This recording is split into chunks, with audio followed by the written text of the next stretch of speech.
Hello. Hello, welcome to the stream.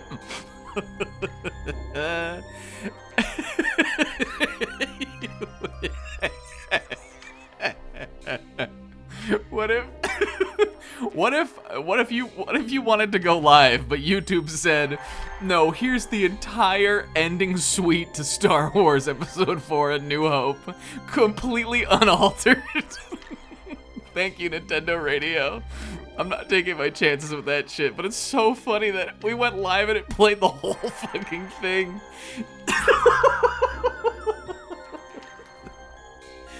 Oh, that's so funny.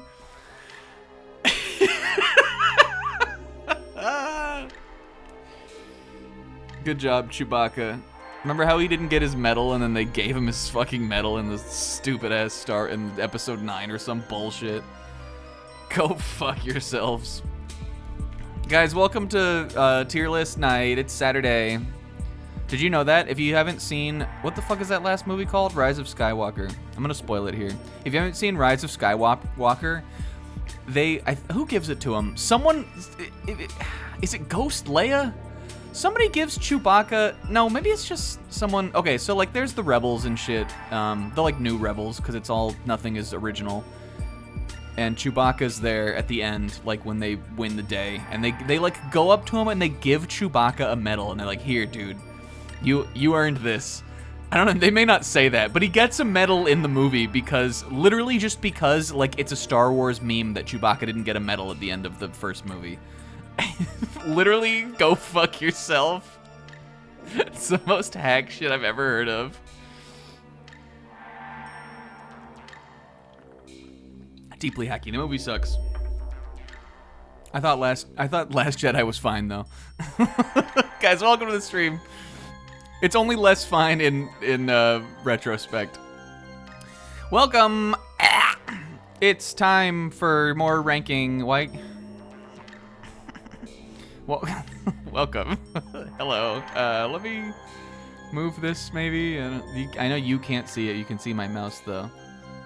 And no, but I'm messing with the chat over here. You can't see the chat, but I can. But you can't. But the chat is over here on you, but it's over here for me. What's up to Will, Pixie, Kingo, K-Man, and Zabrag? We got a new emote. Just for fun for us. I'm taking it away after tonight. Not actually. And I'm not taking Grease away either. I don't know if you guys thought there was any potential for that to have been serious, that we would take away Snack of Grease, but no, we're not. That was a joke. That was a little joke for the finale. We're never getting rid of it. We got a new emote, though. Get out of here, Grease. Slide back away, Grease. We got a new emote. It's Snack a Yar. To celebrate the Bones and Friends playthrough, and also to call out Zebra, because Zebra made a Steener, a little bit of a off-the-cuff Steener's gambit. A little off-the-cuff Steener's agreement that if we made Snack a Yar, he would make Zabrag I. But starring Patty from Tales of Vesperia. And if Zebra doesn't do it, we're beefing. But actually, though, I just wanted Snack a Yar because Cuta. It was a funny idea. Pixel, when we were working on Hum, I think, I was like, you know, we were squaring everything up, and I was like, all right, so like, you know, I'll send you this for, you know, I guess he had done something else for me that we were like settling on, and he was like, by the way, do you want Snack a Yar actually? And I was like, yeah, I do. So we knocked it out. To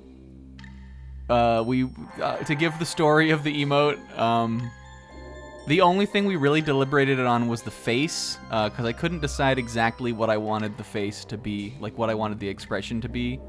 At one point, we were like really satisfied with it, and then we realized that it was the same emote basically as 16 Facts.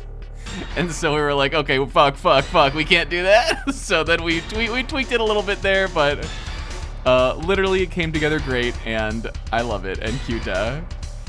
And Hi says, you can maybe see how at some point it may have looked like that, but Yeah, celebrating Bones and Friends, Golden Sun, snack a yar.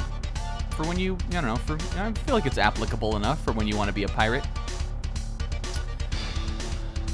But Yar, she's a pirate. I fucking, go away, ads. Natsuno's just a girl. Yeah, the use case would have been different, but I don't know if Sis if you were here when I was saying that, but at one point when we were working on this, we like settled on a design we really loved, and then we realized it was just Sis 16 facts, so we changed it.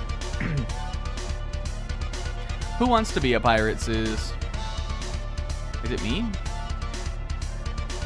Sora Kingdom Hearts 2, incredible. He's making such a bid. You guys, we're doing tier lists tonight. Really the main reason is I wanted to do one of these after the Pokemon Scarlet project. But we didn't have time last week to really do one. And I really don't want to put off fucking Final Fantasy for another week. We already put it off for 9 months, essentially.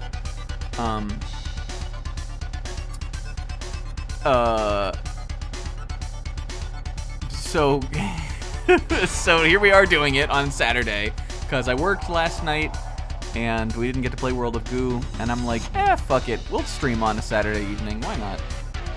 So, I don't know exactly what we're going to do today, you guys.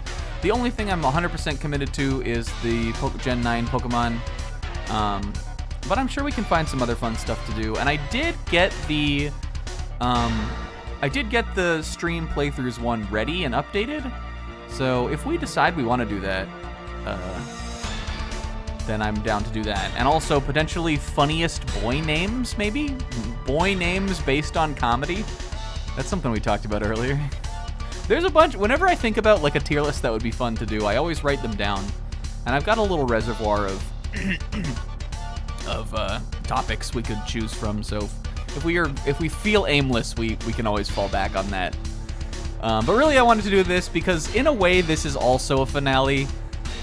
This is the finale of the, sort of the main event of the funny tier list nights, which is ranking the Pokemon gens.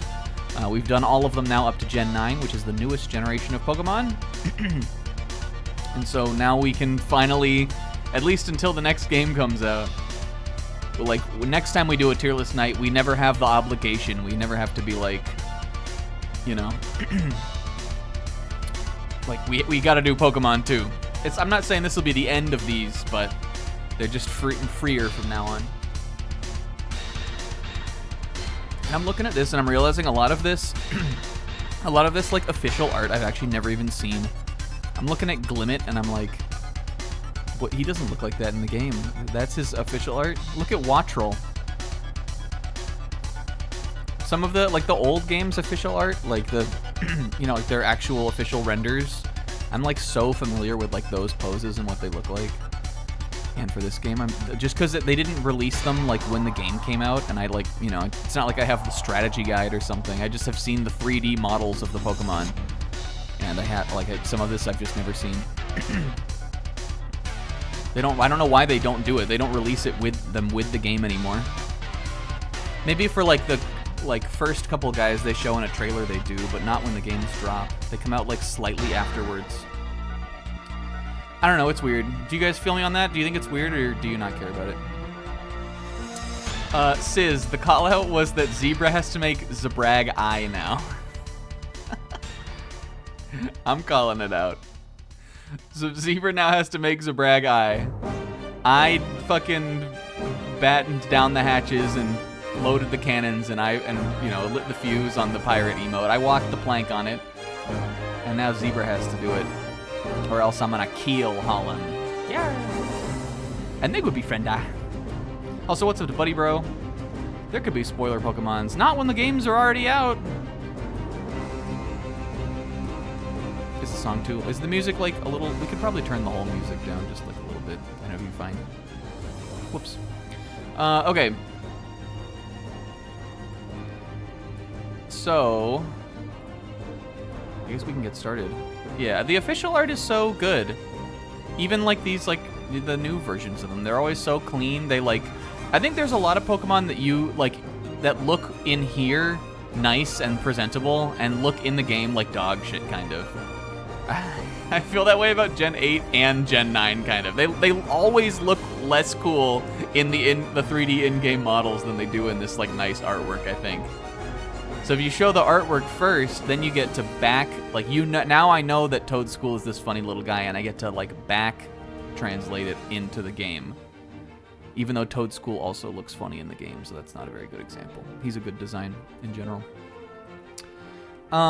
Usually we give the history on Snack's history with the gen, but I don't know if that's 100% necessary this time, considering, again, we just spent 9 months playing this gen. I can't believe how few Pokemon there are, actually looking at it. And if you take the Paradox Pokemon out, which are like none of whom are available until the end of the game anyway, it's like, let's see, 1, 2, 3, 4, 5, 6, 7. This is 1, 2, 3, 4, 5, 6, 7, 8, 9, 10, 11, 12, 13, 14. That's not that many Pokemon, you guys. It's like very few. What was it like first playing this game? Chihaya emote? Snack of birth? Yeah, that's true. There's some variants. I guess you do have like these guys and then Gimme Ghoul, sort of. But I feel like it's like I would have thought that this and Gen 8 had the same amount, and I'm looking at it, I'm like, there's like way more Gen 8 guys that I feel like you can use. This is Mother 3? Yes. A tiny, enormous miracle, one day. Whoops.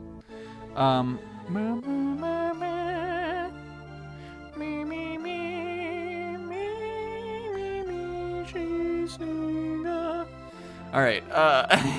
My experience first playing the game. Here's what I associate with Gen 9. Working from home still. COVID was pretty much over, but I was still working from home. I remember my hair was really long. I remember that the game came out like right around the time that one of my friends got married, and I was in his wedding and went to his wedding. I remember, Bye sis, see you later. I remember the One Piece Film Red came out around the time this game came out, and I was really heavily listening to the Uta EP that Otto did. We had fun playing this, and we all played it in group together. I'm pretty sure I may have called out the next day that it came out, and like the day after it came out, I mean, and I think everybody was playing it, and I got into the call really early, and we were doing some online stuff, and lots of like battles. Zebra was kind of my like rival. Like I battled everybody as I went through the game on this one, but for some reason Zebra and I were like rivals. I felt like, at least. We kept like he won the first battle, and then I think I might have won the second one, but then he won the next one. I don't remember who got the most wins overall, but we were kind of beefing on the game. And so I remember, it's a similar experience that I had with Gen 8, where, when you're much more online and the games are more online now, you can just do a lot of back and forth. And, the common consensus that everybody, including myself, was parodying was, this game's pretty bad, but I'm having a lot of fun with it. And looking back at it, like, especially after having gone through it a second time, I'm not sure if my opinions on that have softened or not, kind of. I think I had a lot more fun just the way that we played it the second time, because we did the challenge. So I don't know. I don't know. I just don't really know how I feel about the game, but I like it overall. Sometimes you can't put too many words on it. But the designs, you guys, I like these less than Gen 8's designs. I think we talked about this when we did the Gen 8 ranking, but I also think I talked about this on the Destiny Challenge playthrough. I think there are definitely some standouts here, but I just think overall the general design aesthetic of a lot of these guys is like not that appealing to me. Even though we'll get into it and I'll probably declare that I actually love all of them. It's definitely not my favorite not my favorite lineup of Pokemon for sure. But I think that'll make for an interesting tier list. Will almost moved to Spokane that day. But let's get rid of F. We don't need this. We don't need D. We might need D, but I don't know. Sometimes I'm just nice with it.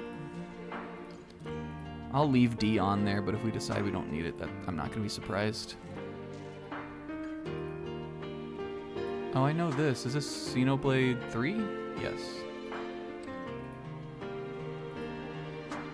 Zebra. Where's your emote, Zebra? You mean to tell me you weren't secretly working on it? Whoops. I kind of like... let's just make this one yellow. This is a pretty even... Oh, well, we don't need this one either. I didn't mean to... What? Number 1? What the fuck is wrong with you? Okay, Where does that song play in Mother 3? Ba ba ba ba ba ba ba ba ba ba. It may play... Is it like when... It's not when, like, there's like a text scroll or something going on, is it? I feel like I get that vibe. Mother 3 has like a couple text scrolls. It doesn't play in like the like kind of game's equivalent of like the coffee scene or something. You know that scene? Doesn't there a scene that plays where you're like with Kumatora in that room? I feel like it, like, instinctively I want to say it's one of those. But there is that little church area. I guess it could be that. It was called what was it called? A Little Miracle or something? That could be right. I don't know, it's been a long time.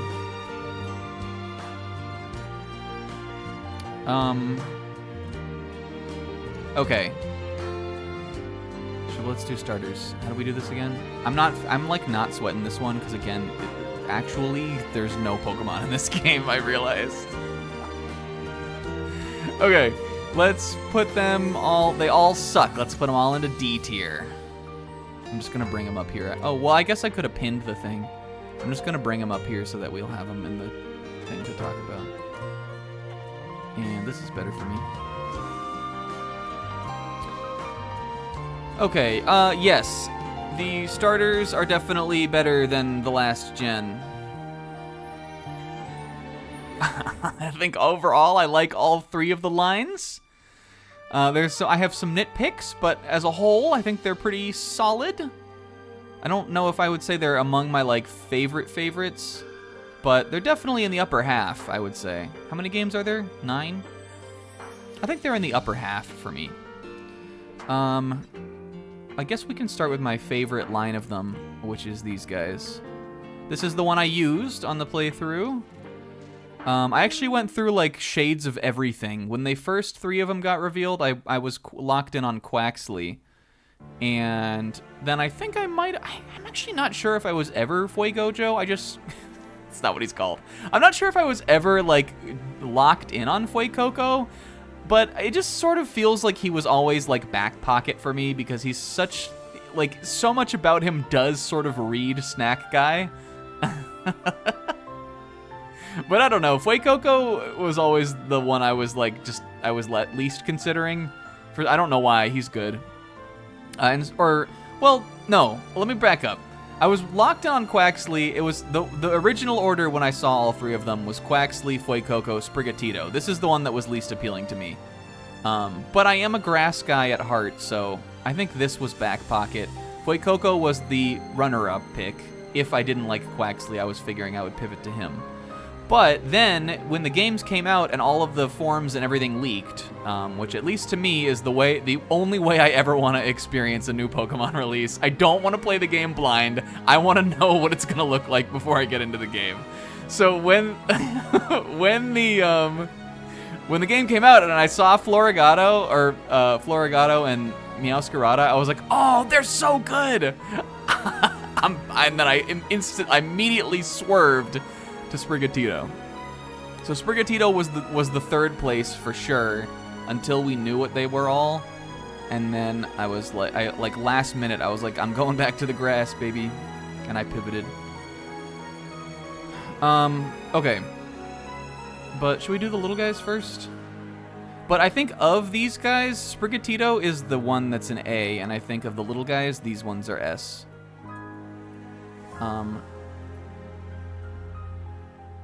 Oh, when you're about to pull a needle. Does it also play in that little church? Oh, okay. Sprigatito I like, but it's just sort of like a cute little cat. I like that it's green. It's kind of got weed face a little bit, weed cat. And one thing I will say about it is that the name is great.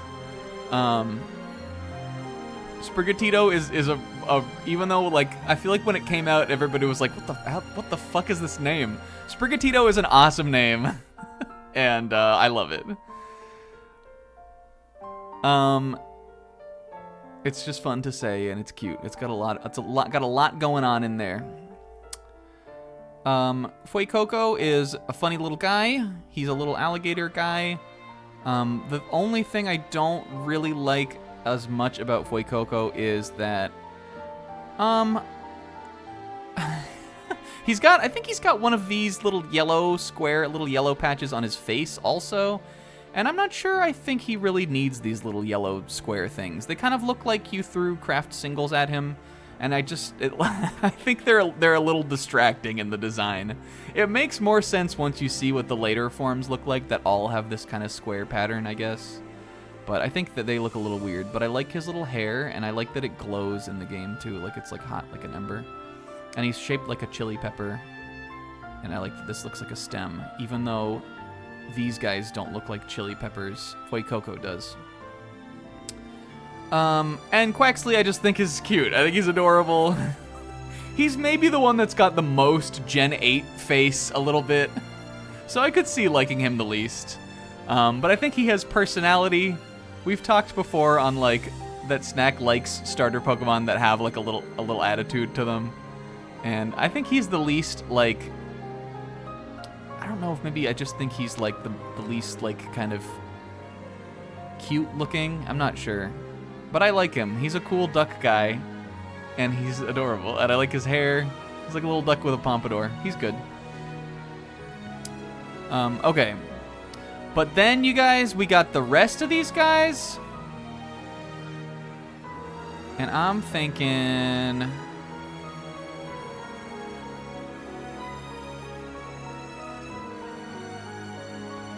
What are we thinking? These two are S for me. I think Quaquaval also.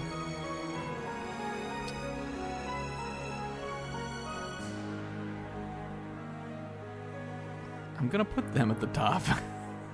I'm putting Florigato at the top of all of them. Florigato I think is one of the best middle designs Pokemon has ever had. He has a plant yo-yo that he uses that in his animations looks really cool. If this was like a 2-stage Pokemon and it was just like a wild Pokemon and not a starter, and I saw him, I would be content to like use him too. Let's put Meowscarada below these two. These two are good. Meowscarada I also like. He's sort of weird looking. He's kind of goofy. And I think in the game he doesn't look like so cool. He looks like I think he looks a little like the proportions are weird in the actual game on the 3D model. But I like this like leaf cape thing. It has these cool like veins in them, and he has this cool little flower, like familiar flower trick thing. I think he's neat. Quaquaval I also sort of think is, I think of these two kind of similarly. He's like a cool like carnival dancing duck, which I don't think anybody was prepared for. But I like him. He's got personality, and I think the design is striking. I really like the colors on this one. And he has these cool, like, tail feather things that, like, fly out when he does an attack. It's like Sylvando, but if he was a duck. Let's just put this one. Quaxwell, I think, is the worst of them. I'm going to put him in B, though. He's fine still. I just think he's kind of, like... I still like the, like, dancing, kind of, but I just don't think he looks that cool. And then I think these guys are both A for me. Maybe like this. This one's called Crocolore, right? Crocolore is funny. I like him in the way that I like Pignite and Quilladin. Justice for the round boys, and he has a little egg on his head. And is this fucking... Oh. I thought this was... I panicked that this was Golden Sun for a second. It's the same composer, obviously, but, you know. Yeah, Crocalor is pretty good, and Skeledirge is good too. The thing I don't like as much about Skeledirge is I think his design is really busy.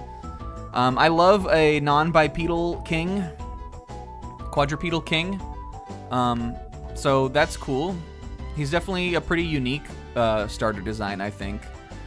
But he's got so much going on to him. Like he is a musical instrument, but he sings. This thing, which is like a fire bird in an egg on Crocalor's head, has now hatched, and it's sitting here on the edge of his nose, but it's also a microphone. And this fire, like, still kind of looks like a nest, I think. So he's like a bird nest singing flute crocodile, which is really fucking cool. It's just a lot for me. And I'll put him above Sprigatito. I think I like Sprigatito more than Crocalor, but we'll put Skeledirge higher. I think maybe it's like this. I think he's supposed to look instrument-like, so he kind of looks like a flute too. But the proportions are a little weird and blocky. Similar to Meowscarada, I think he looks worse in the 3D model than he looks here. He looks pretty cool here.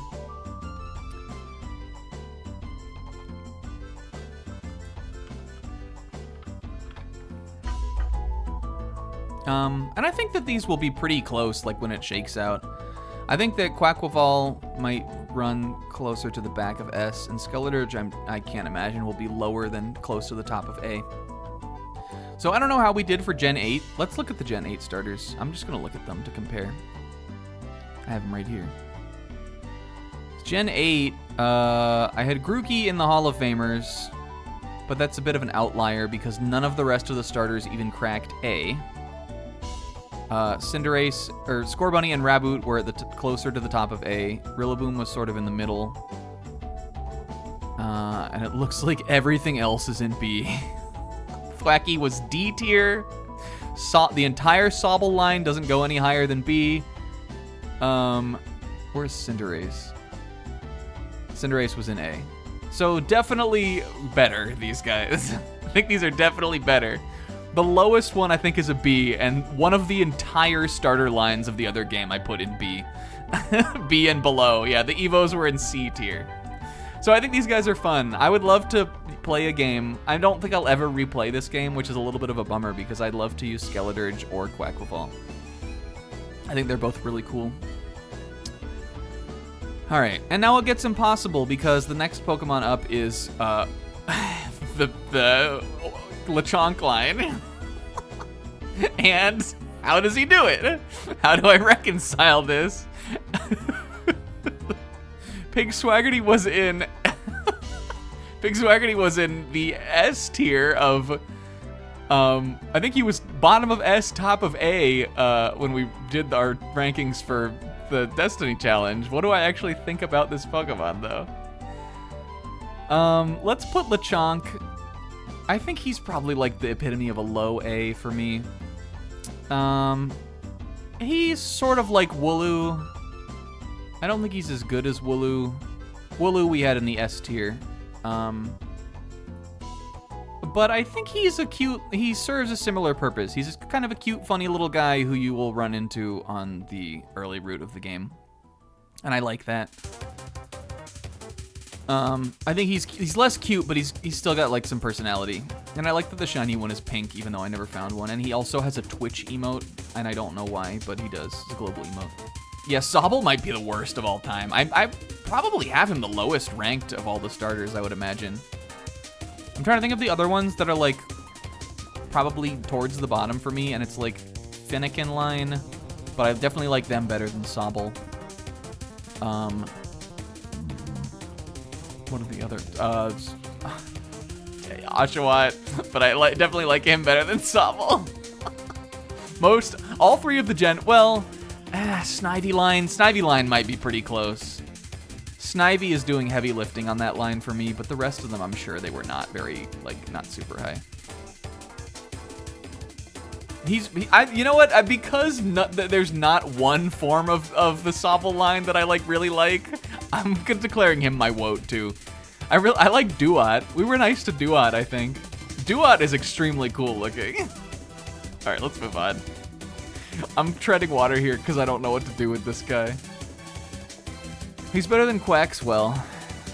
I like the girl one more, actually. Like, just from a design perspective. I think she's a lot cuter and nicer looking than this one.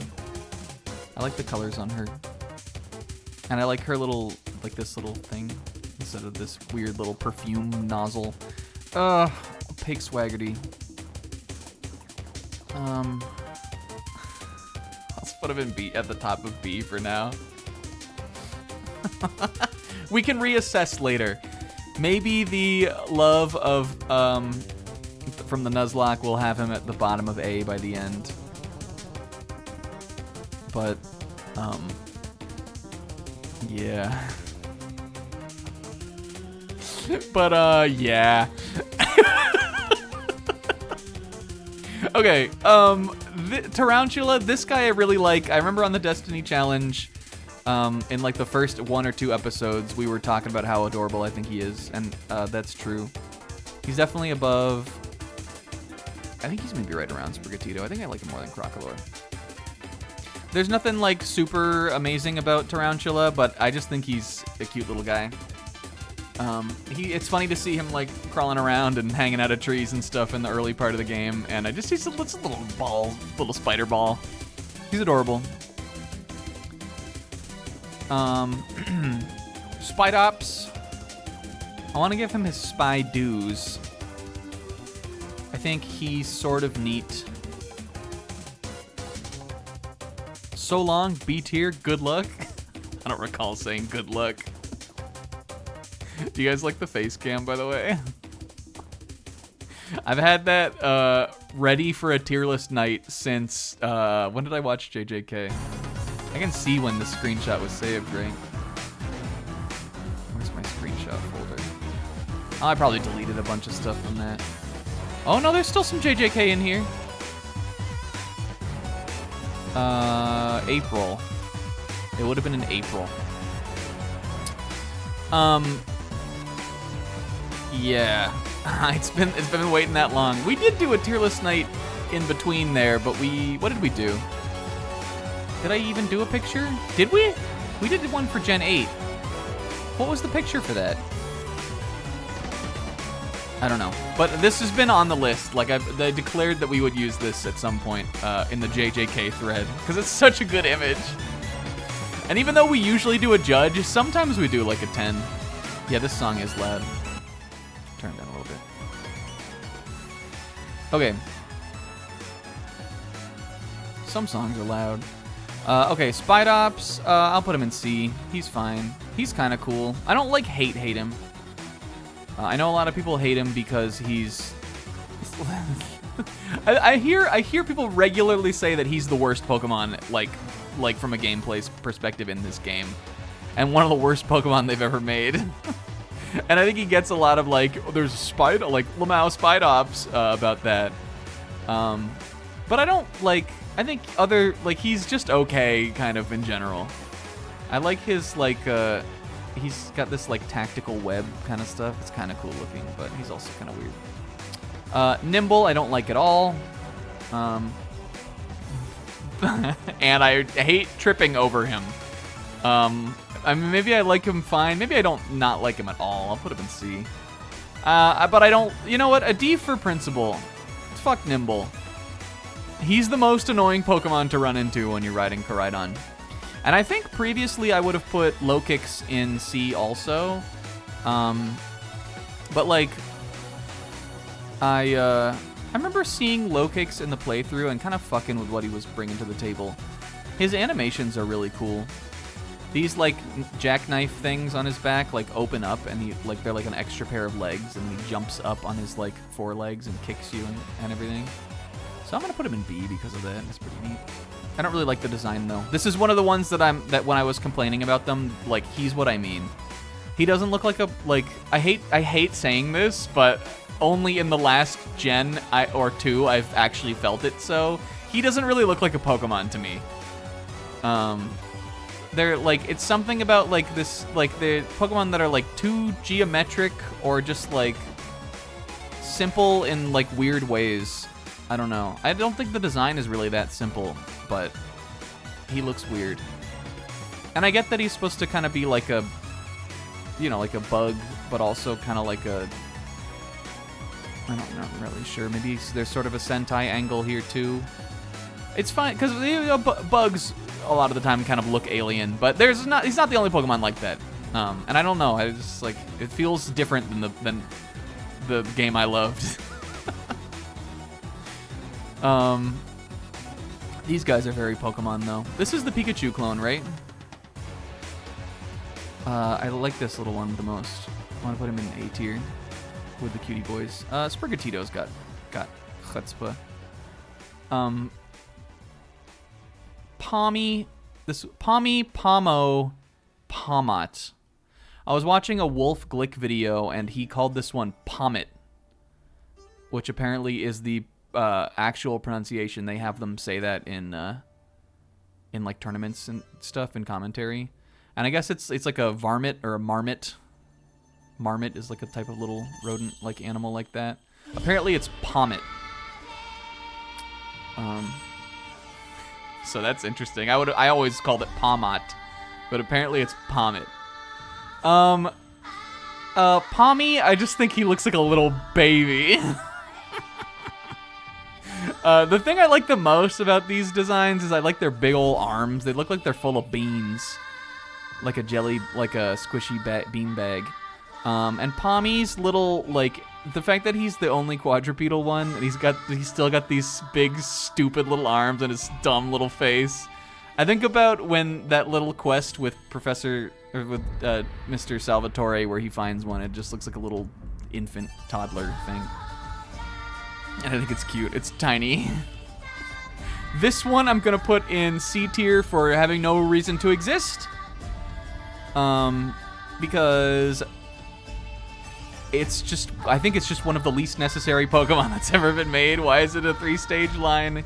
Why is there Pomo? It looks the same as Pommet, but less good as this one even, so what the heck? And I'm gonna put him in like put him here. I think he's fine. I don't know if I would ever really be compelled to use one, but I think when it comes to Pikachu clones, they're fairly unique. The fighting type is cool. He gets a cool move, I know. He actually gets a couple cool things. Pommet gets a move where he stops being electric type, I think, after using it. And then he also gets that revival blessing move that reses a party member.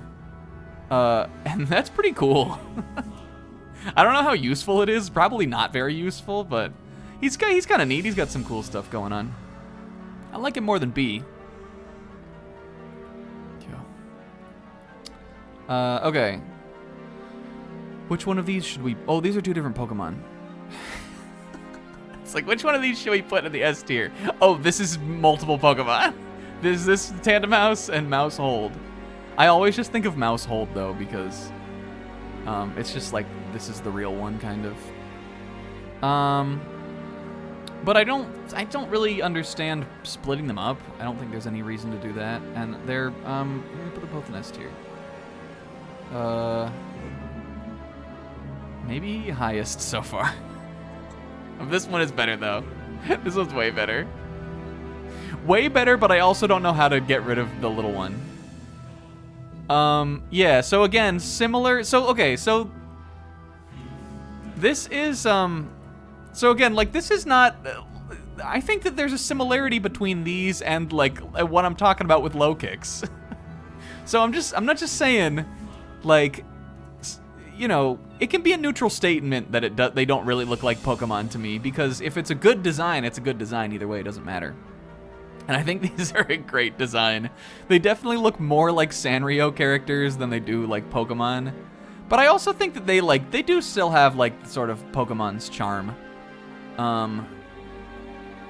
They're just adorable. The best part is the like snack a net like bah, bah, bah, bah, like the They're very, for a Pokemon that is so, like, what do you call it? A Pokemon that's so, like, simple and unemotive in the, like, artwork, they're very expressive in the game. And the little, like, like, the little, like, open mouth little face that they do is really cute. And then when the babies... They're already adorable, but when the babies... Look at how tiny these little guys are.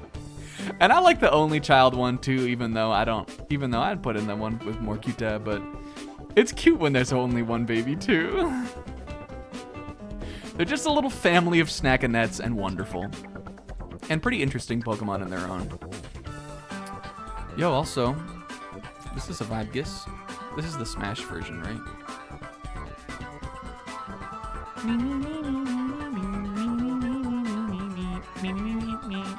All right. Okay. Fido is not for me, dude. We can put him in the C tier, I think. He feels like a pander. I'm sure there's somebody who thinks this is the cutest Pokemon of all time, but it ain't me, dog. Churro Lad, I'm gonna put higher though. I'll put him at the top of B for being Churro Lad. I think I would have put him low. I think I probably would have also put him in C if it weren't for the playthrough, but he grew on me a little bit. Even though his weird, somebody brought this up during the playthrough. His weird back rolls are very bizarre looking. He's like, you can't really see it in this art, but his back has kind of the like woven like bread roll like a pattern on it too. It's kind of gross. But I like the colors on Darkspun, and I think he's a better realization of Fido. He's just like Oshawott to me. He just looks pathetic. I actually hate him. I'm putting him at the bottom of C. I'm putting him a D. I fucking hate him. The more I look at him, the more angry I get. Fido fucking sucks. Maybe that might be a little mean, but like, who really cares that much? I don't like him at all. I think he's a pander.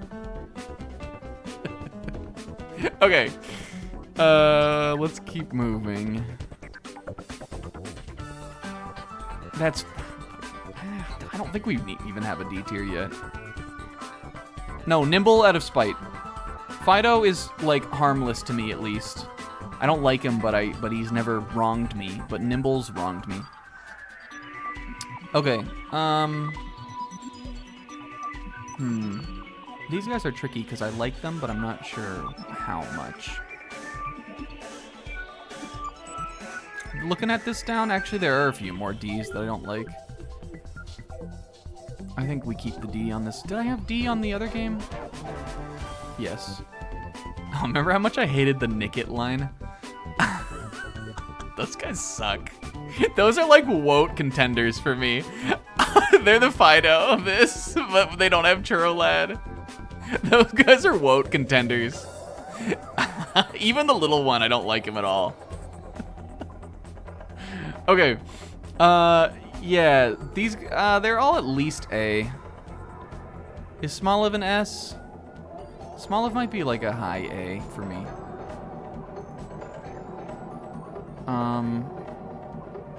This one is sort of weird looking, but also cute. I'm gonna maybe put her around Palmot. And then our Balova is like... Sprigatito is becoming a gateway right now. Maybe like here. They're good. Grass Normal is pretty cool. I like a Pokemon that's just got a simple theme. They all got the olive thing going on. This one is a little this one is afraid of being alive. This one is a little she, and this one is Nisa. And I really like the kind of, it looks like a garland or something. It is like a creature, but it also looks like almost like statuesque in a cool way. And they have a neat ability also, so cool guys. I like them. Yo, who knew? This is from Splatoon 2, but oh, it's Splatoon 1. Okay, I was wrong. We might listen to Splatoon later. I haven't decided. But I think all of them are at least A, but not like S for me. Where's that actually good song from Sidor? That's what I'm saying! Alright, Squawkabilly, let's pick the one. I think I like the blue one the most. Do you guys agree with me on that? I'm only putting one of them up here. The blue and the green ones I think are the best.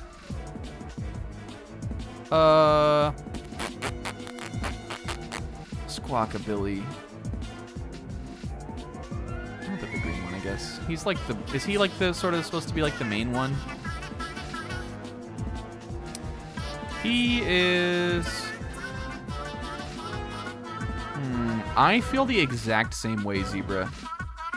When I like first saw him for like 1 second, I was like, yo, lock in! And then I had to like sit for like 1 minute and I was like, I'm probably not using Squawkabilly. I think I'm gonna put him in B. I like him more than Quaxwell. Keep him below the pigs for, you know, for love. Oh, and actually I guess I have both of these on here. I'm gonna put the girl one above the boy one. I don't think they need to be split up, but just to show you which one I like the most. Yeah, he doesn't evolve. He doesn't really have anything, like, unique to him, kind of. I guess he carries the flying taxi, which is sort of like his in-universe reason for existing. And, you know, I like a bird. I like a parrot. I like his pompadour hair, but he's just, like, I wish there was more to him, maybe. All right.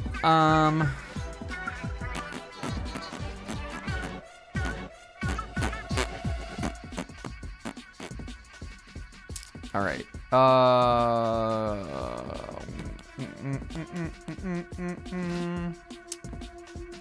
What do we think about these? These are another similar thing. Like, these are maybe the most emblematic of that thing I was talking about. But I actually like these two. I'm gonna put these ones in A, and then the little Minecraft cow one is like a B for me, dog. He's fine, but he's just like very transitional. And I think the other two are maybe a low A. Knackley looks like a Mario power-up, but he's cute, kind of. I've endeared myself to him by describing him as a naff. Knackley is if you put the period in the Twitch chat with no letters next to it. Knackley is... Fuck, why is it not showing up? Does it just not, will it not, can you not put period? How come? Can someone type period?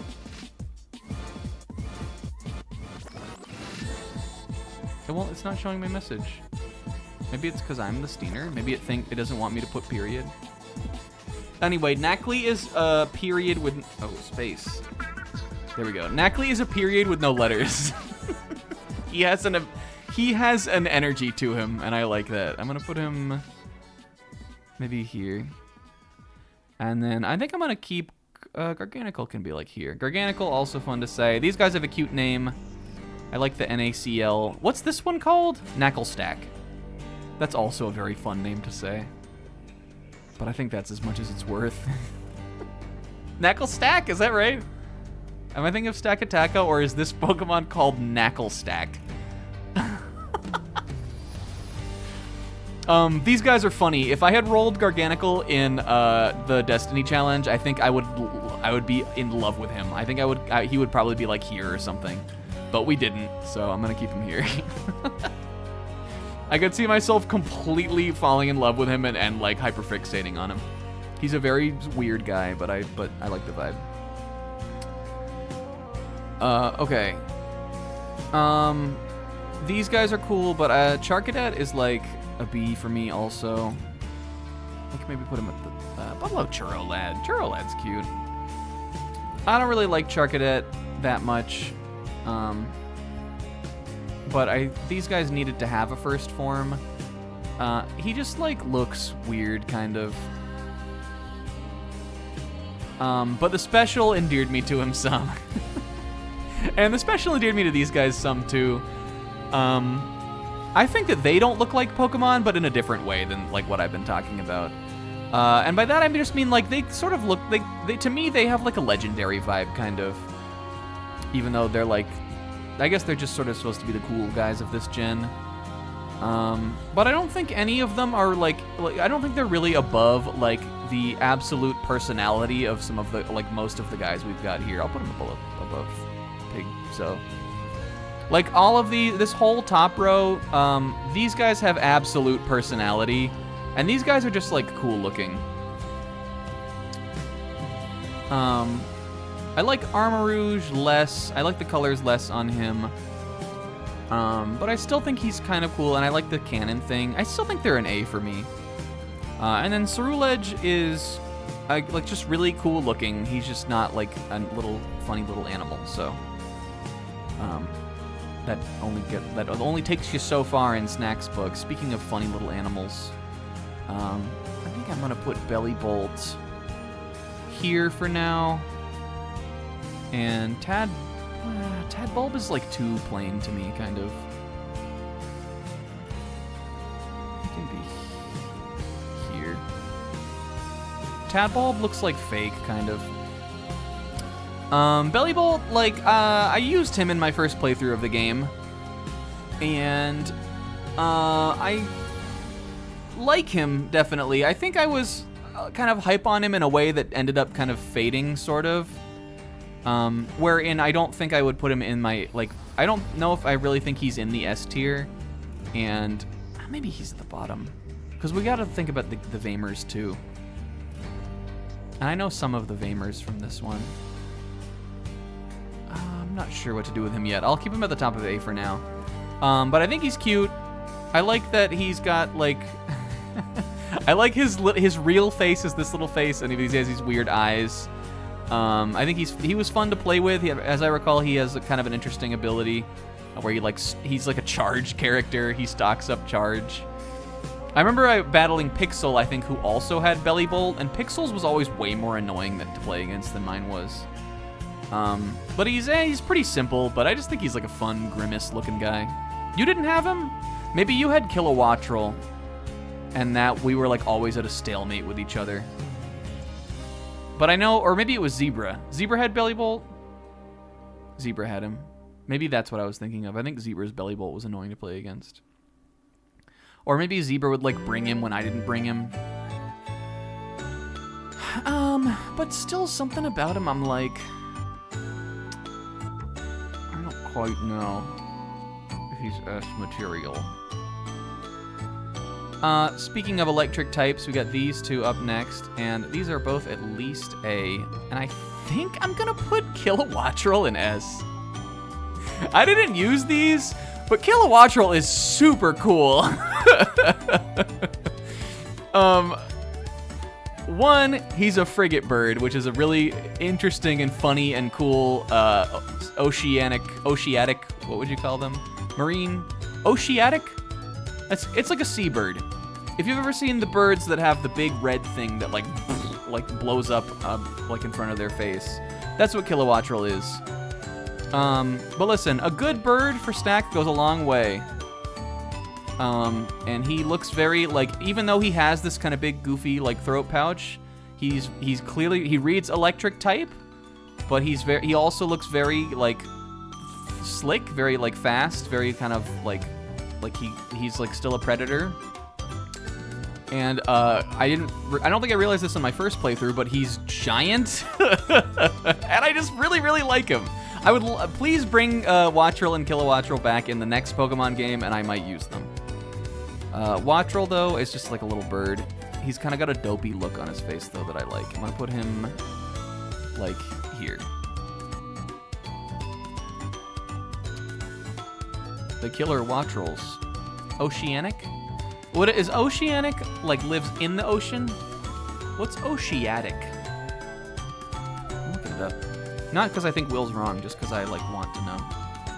I think you can do it with a T, too. That's not how you spell any word.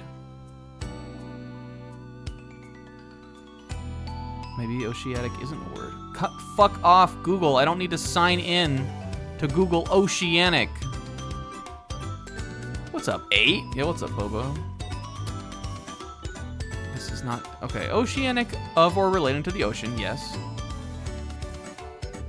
You definitely could describe him that way. Is this a word? Is there a word? Nope, not a word. Oceanic. Not a word. Oceanic with a T isn't a word. All right, but Kilowattrel is cool now that we've got that solved. Yar. I like him. I think like off of over time he's grown for me. Early, like I would have been like, he's probably like here or something, but I don't know. Cool birds, cool. Okay, this guy is kind of ugly, and I don't much care for him. 8 is a pretty cool name, honestly. I fuck with it, kinda. Mischief. I don't like him. This one, though, I like from the story. I'm gonna put him here. Mabosstiff. But, like, if Mabosstiff wasn't Arvin's, like, partner in the story, I don't think I would. I think, well, what does that do for him, really? Here's what I'll say. Mabosstiff is the perfect Pokemon for Arvin. He's a great design for that plot line. I'm going to put him higher because of that. I'll put him above these guys. He sells the, like, I'm a sad old dog vibe in the perfect way for what that, like, quest line needs to be. But without that, I think he would be like Mighty Yenna-esque kind of to me, where I just, like, don't really like him that much. Similarly, this guy I don't really like. I don't know what to do. I'm moving Pomo up here. He is super fucking weird looking. And just like not, he's just weird, dude. I don't know. But Grafai I still like. He's at least an A for me. Let's figure out where I want him. Above these guys. These two are the arbiters of like how cool a Pokemon is to me. Grafai similarly has the weird, it's the eyes that are weird, I think, on this one. And he is like a nocturnal creature. So it makes sense that he's sort of got these bright, reflective eyes. But he's sort of still got that kind of weird, like, geometric aesthetic. But I like the eye. I like primates of every primate. All of them that exist, I like all of them. And I like his cool poison finger things. He's like a evil graffiti monkey. I want to put him... I think I like him more than Palmot. Put him, like, here. He's not better than Period. But he's neat. I might use him if I felt the whim someday. But Shroodle is stupid. Shroodle, like, he's not even a being. I don't like him at all. But he's better than Nimble. No, he's better than Fido. I don't like... do I? He's fine. Whatever. I don't care about him that much. That keeps him in C. Yeah, I think Grafai could have been a standalone. Okay, these guys I don't care about. I'm gonna put them... Again, they're harmless. This one's, like, better. This one is so... nothing. Bramblegast? Bramblegast. Bramblin. I like the way that they fill the world in kind of a cool way, but just not appealing to me in any way, really. They're like Knackley if Knackley had no period. Knackley is a period. These guys are a message you can't send because there's nothing in the message. At least Bramblin is. Bramblegast is, like, fine. He's like Delmise, kind of. He's got, like, a Delmise kind of beat going on. Okay.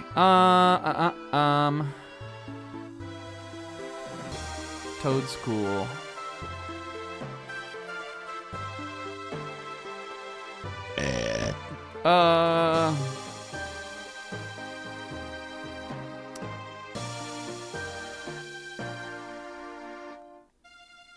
Toadskull and Toadscroll aren't regional variants, though. They're convergent evolution, Zebra. I know a lot of people hate that. I like it, actually. Biology. Okay,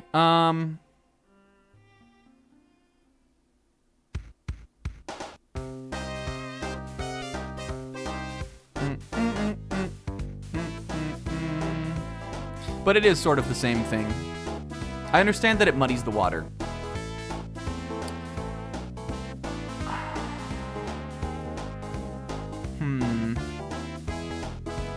I mean, I'm not trying to keep you guys in suspense. They're great. I just am not sure if I like them S or A tier yet.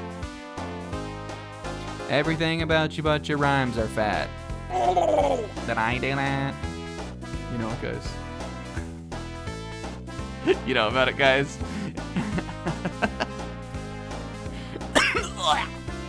Okay. I think I like Mr. Morale and the Big Steppers more than I like Toad's Cruel. I'll put him in S.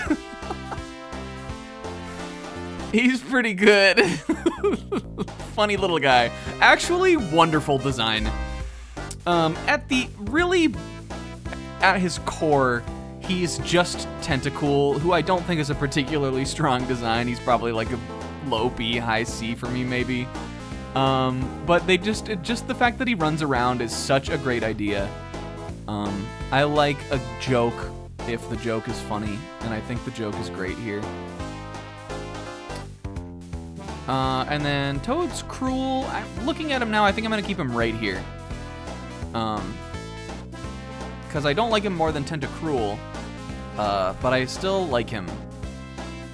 He's neat.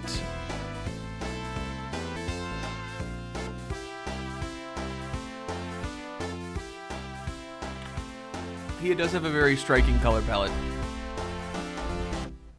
And again, like, turning a jellyfish into, like, a mushroom, for, like, what they had to do to, like, work that, I think they did a really good job. Because he has these kind of, like, you know, sort of, what would you call this? These, like, slime mold is, like, a type of fungus. These long, like, goopy, droopy, like, tendril things, and then the top part looks very mushroom-like, but also at the same time he's definitely still Tentacruel in there, which I think is neat. They did a good job with that. Okay, Cloth, I'm gonna put him like low A. I almost used Cloth, but then I decided not to because I found out Stonejourner was in the game, and I like latched really hard onto Stonejourner. But I still like Cloth. I think he's a low A for me, but maybe here. I think he's got a lot of personality, but like, I think I also want to like him more than I do. But I like his weird, he looks like crazy, kind of. I don't know, I like him.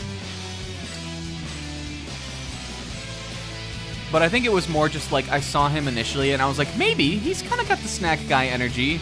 And then, like, as more Pokemon got revealed from the game, I was like, nah, I think Cloth's fallen off the roster. Okay, I think that's sort of the thing, because, like, other than, like, one or two of them for me, the highs, like, are not that high to me. We always talk about this, but, like, other than Mousy. The like everybody is obsessed with this Pokemon from this game. They like none of them like really landed for me, which I think is why I originally just sort of felt it weaker. Even though one of them has been redeemed, and also like it didn't have to climb that far. It was still like pretty good. Okay, the peppers are fine. I'm gonna put them in. I'm gonna put Scoville in B. But like up here, he's kind of cool. And this one is a C for me. This dog is ugly. I don't like him. Capsicid is stupid. Even though this art is like kind of cute. They sort of have like a Cacturne-esque kind of energy, but I don't like him as much. Scoville is like kind of neat though.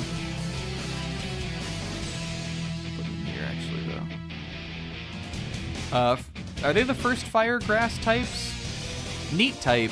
I don't think I would ever want to use one though. This is a Nuzlocke only kind of Pokemon for me. And when am I ever going to do a Nuzlocke of a game past Gen 7?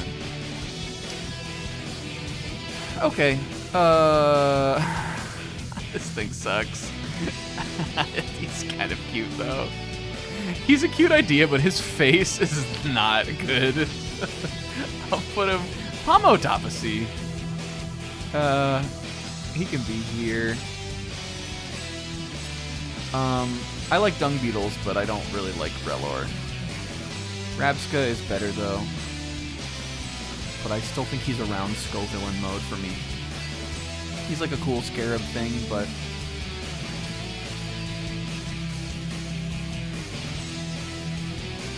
What is this? It sounded like Jun Senoue. But not one that I recognized.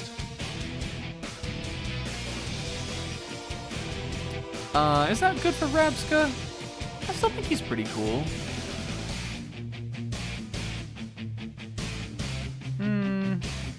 That'd be nice to him. We'll put him above the pigs. The pigs are a dividing line. Okay, this one's very funny, I think. Because Flittle... To be nice to Flittle... I think it's like maybe the lowest possible B.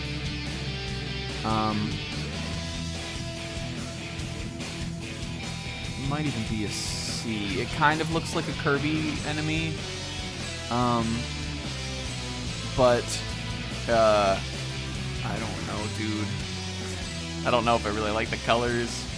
It's just kind of weird. And then this is my favorite Pokemon in the gen so far. Flittle is... Nothing about Flittle, like, communicates Espathra. But this... Maybe it's just because this one, I think, is such a strong design that I just, like, don't care about this little one. When I caught it, I was like, this is just here for now, because I know that it turns into a big bird and I want it. Yeah, I don't know why it's like a tissue box.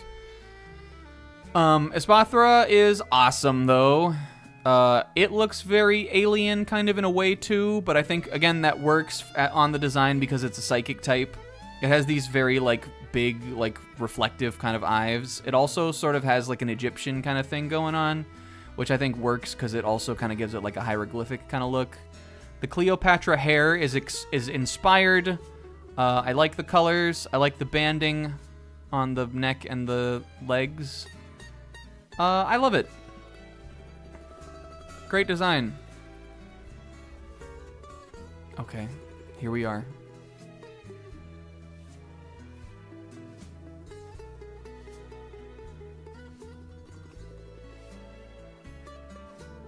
I'm thinking. Okay, well, let's get the easy part out of the way. This thing sucks, but it's like a B.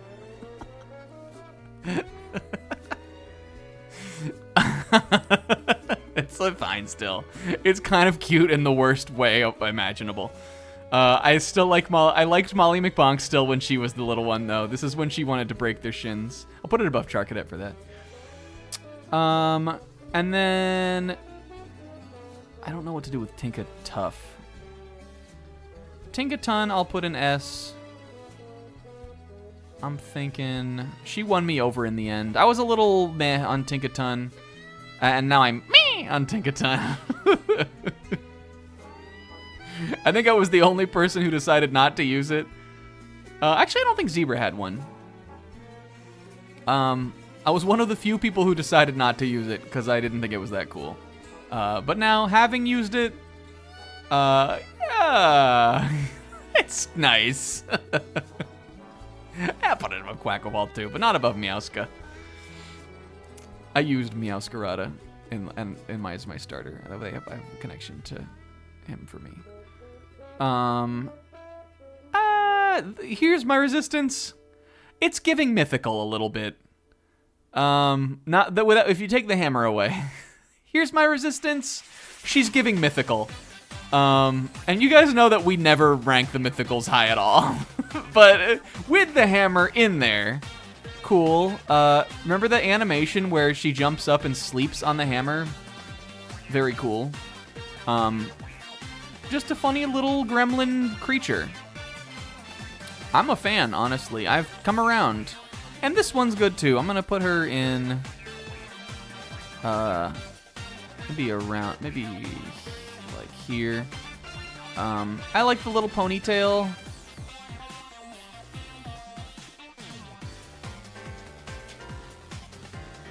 And, she makes me think about Molly. Yo. Mario and Sonic at the Olympic Games always having gold mines. We have ranked some mythicals pretty high, but as a whole, they like sit around B for me, I think. And I think she has that energy, kind of. Just like the little, like, fairy creature. It just, like, doesn't appeal to me, really. Just because maybe there's just so many of them. But this one does plenty to stand out, and it's also not a mythical. It's just a Pokemon you could use. And I like it. Even I kind of like this one, too. Alright. Yeah, Victini and Marshadow are good. I understand why you like them, because they're some of the best ones. Alright, these guys suck. But Wugtrio, I at least sort of like the colors on. Wiglet is a waste of a Pokemon to me. Wiglet is not cute. He's not cool. He feels... I don't know. I don't even know what he... Like, I don't even get him. I guess I get him. But I just think he's lame. And there already was... Like, again, they're... Like, Wiglet and Wugtrio, again, are described as not regional variants. But there already is a funny regional Dugtrio and Diglett, so, like, why, you know? I also think they were fishing for a meme. Yeah, they made a Diglett and Dugtrio with hair.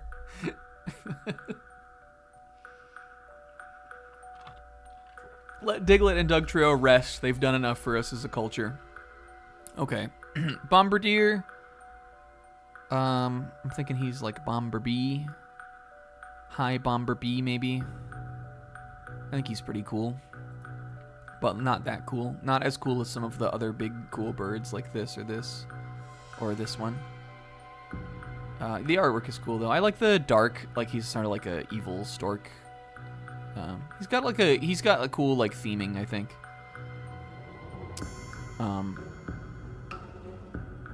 Interesting, like design, like interesting, like idea for a Pokemon. I just like his design is like here or there for me, kind of. I could take him or leave him.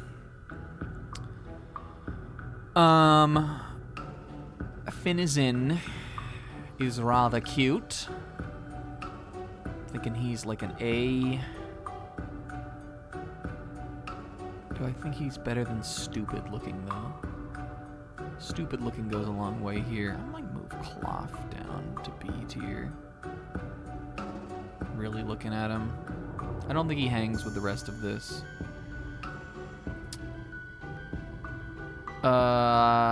Finizen, he's just a cute little dolphin guy. I like him fine. But this one, I'm not a big fan of. But I still think he's like okay. I'm gonna put him around Rabska and Bomb. Put him above those guys. I just don't, he's, again, I think his eyes look weird. I don't like this standing tail thing really at all. I understand, like, kind of the goofy, like, appeal of him as, like, a cool, goofy hero guy. I just think he's a weird design. He doesn't speak to me. But he's a fun idea. Like, I get the idea. But I just, like, if I used him in a playthrough, I wouldn't want to look at him. Is the thing. I wouldn't want to see him the whole game, kind of. So that goes places for me.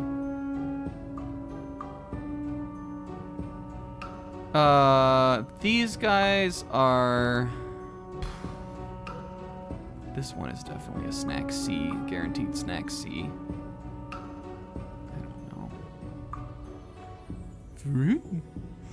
And Reverum is maybe like also a C, but he's like the top of C maybe. Yeah, the Palafin, the shiny Palafin from what the heck is it? This one that had shinies. It like just came out. Sparkling Shining Fates or something. What the fuck was it called? I bet that's the one that Will linked here. Yeah, that one is really cool. Paldean Fates. That I pulled actually on a random Paldean Fates box. And I bet this one is the one where he's doing like a punch rush. Yeah, it is. That's also a really cool artwork. I pulled that the shiny Palafin one, and I knew Pixel wanted it so much that I just traded it to him.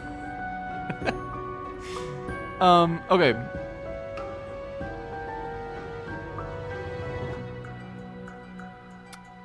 What else do we got here? Cyclizar is like also a B kind of. I like the colors on him, but it just, whatever. I would never use him.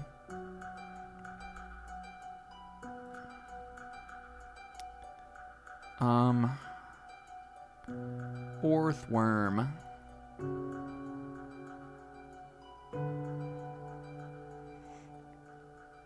This may be the pettiest possible reason for a ranking. But I think if he was always big, he would be an A tier for me. And because he's not big, I'm gonna put him like around the top of B.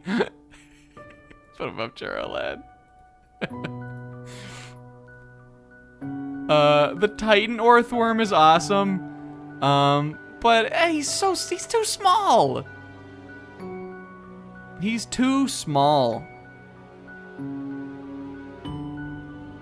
If he was onyx-sized all the time, like an Alaskan bullworm, he would, like, I know it's the same design. I understand that maybe doesn't make sense to you. But if he was the size of Onyx, I would love him. But he's not. He's tiny, and he's annoying to trip over. Hi, sis. Okay. Oh, listen, sis. Low kick's my opinion raised on him. He probably would have been in C until I saw that cool animation that he has. Okay. The Destiny Challenge playthrough appraised him for me. I just don't like the design otherwise, really.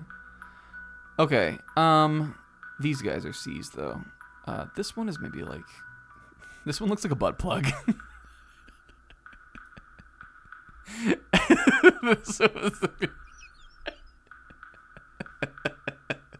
Do you think anyone's made it? Do you think there's a market for a Glimmet butt plug? There are like a couple guys from this gen that I'm realizing that are like the same, like they are exactly the same to me. Glimmet and Bramblin and Varoom, I'm like, whatever, dude. And then like Bramblegast, Reverum, and Glamora, I'm like, all right. But I'm gonna put Glamora like maybe bottom of B. I like these little eyes in here. Glamora is kind of cool, but not like, I don't know. There's a lot of Pokemon that are like an object kind of like that, and I like don't love many of them. They kind of give me the vibe of like a Baltoy and Claydol, or like I don't know, Pokemon that are like kind of like a natural, like an ancient kind of thing. I just feel like it's like a genre of Pokemon that's not that appealing to me, and I don't like them as much as like the guys that I really love from that kind of style of like Pharaoh, even like maybe Pharaoh Seed and Pharaoh Thorn, who I also don't really like. They read that kind of Pokemon for me, but they're fine. Glimmora is kind of cool. Okay. There's some good guys coming up. There's some great guys coming up.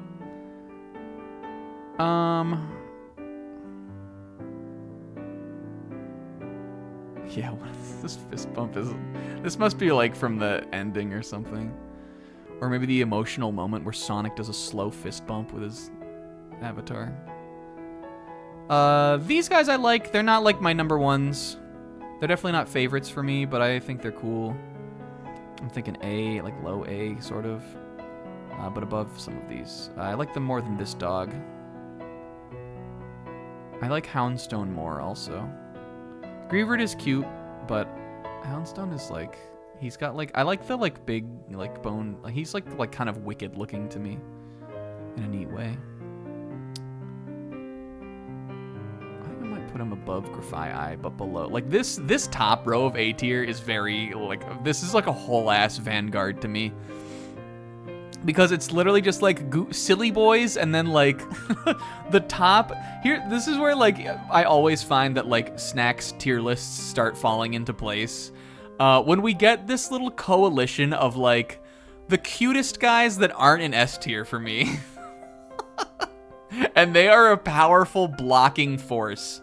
So like from Smoliv to Arbalava kind of doesn't really fall in. From Smoliv to like Knackley, the like ones that are like simple little like cutie boys are very hard to get above. You have to be really good to get above them. And speaking of getting above them, I don't know, maybe people say washed, but I love the flamingo. I'm gonna put him here, I think.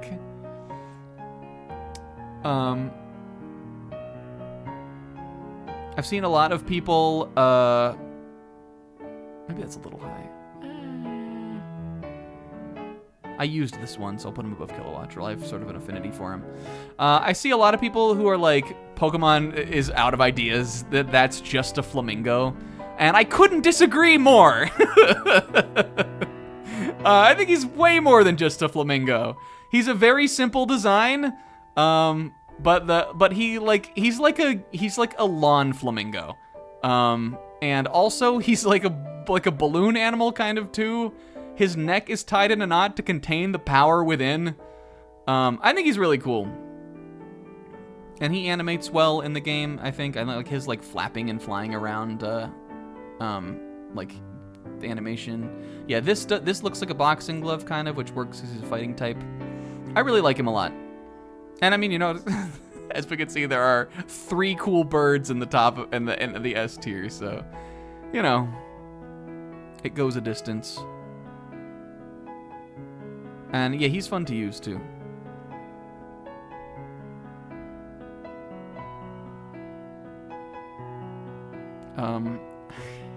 Okay, Grease. So Toddle I like more than any of these A tier cutie boys. I'm thinking maybe the top of A at least. He might be the bottom of S. Grease goes a long way. Grease is powerful.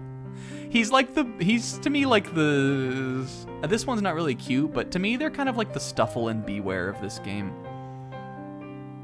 I'm actually gonna I didn't use the Titan, so I feel a little bad putting him over Belly Bowl, but I am going to.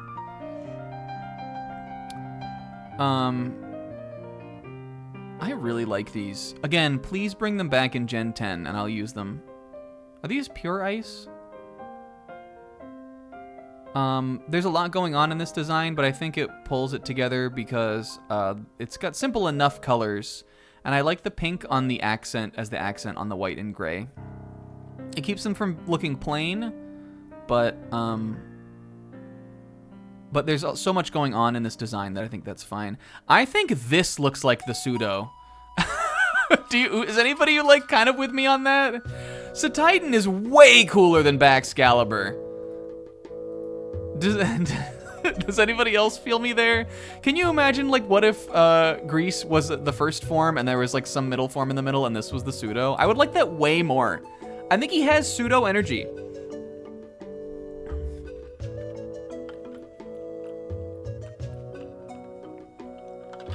But either way, I'm a fan of it. I like the, like, eyelash. I like the cry is very cool. Here's what I love is that it's like a land whale, and the way that its mouth opens is the like archetypal like baleen whale mouth. If you've ever seen a humpback whale's mouth, it has this fucked up weird looking divot thing in the middle where this top part opens and this part opens down. But if you've ever seen like a humpback or like a right whale, there's another similar whale like that. They get whale barnacles and these big like kind of like I'm sure you know what I'm talking about, right? They get these big fucked up like boss-looking things on their nose, like on the front of their faces, that are like a whole little ecosystem, like with barnacles and whale lice and all these gross little critters. But these spikes do a great job, I think, at giving that the impression of that, because it has like this big gnarly looking like front like mouth kind of thing. But the spikes read ice type too, so I think it's a great design. And Stoddle is so cute. He's not Tantamouse cute, but I think he's quite cute. I really, really like him. Okay. Sushi. This is similarly one of the Destiny Challenge raised opinions. I'm gonna put her at the top of B, probably. I think she probably would have been maybe lower B, but in around C. Here's what I think is crazy. Nobody but Pixel, I think, is gonna be with me on this. They made a better water psychic fish thing with Bruxish. I know nobody's with me on that, but...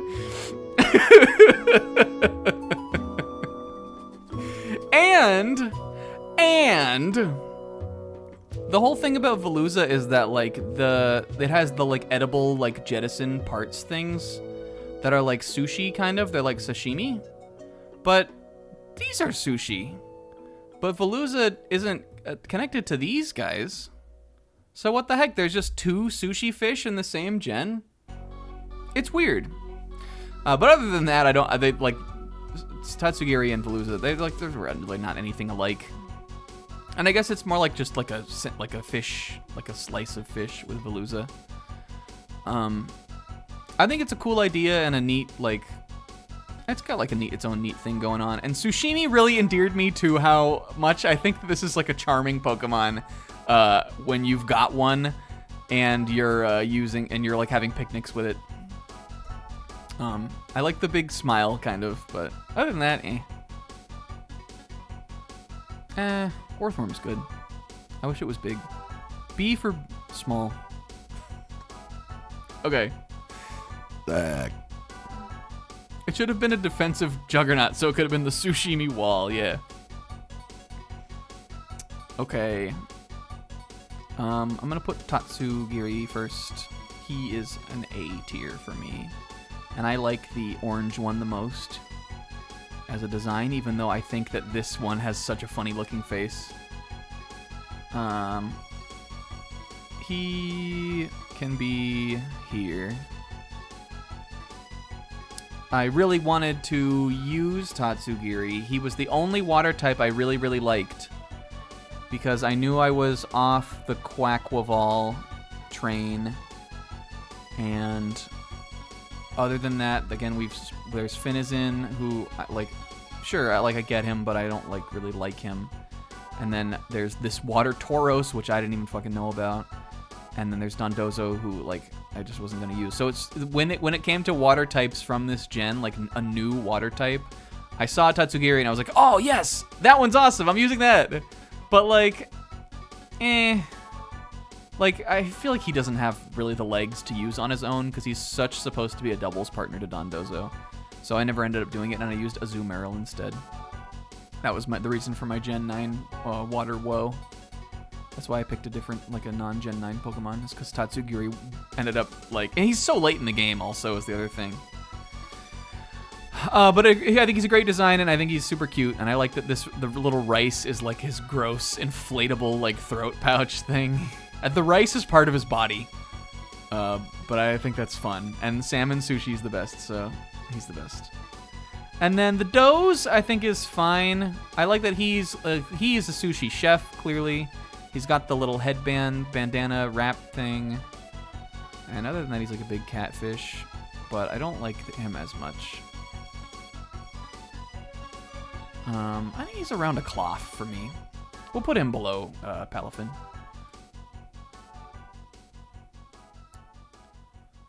Okay. This is tough.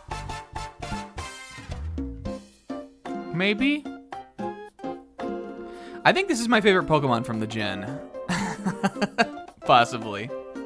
I haven't decided yet, but I think Annihilape is my favorite Pokemon from the gen. I love Primeape.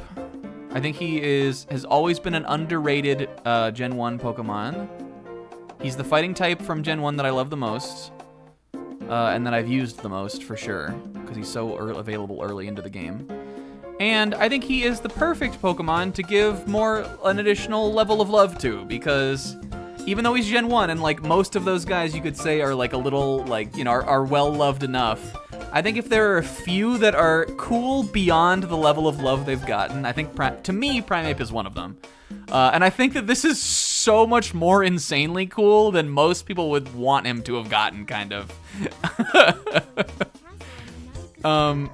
Being stuck way towards kind of in a secret method in the game, like hidden from the people that didn't like look up the Pokemon, I think is awesome. I think there's a little bit of dialogue about how to evolve Primeape into Annihilape in one of the classes, and I think that's only in the game, like in the lectures, to make people who don't know about Annihilape go like, Annihilape? What the fuck is that?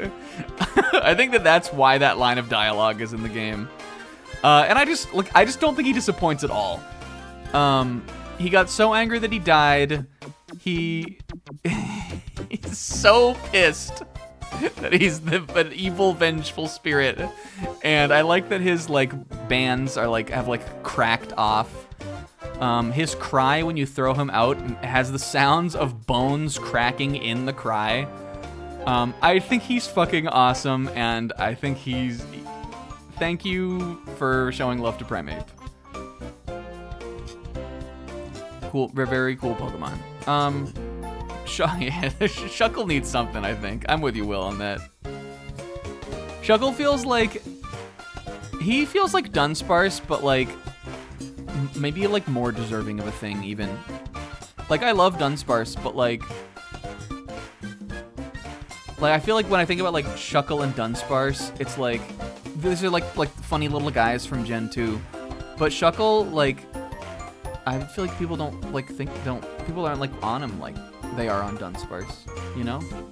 No one's ever who's out there clamoring for a Shuckle evolution? I don't know, but there should be more. Maybe. I like him. Okay,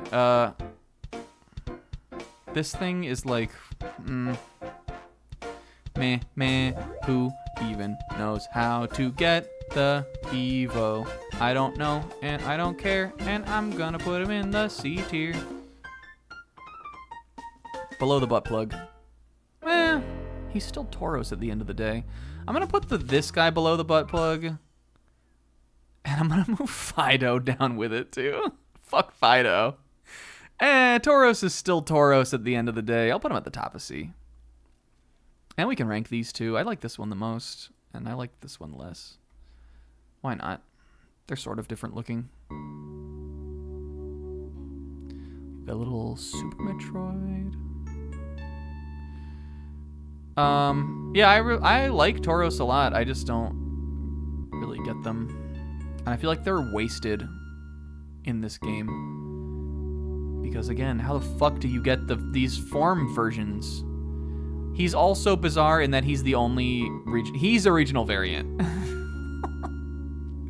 But Toad's cool, and what's the other one? We already talked about him. Where is he? Toad's cool. Where is he? Oh, Wooper. Wooper is a real one, you're right. Where's the other one that's not, though? I was just talking about him. This is driving me crazy now. Hold on. Wiglet. I was looking at the wrong place. Wiglet.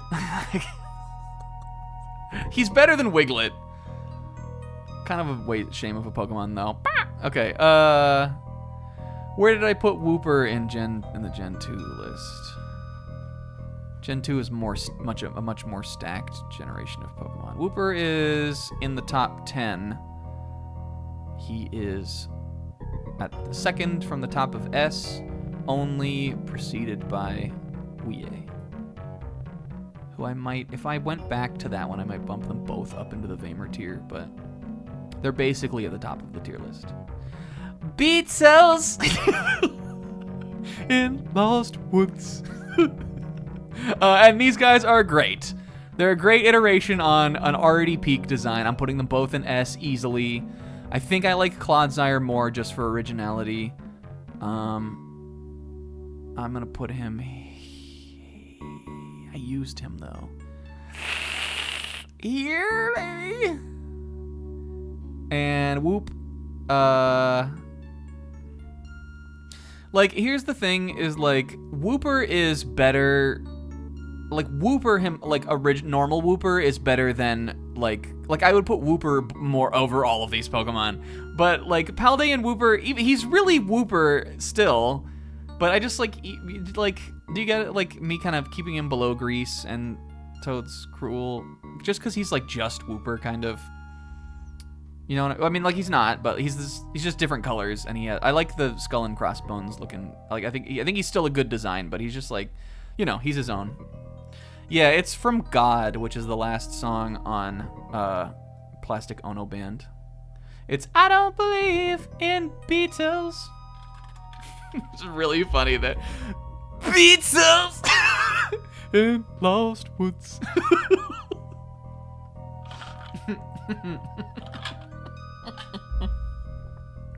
Not something I needed to find like 15 minutes before a stream started because I couldn't stop thinking about it and I had no time. Yes, it's completely us. Okay, and I like the fridge too. I'm gonna put him in S or maybe the top. Be nice. I was really feeling that discussion about Titan. I was feeling telling you guys about whales. Hell yeah. You ever talk about something and it makes you like it more just in that one moment? Hell yeah. And I might keep the fridge above it though. Where do I want this one? I like it more than Girafarig. Where did out of curiosity? I got the Gen 2 list right in front of me here. Girafarig I had in A. Lower A. That's respectable. I think that might be a little wrong. But again, Gen 2 for me is stronger than these guys. And for a giraffe, I think is a great, like, you want to talk about the Dunsparce, whatever. This thing is an awesome joke evolution, kind of. The tail turned around and turned into a hood? That's way cooler and like more, like, it's just a great idea. That's a much better idea for like an Evo for like a Gen 2 Pokemon that's again gone a long time unloved, kind of. I like it a lot, and it's cute. It's like a little she, and I think the colors are nice too. I like the colors more than Girafarig, and I think what maybe does it more for me a little bit is that this one has a really long neck. This one looks much more like a giraffe. Girafarig is like, it feels like they were, maybe because they were working on the Game Boy, that they were afraid to let Girafarig soar, kind of. He looks like a little horse, you know? This one really looks like a giraffe, so I like it. Okay. And shitting on, let's put the 3 hump for him just cause. Shitting on Dunsparce, at the end of the day, I like him more than some of these other crummy Pokemon. I might put him in B. But I think he's disappointing.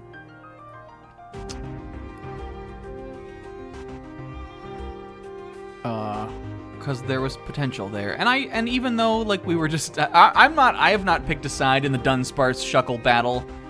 I like them both a lot. Let's talk about Gen 2 a lot here. Where do I have them? I've Dunsparce in B. I think I might be wrong on that one, and I have Shuckle towards the top of A. So I guess I'm more on Team Shuckle. But they're both good. And I think he deserved, even though I know, like, again, he's like a meme, like, he's in a long time in the Pokemon community, he's sort of been a meme, about, like, give him a mega form. Like, people are always asking for there to be a new Dunsparce. I think he deserved to get, like, I don't think that invalidates it. I think he deserved to get a cool design. And he didn't, really. He got bigger. But at the end of the day, like, again, if I was if I was doing a Nuzlocke or something, which actually is the only time I've ever used Dunsparce, was in a Gen 6 Nuzlocke. But if I was, let's say I was doing a Nuzlocke of like a later gen game, and I like found a Dunsparce, I would be happy at least that it would be able to evolve and I'd get like it'd be stronger. So that's something. All right, Kingambit I like, and I don't know if I would have liked him as much without Guncoinger, but I don't think he factors in that much to me. I think he's kind of feeling it out here. I don't think he's an S, but he's nifty. Maybe around Arbalova level. Maybe like here, somewhere around here. He's cool. Cool, good evolution, good idea. Let's maybe put him by. I like him more than Bisharp, and I already like Bisharp and Pawniard. The only thing that I think is weird about him, maybe the only thing I don't really like about him is that the way he he's forever sitting, and this like thing that he's sitting on is part of his hair. And when he moves around, like when he follows you and or you throw him out like to walk, whatever it's called, auto battle, he woo, like zips. he like doesn't animate. He like flies around on this hair thing. It's really weird looking. He like hops, but when he moves fast, he like woo. I think it's weird. But he's a cool design. Good idea. We talked about Kowtow Cleave. I think that's a really cool move. Like a really neat, like dark type move for like a Shogun, like he's like doing like a bow, but it's like a double dirty trick kind of bow because he slashes you with his big head sword. I think it's neat. I like him. And that's all of the Pokemon. No, it's not. Let's do the rest of these before we talk about the. We'll do Barkybex, Gimme Ghoul, and then and then we'll do the Paradox Pokemon, the legendaries, and then the DLC guys. I think that flows a lot better. Okay. We got some D's here. This one I don't like at all. I don't like his little herpes cold sore thing. I don't like his vibe. He sucks. This one is like almost cool looking. The theropod body structure is enough for me to put him above Fido and maybe the butt plug and this ugly dog. And some of these guys. Not better than Flittle. Maybe here.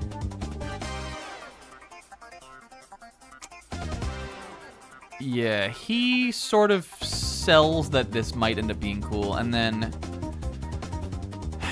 Excalibur, like, I remember in the Destiny Challenge playthrough when I was talking about yeah, I might save Frigibax. I think Excalibur is the D for me. I'm moving Fido to D.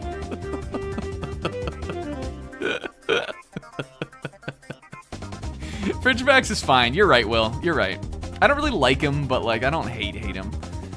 Okay, I in the Destiny Challenge playthrough, I made a generalization that I didn't like Godzilla like looking Pokemon. And I was speaking out of turn there. One, I'm sorry I slighted Godzilla, one of the coolest creatures ever to exist. But I didn't mean to slight Tyranitar or some other cool Pokemon.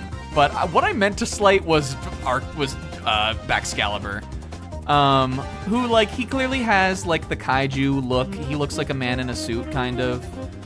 But I think his design is too simple. It doesn't read pseudo to me, but it also reads like stupid. It's just dripless, sauceless. You will never be... This isn't Tyranitar, really, but you will never be him. You will never... It should have been you. Not good. Do better next time. I don't think pseudos have lost it, though, because I really like... what the fuck is it called? Dragalge? Dragapult. I really like Dragapult. I think they can bring the sauce back. Okay.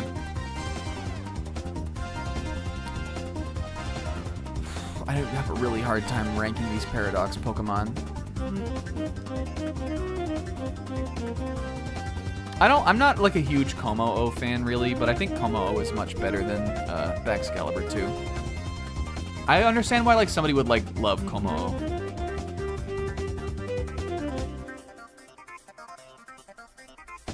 And then are there other like Goodra is not my favorite, but Goodra is way better than Baxcalibur. Hydreigon is not my favorite, but Hydreigon is way better than Baxcalibur, and Haxorus is way better. And then beyond, like lower than that, I like them all. Okay. Oh, we were gonna do the Gimme Ghouls. Gimme Ghoul I like a lot actually. I know you're sort of inundated with him because he is all over the game, but he's just a funky little guy. I actually think he's a really strong design, even though like he ends up kind of being more of an item than a Pokemon. And I wanted to use him until I realized he was sort of useless until he evolved. I guess we could put the chest, but I sort of just like he looks like that Ben 10 alien kind of. But also he's kind of like Harvest a little. I wonder if maybe that had something to do with the inspiration, possibly. Harvest from JoJo's. Yeah, I like him a lot. And I like this guy too. I think somebody was saying they like didn't like him. Who doesn't like this guy? Was it Will or Kingo maybe? We were just talking about this recently, and someone said they didn't like him. Golden Go. Maybe there's no Golden Go haters here. Maybe it was somebody else. Okay. But Sizz is right. Golden Go is a gamer, and I'm gonna put him like towards the top of A also. I think he's very funny. It might be right next to each other for these guys actually. Among the guys I like the most, but not quite the most. He's got a little surfboard. Oh, it was Naf. It was Naf. You guys are right. Maybe. I feel like Naf liked him until, like, I feel like Naf doesn't like him. It's just because of the VGC. And he is quite good in VGC. Maybe I don't know if maybe to a problematic degree, but he's pretty fucking good. I like him though. He sort of looks like the mascot on the string cheese. But I think he's cool. He's like a funny, weird looking guy. Like artificial, but like, I don't know. I like him. I think he's fun. Okay. Oh. With the, I'm gonna tell you what my compulsion is. I want to grab Ogerpon, and I want to grab the legendaries, and leave everybody else down here for now. Yeah, what's up, Arceus Zach?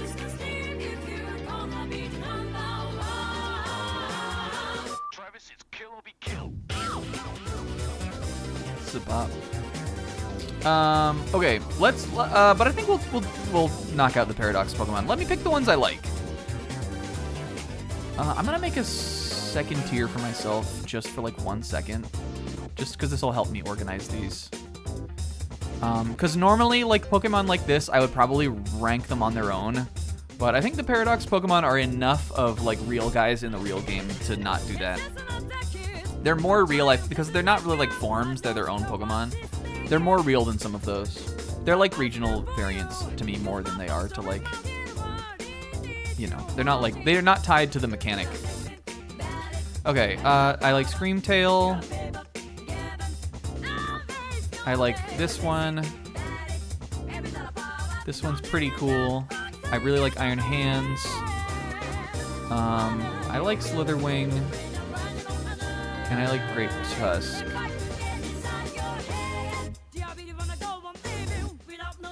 And I like Brute Bonnet too. I think these are the ones, these are the ones I like more, and these are the ones I like less. Let's just do the other ones too. Well, nah, we leave the DLC ones. There's not that many of them. Okay. These are the best ones, I think, from the... Yeah, Slitherwing is like the one at least it is. These are my favorites from the past Paradox Pokemon, and these are my favorites from the future.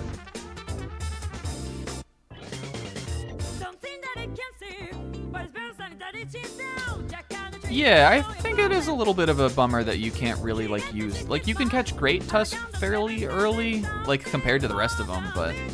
And I'm sure Iron Treads, too. But yeah, I think it's a little disappointing that... Again, they take up a large chunk of the Pokedex of this game, and they're, like, not in the... You can't use them in the story. Like, they're just not in the game. Oh, why are you rating normal, Terapagos, and Terrestrial? I didn't make the tier list. You are a nuisance. I'm sorry, this is Tier Maker. I haven't even put them on the board yet. Okay. Let's figure out where these are gonna go, though.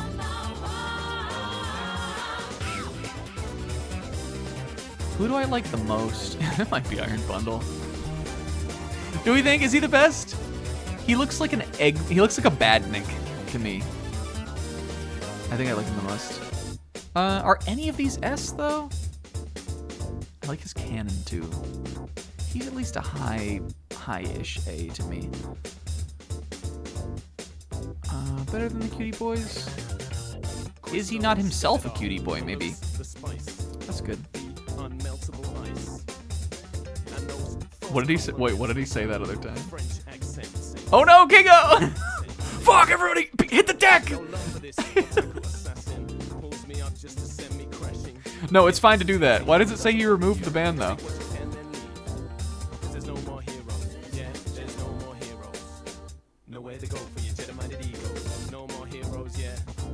Is this Lotus Juice?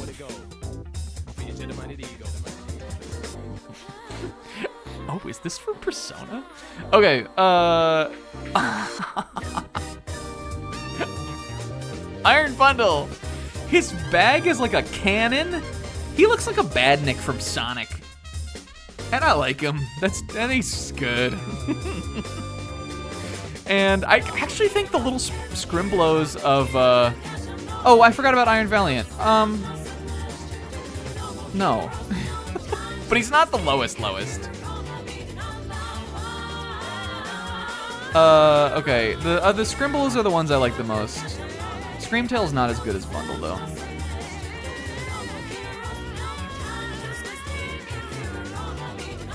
Screamtail is like...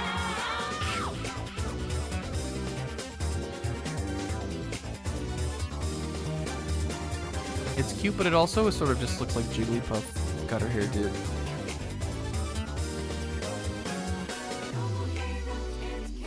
Not as good as Paldean Wooper, who's like I'm like looking at Pokemon that are very similar to their Gen 1 counterparts. Maybe like here.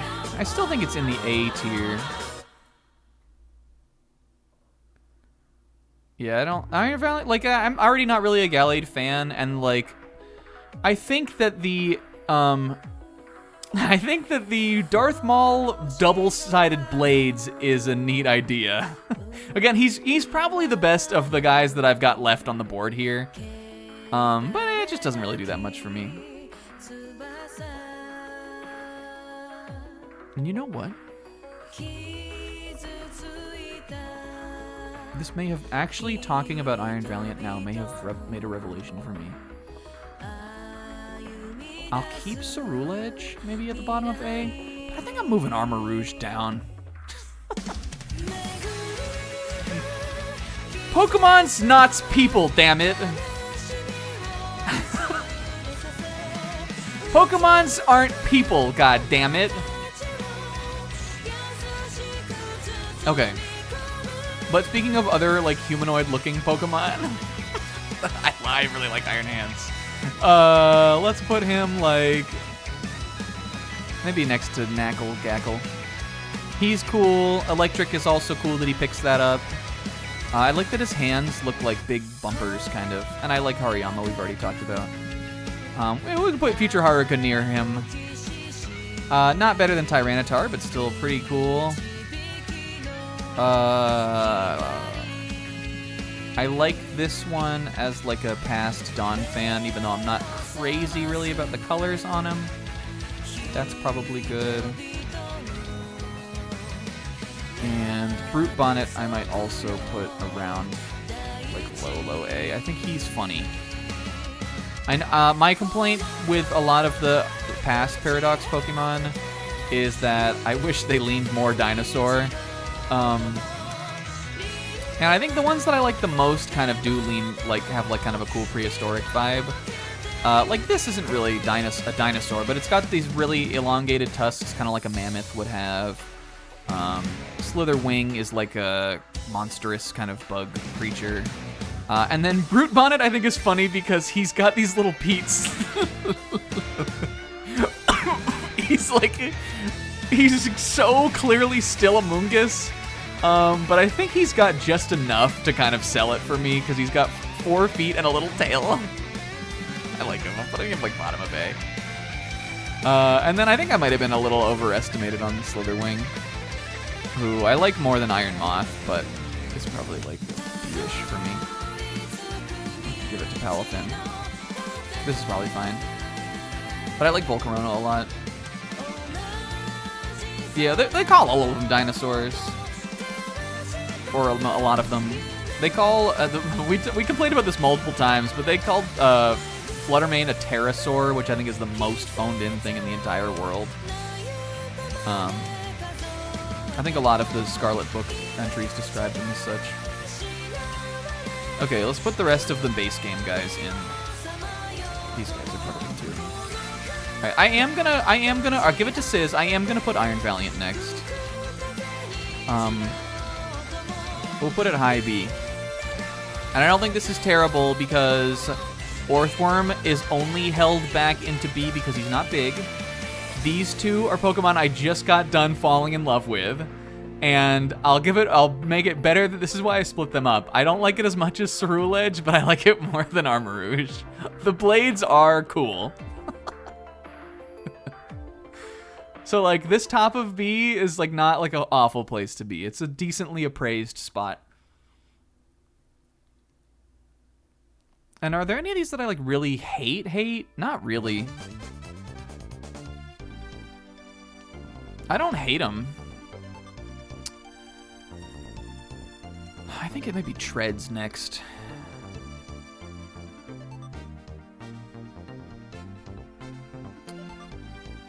Fluttermane is Cope.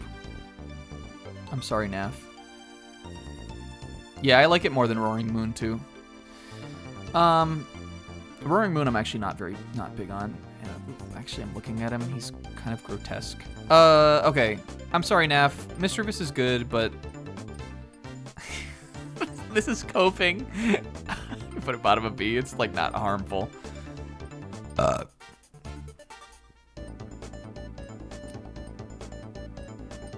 Give it above to Dunsparce. Remember what they took from you. Sandy Shock. Well, I actually think I do like Fluttermane more than Sandy Shocks.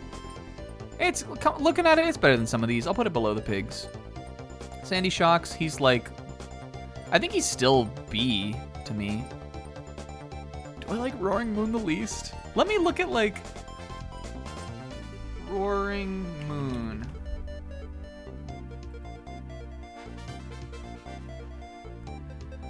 Is he not kind of gross? What's up with him?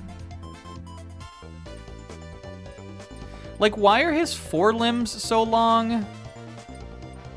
I don't like his face. I kind of like a little bit that he sort of has the, like, he's still got, like, the Bagon in him, kind of, which is sort of neat. But, like, this one doesn't even evolve from Bagon. I guess I guess his body is because, again, if we call him a pterosaur, which again, if he's a pterosaur, his wings should be his forelimbs. But let's just say, for the sake of things, that he's not. Pterosaurs do have this sort of, they don't have a long tail like that, but they do kind of have this body plan where the forelimbs are really long and the back limbs are like really, really short. So like, I guess I get that if they're trying to kind of go for like that, like to conjure that imagery, that's probably why he's shaped like this. But I think there's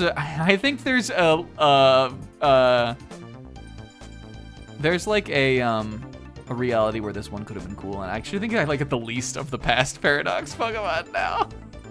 I think Mega Salamence is better than this. And Mega Salamence is like just, he's not, it doesn't have to stand as much as his own thing. But I guess the wings, I guess I get that. The wings I think are the visually, I think are maybe the coolest part of him. It's his gross little deformed body that I don't like. Let's place him. I'm putting him in C tier. I like him the least of the past Paradox.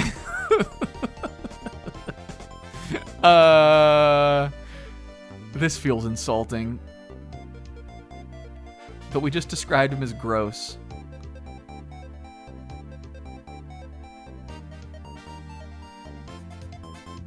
I'm moving Relor down. This is fine. I don't like him. Fluttermane is cope. Fluttermane is like extremely coping, but I at least like don't hate. I like Fluttermane. I think the design is fine. Doing Peter. Yeah, I was talking about how they are the one of the most nothing Pokemons is. I described Knackley as a period with no letters, and I described these Pokemon as a message you can't send because there's just nothing. Okay, and then these guys are all like B. These guys are fine. Iron Jugulus or whatever, Orange Julius. He's like a C. I'll put him below Tauros because Tauros raw. And these ones are Bs. Where's Slitherwing? Iron Moth is still Volcarona, and that's still pretty cool. Let's just put them next to each other. And Iron Treads, I like more. And put him next to Iron Valiant. Why not? I don't like Iron Treads as much as Great Tusk, but his face being inside the like treads is kind of interesting. He looks like, you remember those little dogs that you used to be able to buy in like right around the 2000s? Where they had like those little dogs that would do like flips and little robot dogs. He gives me that vibe. Ooh, wait a minute. Wait. Sorry, Sis. I just now realized that like he's like a droideca. He's like a Star Wars destroyer droid. I don't think I ever realized that these legs like pop into him and the ears like slot in, and that's doing things for me. But like top of B. That's a cool idea. That when he's moving, he's like fully ball, and then when he like stops moving, he like pops out. Okay, Gimme Ghoul chest we don't need. He has modes, much like Tsushimi, who he's right next to. Alright, this is just to help me. Let's put these guys up. Some of these I actually like a lot. Chiyu I like. They're all about an A for me though still. He's not better than this fish. But I think he's very striking. I like the design on him. Maybe around these guys. And I'm moving Wattrel above all of them. Wattrel's cute. I'm moving him like here. Chiyu guys. Gen Z boss and a mini. He's the one I like the most. What did I remember I gave my opinions on what I thought the order of these guys were when we did the stream, and I'm not sure. I think I may have said Wo-Chen next and then Chen Pao. I think I'm gonna swap them, but I think I like them both more than Tinglu. And even Tinglu is like fine. These guys are like all right around kind of bottom of A, top of B. The Ocelot is kind of cool. I didn't realize that what sold me on him that I didn't really get before is this like is like two halves of a sword, but this one is like a hilt and this one is the blade, and you can actually see them sticking out of the top of his face, and I think that's neat. I like that the swords become the broken sword becomes his tusks. But other than that, he's like a little. Other than that, I don't know how much I really buy his like body. Kind of. He's like a little slinky to me. I like you less than Blue Bonnet. These guys are around like the top of B, I think. Yo, here's some Splatoon. This one is from Splatoon 3. I'll give it to Iron Valiant. I like Wo Chen too. He's pretty cool. Maybe here. The worms. Slug, worm. And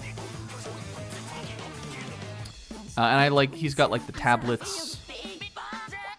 And I might just put what's it called? Tinglu? I might just put him here. I don't dislike any of them. The lore is cool. I think that I don't think they're the most memorable, like, trio or, like, quartet Pokemon. Like Pixel, I may also kind of forget about them as time goes on. But the quest for them is fun, the needles are fun, and I think that they have enough going on that they're like, within this game, they work as, like, the hype for that quest line. I don't think I'm disappointed by any of them. Also, this is not from Splatoon 3. This is from Splatoon 2. But this band came back in 3. Okay. All right, we're getting there. Do we want to do the remaining Paradox Pokemon and then do the legendaries? Let's put them all next to each other. Okay. We already talked about this. I'm fine if you don't agree. But Walking Wake and Raging Bolt rule. I'm thinking A. Let me look at the part. I don't like him better than the Scrimblow Paradox Pokemon. I think I might kind of like put him in this sort of zone. I like you more though. They can break the Garganical wall, but only just. Dinosaurs. And then Gouging Fire we like less, but I think he's still at least like a B-ish. I'm already not like a huge Entei guy. I'm not really a Raikou guy either. I really like Suicune, and I get that this one is not like it's not like pretty and beautiful like Suicune. It's kind of like a nasty dinosaur, but whatever. I like dinosaurs. But I think I really love what they did with this one. This one is like a Pokemon I don't really like that much, and he's the least interesting. But I like his big Styracosaurus frill. He's thrilling. I'm gonna put him here. B, whatever. B for dinosaur. Binosaur. Okay. Like, I think, Pixel, what you wanted is this Suicune. Is that accurate? I think what you wanted is Suicune, you wanted, like, Iron Wake. Is that maybe? Okay, and then, these guys are fine, but I don't, like, the Musketeer trio are not my, like, favorites. I like Virizion the most. I'll give this one an A. This is easily the coolest one. I might have it right around here, Ceruledge. Let's move you down to Lechonk. And then Terrakion I've never liked. And I still don't. I think he's the worst one. At least we're here with Jugulus, I guess. And Cobalion is somewhere in the middle. I think he's maybe... I put him here. He's around here. He's still pretty cool. I think, what's this Iron Crown? I think he is a really cool translation of Cobalion into, like, the future Paradox. I just am not, like, a huge Cobalion guy. So I think it's fine to put him right next to Entei, who is, like, also not like, huge on. But these guys I love. Putting Koraidon in the S tier. I have to remember that, like, Miraidon is the same, like, the story of Miraidon is the same as the story of Koraidon, even though it's not the one I played. But that still counts for things. I'm gonna Quack Evolve down just a little. Here, maybe, actually.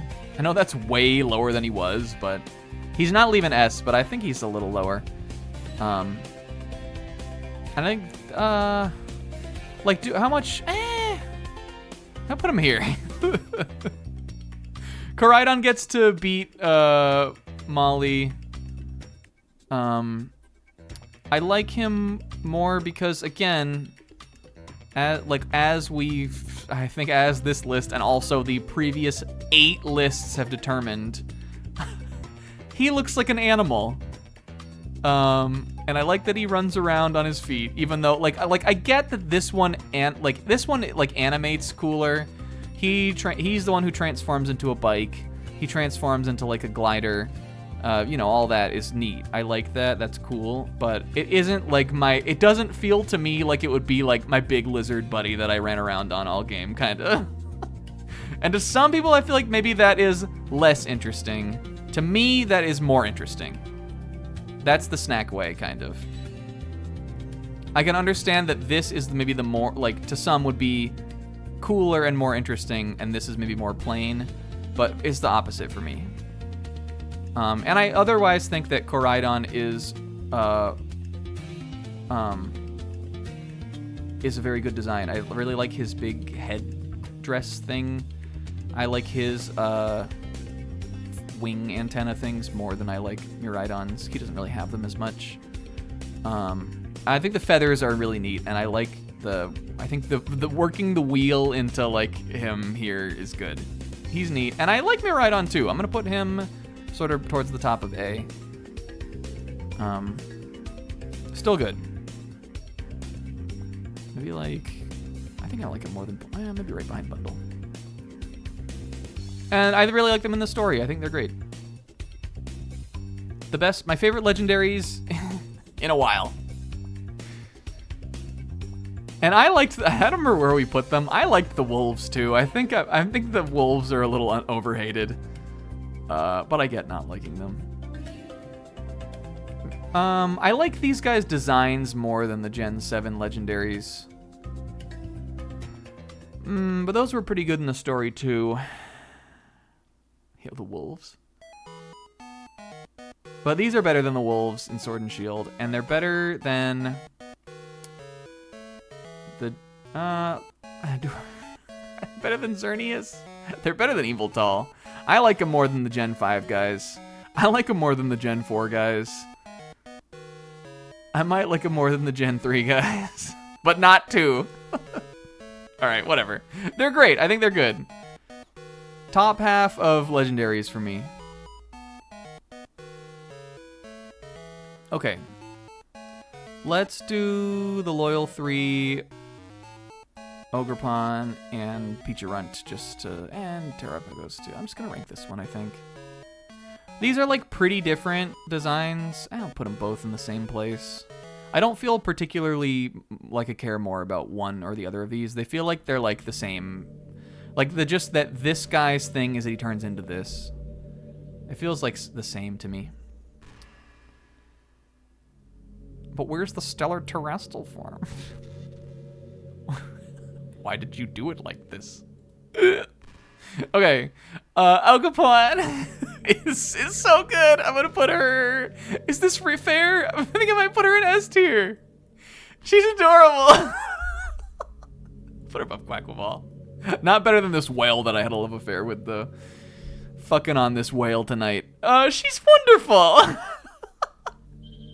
I'm eating my own hat on the mythical thing that I just said I didn't like, because Ogerpon is a mythical, and I think she's absolutely darling. And she's cute in the story, too. And she goes, Pow! I think she's good, and I think the masks are an interesting game mechanic, as well as a cool thing about the story. She's not a mythical? Well, she might as well be. She's a legendary, though. I know Sizz really doesn't like Quackwaval, and I mean, I guess I get that, but I still think it's wrong. Peacherun is a mythical, though. Maybe that's what I was thinking about. We can put the rest of these guys. I think I like Peacherunt more than Terapagos. The thing I like the most about Peacherunt is his form when he's in the peach, and he just looks like a little grumpa. And out of the peach, like he's got like the Momotaro vibe, but he's also kind of ugly. Like he's cute, but he in like an ugly way, kind of. Cool lore though. I'm gonna give him his dues. I'm putting like a B. He's like about a B. Better than Charcadet? Sure. Move Charcadet down. Beecherunt. Yeah, the video is cool. The lore is cool. It's neat. Terapagos. I think he's also a B. I'm looking at where I want him. The thing about Terapagos is he doesn't really have the lore. He doesn't really have the story to him. He's just like a neat thing. I think he's around like a Cyclizar for me.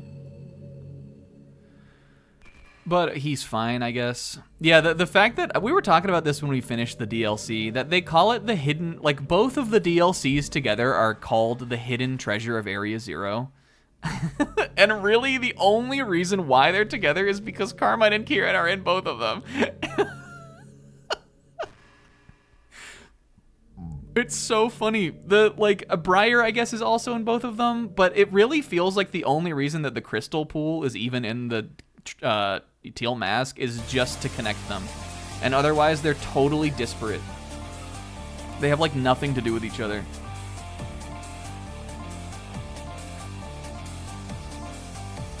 I do think that it was, at the end, it was the right decision to have the stories go into one and the other, because I think Carmine and Kieran, from the beginning of Teal Mask to the end of Indigo Disc, do feel like really good. They feel about, like, as good of characters. Maybe some of it's because of the voices. They feel about as good of characters to me as, like, the main story quest characters do, other than Arvin, probably, who's the best. So I think that ended up working well, because I found them endearing by the end. But they're really the only connecting point. Okay. The Loyal 3, I think, are all pretty close to me. I think they're all in B tier. Let's start eating them. Okie Doggy I like the least. He's still, like, kind of cool. He's, like, a big guy, but I'll put him, like... I don't know if is he a C? Is he better than Tauros? I'll put him, like, here. Tauros, the Guardian of C tier, on merit of still being Tauros. As a form, D. But on the merit of still being Tauros, the bull Pokemon that I liked when I was 8 years old. That holds weight. Okay, and these ones I think are B. What is this song? Yo. I like these both. Let's figure out where I want them. I don't know about A, though. It might be up here with the Orth. I'll keep the Orth at the top of B, though. So Monkey Dory is a monkey. He gets a little bit of a boost. I like that he looks like a hear no evil, see no evil kind of monkey, though. He's like a macaque, but he's very shifty. Looks very mischievous. I like his sandals. And then Pheasantipity is just like kind of a cool bird, and I think it has a funny name. And that's it, really. Actually, they might... Iron Valiant is doing things now. And these guys... Here is better. They were above some good guys before. God, there are a lot of fucking legendaries and shit in this. Okay, we gotta keep moving. We're getting there. We're so close. Let's put all these guys up here. And Blood Moon. I almost forgot you. The Sushimi wall. Look at Sushi. I'm so proud. Sushimi and Churro Lad holding down half the tier list in the lower tier. Okay. Let's place the ones I don't care about much. I think we like bottom out at B here still though. It's Diplin is the one I like the least. He's like around Glamora tier kind of. And then, what's this one called? Poltergeist? I get these mixed up because it's like the backwards. Poltergeist is maybe like high B, or maybe low A. Here's fine. Sinischa. I like Cha. I like Cha. Sinischa is like maybe up here among the cutie boy stuff is. Put them next to Crocolore. They look like they would smoke weed together. Hydrapple is super cool. He is towards the top. He was like not even on my radar, and now I think he's like here-ish tier for me. Bring him back, please. I'll use him next time. I've already used all of the other Applin line. The fact that these things on the side are also heads, which I did not know until we played the game,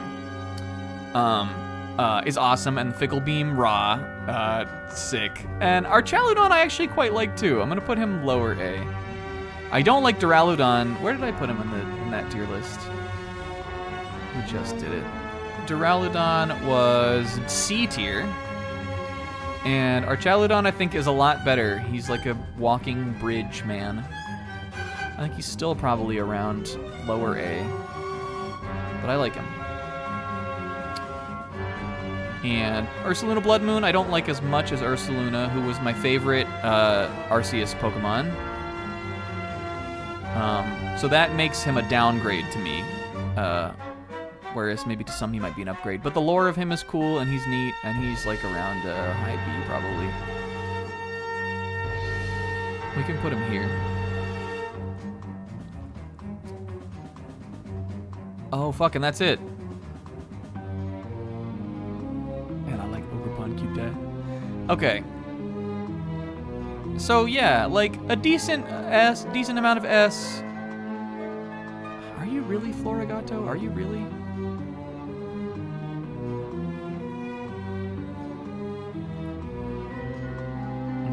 Totally.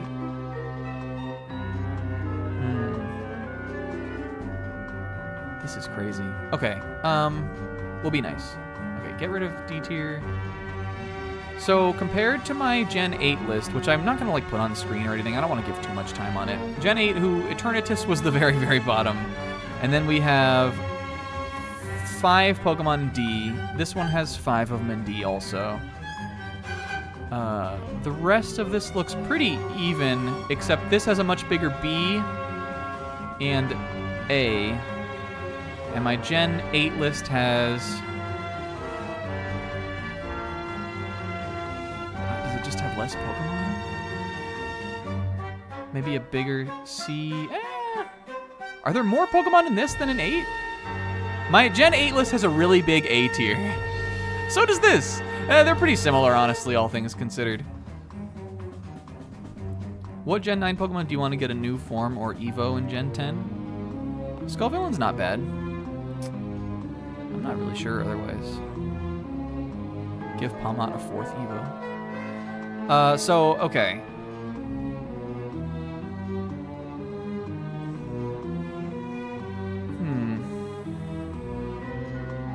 I might have this a little... that's not a Vamer. Okay.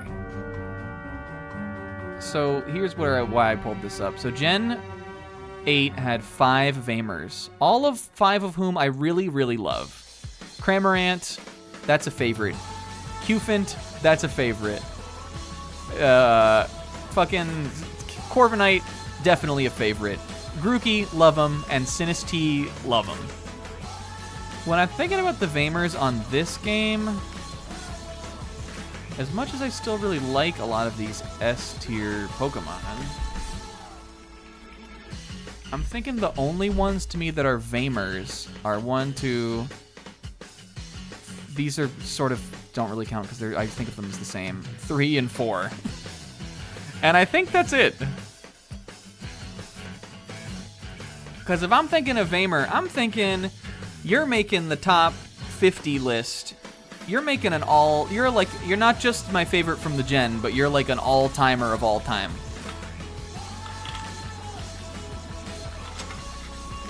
And I think only these 4 really are like an all-timer of all time.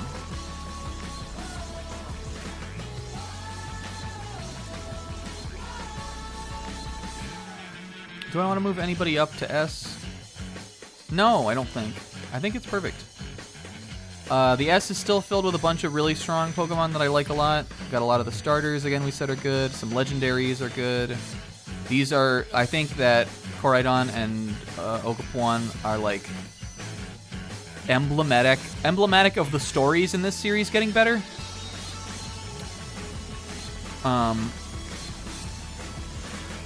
And some other good highlight guys. Got some cool birds. We got a cute this. Okay, did somebody just post one Snackanet for Paldean Wooper? Cute. We got Grease. And yeah, I still like the gen. If the next generation of Pokemon had designs about as strong as these, I would still be satisfied with it. What I would love is not like a whole 20 Pokemon of Paradox guys, none of whom are like that cool, really. Not even one of them got into the S tier. What the fuck is this? Oh. But, you know, whatever. Sometimes you gotta do your thing. Sweet. All right, I think that's perfect.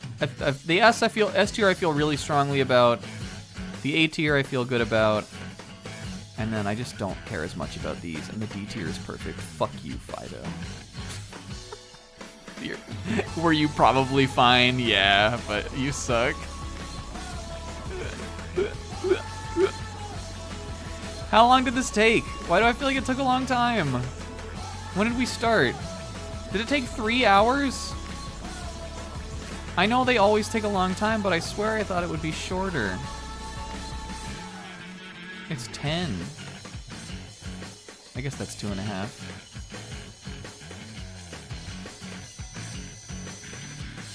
Well, listen, we don't have to make this folly again for at least another year. Probably at least 2. Because we're done, guys. Thank you to the Pokemon Ranking Project. We should do a list where I should do a list where I just put all of the Hall of Famers together so you guys can see them all. And see Snack's weird taste. We got like some Cramorant. Let's look at some other fucking weird ones. Crabrawler. What are some other ones? Heliolisk. Gothitelle. I'm just looking back through. Gen 4's Vamers are like so fucking... Gen 4's Vamers are the most like illusion of free choice Vamers of all time. Oh, Torkoal, Pelipper, Sudowoodo, Snack's eclectic taste. I'm just naming off random ones that we gave Vamer status to. Funny. All right, that's enough of that. What is this? I recognize this. Oh, no, I guess. Oh, no, I did play this, actually. This is the only Layton I've ever played, and I played a little bit of it. I don't know if I recognize it from that, though. I think I thought it was a different song.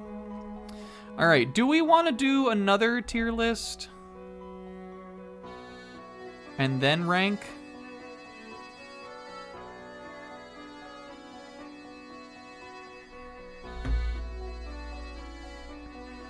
So here's the crazy thing, you guys.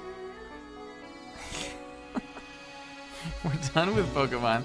I'll read some from the backlog. I got Doom Eternal Demons. I think I wrote that just because of uses. Candy. Mega Man X Mavericks. That's a good one, but I don't think we can do that tonight. That'll take too long. Beatles albums, same deal. That feels so important to me.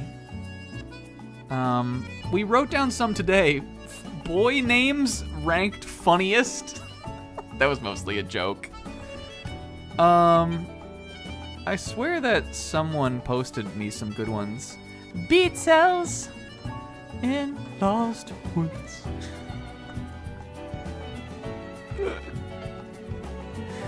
So, just do a little browsing, I guess.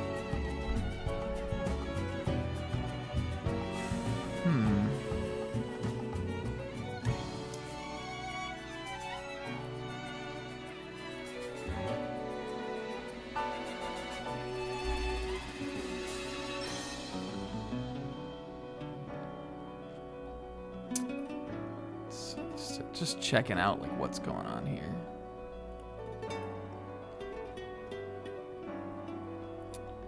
What do you guys think? It's clearly the end of one era. You want to know the first time we ranked a Pokemon gen? It was in 2021? 22? When did Persona end? Persona started at the end of 2021, right?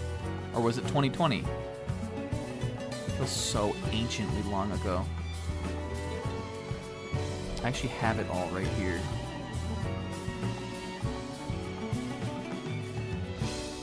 When was Persona? I know when it was. I'm weird with years like that. It was 2020 to 21. So we started this in 2021 and it's 2025. That era is over. The Pokemon era, ranking the Pokemon era. I think it's time. I think it's time.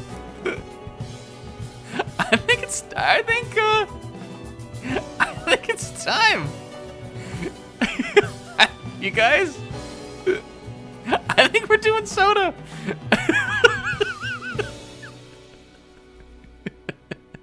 I just have to find a good one, is the thing. This is drinkable? Oh, they got Crystal Pepsi on here. I've never had that, and I feel like a poser not having had it. This is really 45 sodas?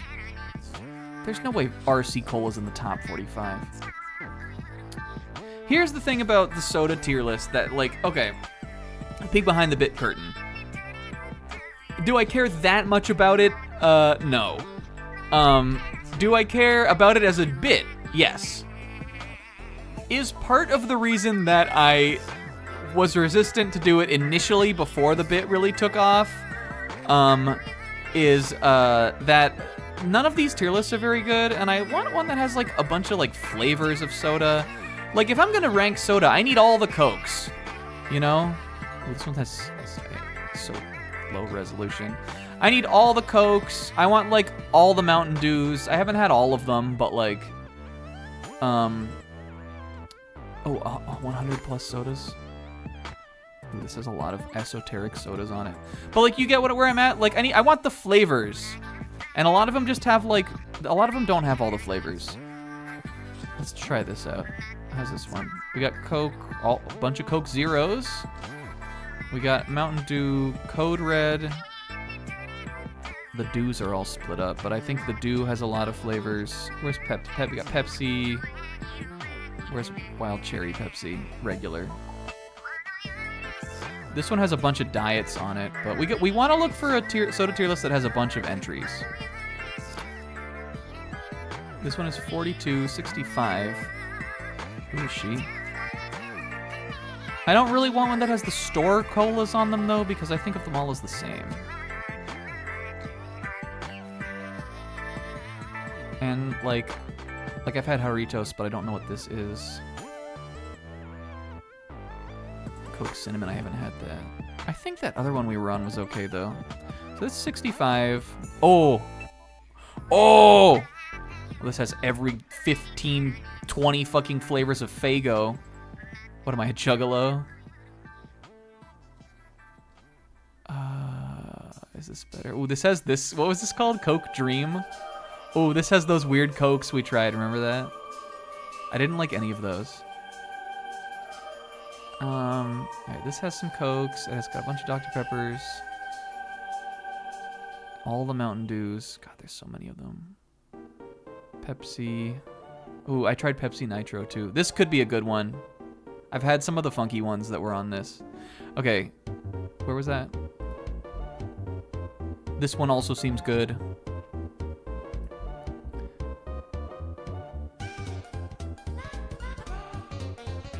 Will loved Starlight Faygo.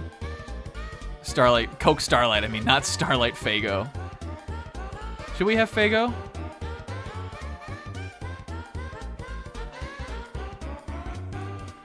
Yeah, we need it like Terrapagos.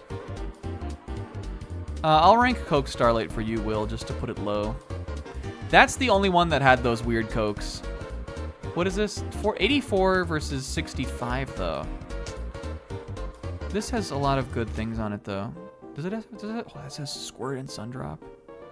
Ooh, it doesn't have the red Squirt, though. Did this other one have the red Squirt? This one? No. This one? Does this have the red Squirt? Yes, it does. We might have to go with that. What do we think about this one? It has the Cokes. It has a lot of Cokes. It has Dr. Peppers. A lot of which I haven't had. All the Mountain Dews. It's got Pepsis. It's got Sprites. It's got Squirt. All the Sun-Kissed. Does it have like, oh, it's, what about Mellow Yellow? Do we have Mellow Yellow? Not that I really like Mellow Yellow, but you know what I'm saying. It doesn't have Mellow Yellow. I think it might be washed. That is a classic soda fountain soda.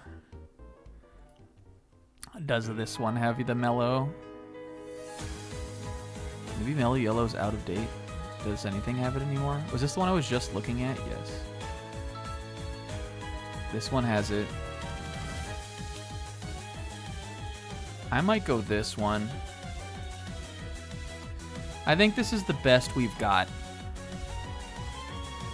It doesn't have the weird Cokes like Sis, like Will liked, but I didn't like any of those anyway, so I think we're good. Ooh, Sis, and this one has Coke Orange Vanilla. Let's fucking go! Okay, I like this one. This one has a ton of options. It doesn't have the red Squirt, unfortunately, and the red Squirt is great. But I think this is pretty good. The Scavengers of Soda. Should we keep F? Get rid of F. I like sugar. I'll probably have diabetes, whatever. Then none of them are F to me. Okay. We're gonna go in order. All right, 7-Up. Worse than Sprite. Is there anybody here who likes 7-Up more than Sprite? I think a 7-Up as a pizza party kind of soda. I'm putting it in, I'm thinking like about a C maybe, or maybe about a B. And I think I've had the cherry 7-Up. And I generally like cherry flavored sodas a lot. So on good faith, even though I don't remember it that well, I'm going to put that in B also, but there will be a divide there. Let's also, just really quickly here, Snack will grow up to have diabetes.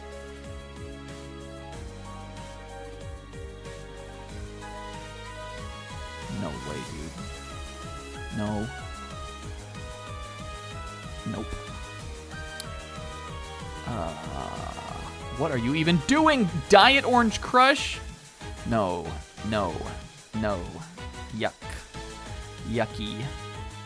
I'm not putting any right on here. I don't know what that is. Yucky. Gross. Nasty. Boo. Boo. I think we need a haven't had tier. But I'm putting all of the diet soda in bad on Faith. Diet Mist. And 0 is the same thing. He will develop diabetes. Okay. I don't like diet soda. I think it's all gross. A lot of it I haven't had, but Diet Coke I don't like. Let's put like the ones that really at least have like earned a name for themselves at the top. Diet Coke and Coke Zero and Diet Pepsi and Diet Doctor. Where's Diet Doctor based? Do you guys remember? This is probably only me that remembers it. Do you guys remember the Dr. Based? Do you guys remember Diet Dr. Based?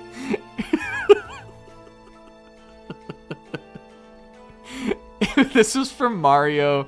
It was when we were in the Chocola Woods, and it was from Mario and Luigi, and we were talking about running a lemonade stand where we would sell the Dr. Based, which was like a 2-liter of Dr. Pepper, but like with maybe like a piece of paper over the label, and we would shake it up and throw it through the car window into somebody's car. But really what the whole thing was is I couldn't stop saying Diet Dr. Based. I was just having a love affair with the mouthfeel of saying Dr. Based. It's like Dr. B, but even funnier sounding. Diet A&W. Ugh. Okay. I don't know what any of these are, though. These seem sort of refreshing.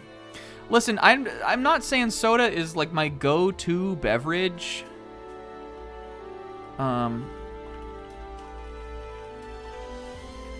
But if I'm gonna have a soda, I don't want diet. I don't keep soda in my house. I don't buy soda bottles. I don't buy soda cans. I only have it when I go out to eat or I get food out. Now, I do get food out a lot, so I get it, you know, I would say I drink it fairly often. But a diet soda is for soda drinkers who are like on that daily shit, I think. And I'm just not on that. I've never have been, and I never will be, I don't think, because it's bad for you. So I get the function of the diet soda, but diet soda is if you're really hooked on soda, I think, and that's just not me. Though I do still have incredibly strong opinions about it. Okay.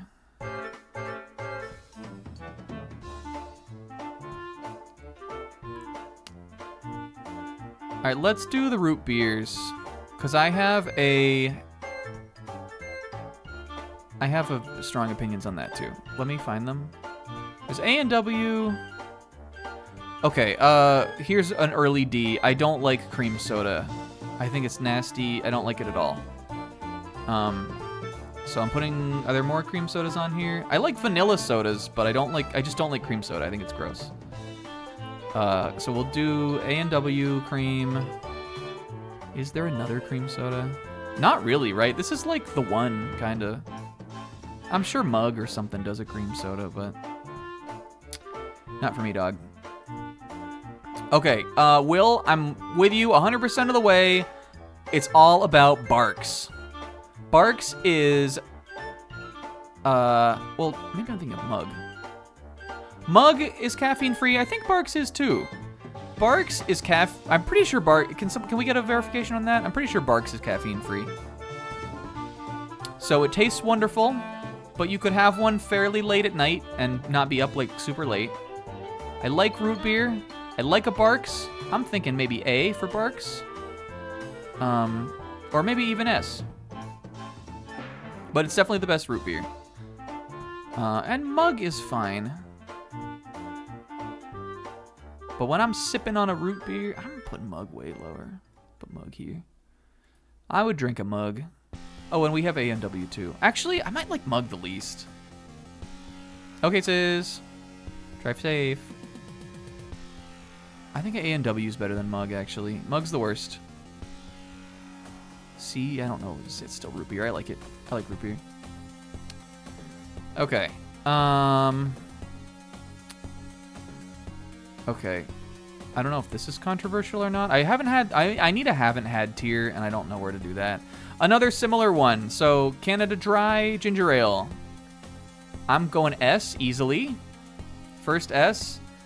I love ginger ale. I think it's very refreshing.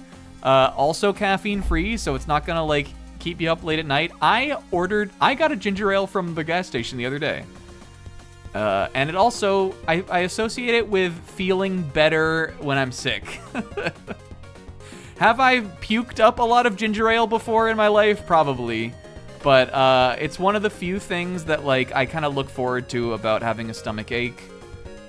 Because I like it, and it's just, I don't know, it's maybe like a childhood thing or something. I like to sip on them when I'm not feeling good. I think 7-Up or Sprite is fine too, but I just think of ginger ale as more like restorative kind of.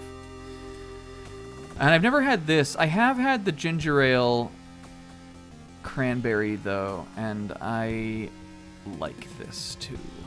I'm thinking cranberries are, I feel similar. Anything that's like a red soda, I'm liking that.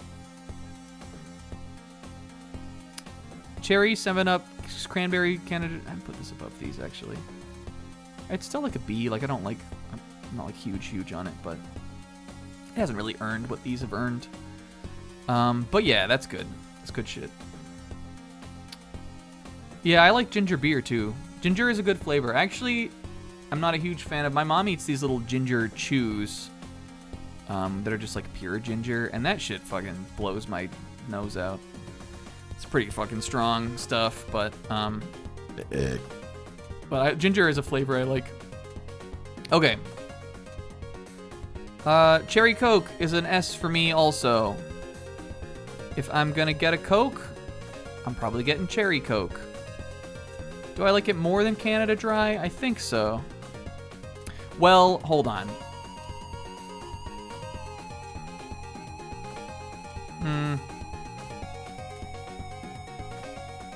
Cherry Coke.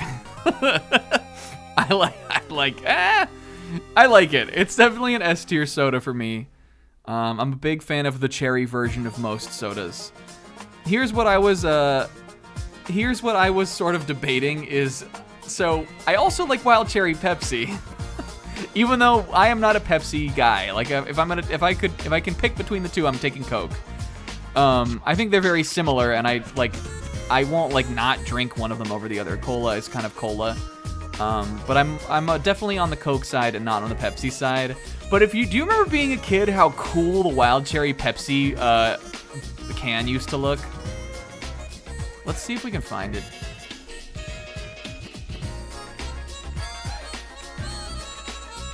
Look how cool this shit looks. And the cherry, what was it? Cherry Coke is a good can too. I guess they both had good cans. This is the one I guess I'm sort of thinking of. Something about the way the cherry cans used to look is like, it just hit different. It made the soda so much more even exciting to try.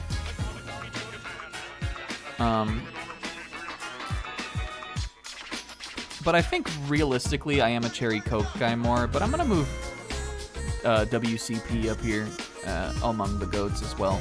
I'll keep them next to each other. And also the thing about Wild Cherry Pepsi is like, I think the Wild does a lot. The name, like the Wild, does a lot. But I love cherry flavoring, and I also just really like cherries, like the fruit. I buy them every summer, and I eat them. I just keep a little bowl of them on my counter, and I just eat them and I spit the pits out. I eat them all the time when they're like in season. Okay, and we're at the Cokes. I've not had Coke Life. I think this might be Diet. All right, regular Coke. S. I really like all the Cokes, actually. Vanilla Coke, S. And Coke Orange, Vanilla. So I'm gonna teach you guys something here. This one is called Cherry Coke. This one is Coke. This one is Vanilla Coke. This one, though, is called Coke Orange vanilla. Even though I guess this is really called Coca-Cola Cherry.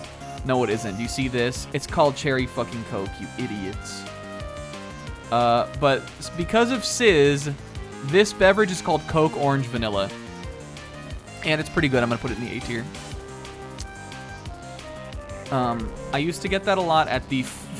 I know people hate these, but I think they're fine. I used to get this a lot at the freestyle machines at Wawa. And I know they did. I knew that they did a bottled version or a canned version of Orange Vanilla, but I don't actually know if I've ever really had it. But I like the flavor enough on those freestyle machines to have merit that like a canned version would be better because it just is. Getting Coke from a freestyle machine is like the worst version of a soda.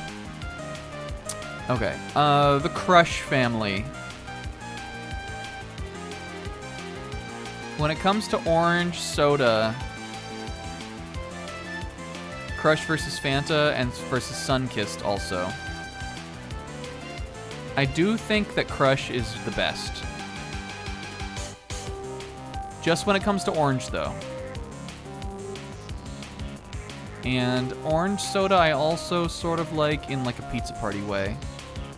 I'm gonna put this one here. I'm moving Mug to C. Mug, you haven't stood where the rest of them stand. And then the other orange sodas are fine. I think Sunkist is maybe the worst. And Fanta, what it do? And then the rest of these like fruit sodas. I also think Crush Grape is the best. I think Crushes I just think are better than the Fanta. Maybe. But I like the pineapple Fanta. Do I like these more than 7-Up though? Not really. And I don't like 7-Up more than Sprite. Or Squirt, which is a similar soda. You guys are gonna learn the Squirt lore when we get there. But the orange and grape soda are like, they make me think about being a kid. So I don't like dislike them either. Put the Fantas together maybe. But I do think of them very much as like being close to each other. And then I actually am not sure if I've had any of the rest of these. I don't think I just can't think of, like, I can imagine the taste of strawberry soda, but I think a soda should have like almost like kind of like a bite to it, and strawberry to me is like the least kind of like biting flavor. Like it feels like it would be gross carbonated. I don't think I would like it, but I just can't really think of a time I've ever really had it. This Crush Peach sounds good, but I can't rank what I haven't had, you know? And when you're talking like these fruit sodas, it's really for me like cherry and grape and then the pineapple Fanta I like. I think when you're talking, here's next stance. These soda brands, Fanta, Sunkist, and Crush, all of which that do this, these like different, like they all do these same flavors. Grape and orange are the only real flavors to me, kind of. But I like the pineapple Fanta. I remember drinking this in art when I went to art camp one year in summer. Dr. Pepper. I'll be nice. Gonna put Dr. Pepper in the A tier. And this is through fault. This is through my own hubris, not fault of the soda itself. When I was in college, because I loved Dr. Pepper as a kid, and growing up, when I was in college, I drank so much Dr. Pepper in mixed drinks with rum, where I poured way too much rum into them and not enough soda, because I'm insane like that, that every time I would throw up from drinking too much in college, the next morning, hungover, the taste in my mouth would be Dr. Pepper. Imagine any flavor being that for you. That's what Dr. Pepper was to me. So for years I couldn't drink it because even though I like it, I like the taste, for years, it just made me sick to think about, to smell or to think about or to drink. And I've rehabilitated on it some in recent time. But even then, I don't think I like it more than Coke still. I think the flavor is more, like, I think it's a more complex flavor, but I like that less. But I'm keeping it an A. When I was younger, I think I would have had it an S. When I was, like, a couple years ago, when I, like, now that I'm further away from drinking, I don't really drink as much anymore, I probably would have had it in B. Now, I think it sits right there at A. And Dr. Pepper Cherry, I actually don't think I've had this. So I don't know about that. Okay. I feel like we maybe should just move some A's up here. Because we are... Oh, you're Pepsi with real sugar? I'm about to blow people's lists, like other people's nice, classy adult lists out of the fucking water with this shit. Okay, I haven't had Faygo. It seems gross. I have had Fresca, and I think it's fine.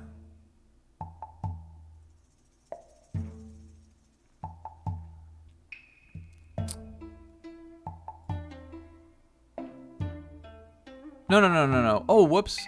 Sorry. Oh, well, no, that's because these are cherry. Pixel. Normal Pepsi is not above any of these. But I really love cherry cola, and so I put the cherries higher than all their other colas, kind of. Even cherry Pepsi. Okay, where did I... Fresca. Mellow Yellow, the one that I had to fight for. This is also a C. They still serve this at... I'm putting Fresca in D. Above cream soda, though. They still serve this at... So, they serve Mellow Yellow, which is sort of just a gross drink. They serve that at Jimmy John's. And I walk to Jimmy John's sometimes to get a sandwich. And every now and then, if I get a soda, I will get a Mellow Yellow, just because it's so uncommon. I'll be like, fuck it, I'm going Mellow Yellow. I've done it like once or twice, just because it's just something I never get. Mellow Yellow is like Mountain Dew. I think when I was a kid, I associated them as the same genre. And even though normal Mountain Dew I'm not a huge fan of, I like it more than the yellow. And we are at the Dews here, gamers, so I need to rapid fire these. Okay. Fuck you. Code Red. It might be above Vanilla Coke, but below Coke. And Baja Blast is here too. These are the best Mountain Dews. I've had so much Baja Blast over the years that I've sort of cooled on it just a little bit.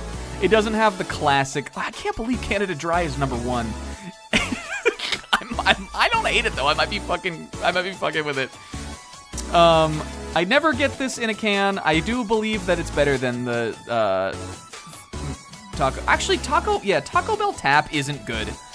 I agree. Pepsi from Taco Bell tastes bad. Baja Blast from Taco Bell. I love the soda, but I do believe that it's not as good there. And then I love Mountain Dew Code Red. I have such vivid memories of drinking this with my buddy Austin, sitting on the couch playing Resident Evil 5 when I went to visit him at his house. And it's like a cherry soda, so I like it still. I'm keeping Coke here for the classic. I love Code Red. It makes me think of hanging out with my buddy at my buddy's house and going out to the garage and getting Code Reds out of the fridge he had. Haven't had this. Regular Dew. Where's Mellow Yellow? I'm putting Regular Dew top of C, maybe. I've had this one once and I didn't like it at all. That's a D. I haven't had this purple Mountain Dew. Is this one the one that's blue? I don't know if I've had this one either, but if this is the blue one, I also didn't like this.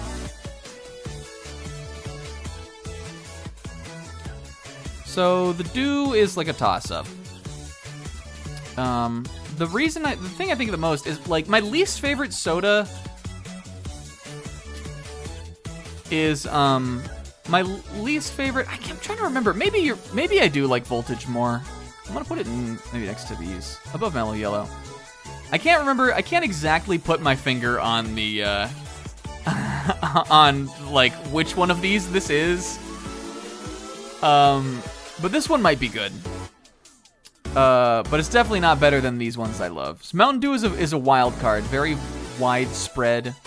My favorites are way high, and then what was I saying? Mountain Dew regularly comes in bottles like this. Like this is where I see these flavors most, is these bottles. And that's my least favorite way to drink soda. Cause the can has the cool factor.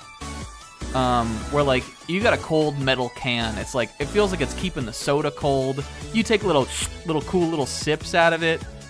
Love that. A cup, I feel like you really get the carbonation. You got the ice in there. Love that. Soda out of a bottle, I feel like it gets warm. You're like holding the bottle, like it feels like it gets like clammy and like it just like I don't know. Soda out of a bottle sucks. And that's what I think of the Mountain Dew as coming in most. When I think about drinking Code Red out of a can, I think about drinking this out of a fountain, so maybe that's part of it. Okay. I haven't had the whiteout. I haven't had the ice. I haven't had this purple one. I haven't had any of these. But I had the Pepsi Nitro Brew, and I thought that was gross. I haven't had Crystal Pepsi, though I'm gonna... Yo, raw also. Make this one like, what's diabetes pink? I'm making this one like Crystal. This is a good color for Crystal Pepsi.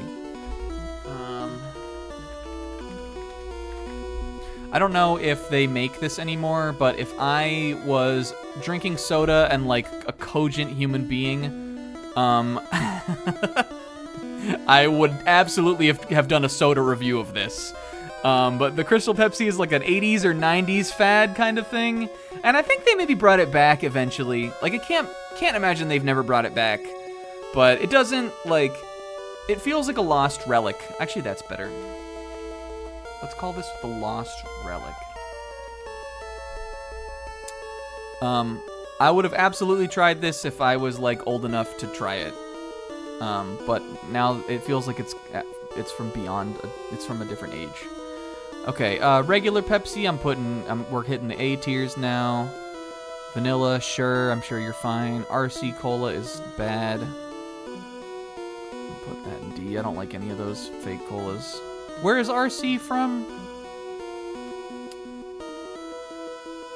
Crystal Pepsi? I think it's just Pepsi, but it's clear. But, like, to me, that's enough, kind of. To me, that's enough. I haven't had this real sugar. Sahara Mist. I like this beverage only because I refuse to pronounce it Sierra Mist and only pronounce it Sahara Mist. And I think that's really funny. But Sahara Mist is the worst of the lemon limes, and it's also not even called that anymore. It's called, what's it called? Sparkly? No. Starry. Isn't Starry the new Sahara Mist? I don't like it. I'm gonna give it a C. Below these. Sprite. It's gonna be an A. Like you, Sprite. Don't love you, but I like you. Best of the lemon limes for sure. They don't seem to have any of the Sprite flavors on here. I haven't had the Sprite cranberry, but I think I would like it. Okay, man, you will never get me with Tawaka tea. What else do we got here? I haven't had Surge. Pepsi Max, I think I've had, but I don't really know much about. Okay. Oh no, wait. I take it back. Sprite is Sprite. You can be here. You're fine. Squirt fucking owns. The thing about Squirt, you guys, and I like the red Squirt more. I think it's pomegranate flavored. Squirt is just like a lemon lime soda kind of, but I like it. That's it. Some people are like that on Sundrop, except I think Sundrop is more of a yellow and dew kind of variety. And I'm a little in the dark on this, but I've had it. I'm gonna put it above Sahara Mist. I'll put it above Mellow Yellow too. Okay, Squirt, I just like it. But here's what I like about Squirt. It's like cloudy. Which might sound gross to you, but Squirt, like when I drink it, like when I look at it and I think about it, it feels like it's like a potent brew. It's kind of got like a little bit of a ginger ale vibe to it. But even though it really is kind of just lemon lime soda, but it's got like kind of like a different, I don't know, it's got like a different zone to it. The cloud, the cloudiness sort of makes it feel like it's got like a body kind of. And I just like it. I like saying it. I like saying Squirt. If they had the red Squirt on here, I'd put that shit in S. Actually, I might move it down a little. And move it below the pepper. I'm moving Barks up. Root beer good. It's got legs. Yes.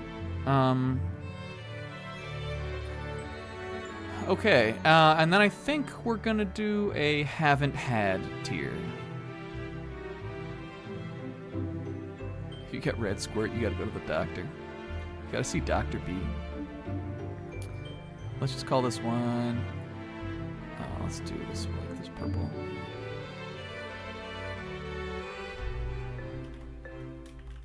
Haven't had. And I'm only gonna put the ones I like care about putting on here. I would try these. I can't believe I haven't had the Dr. Pepper Cherry. Maybe I have somewhere, but Cherry Coke is so, like, such the cherry beverage to me. This I know I've had, but I don't really remember what it tasted like. I would try these. I guess I would try this. I would try Faygo once. Haven't had this. I probably have had Pepsi Max before. Oh, this is like Coke Zero, right? No. This seems gross. Anything that says real sugar, I'm calling nasty on that. Haven't had. I actually may have had Surge too, but I'm not sure. I don't know. I don't remember what it tastes like. But yeah, this is what really matters here. Is these, and I think it looks pretty good. Yeah, Dr. Pepper. I feel like it's not like just cola is the thing. It feels like it has a flavor to it, kind of. So cherry Dr. Pepper feels like too much. Or they have that Dr. Pepper strawberries and cream that's not on here. I haven't had that either. But it just seems like too much. Does anybody have a soda they really like that's not on here that they like really love? Cheer wine is pretty good. That's not on here. Coke Starlight. Monster. Oh, Red Bull. I could do a whole tier list of the Red Bull flavors.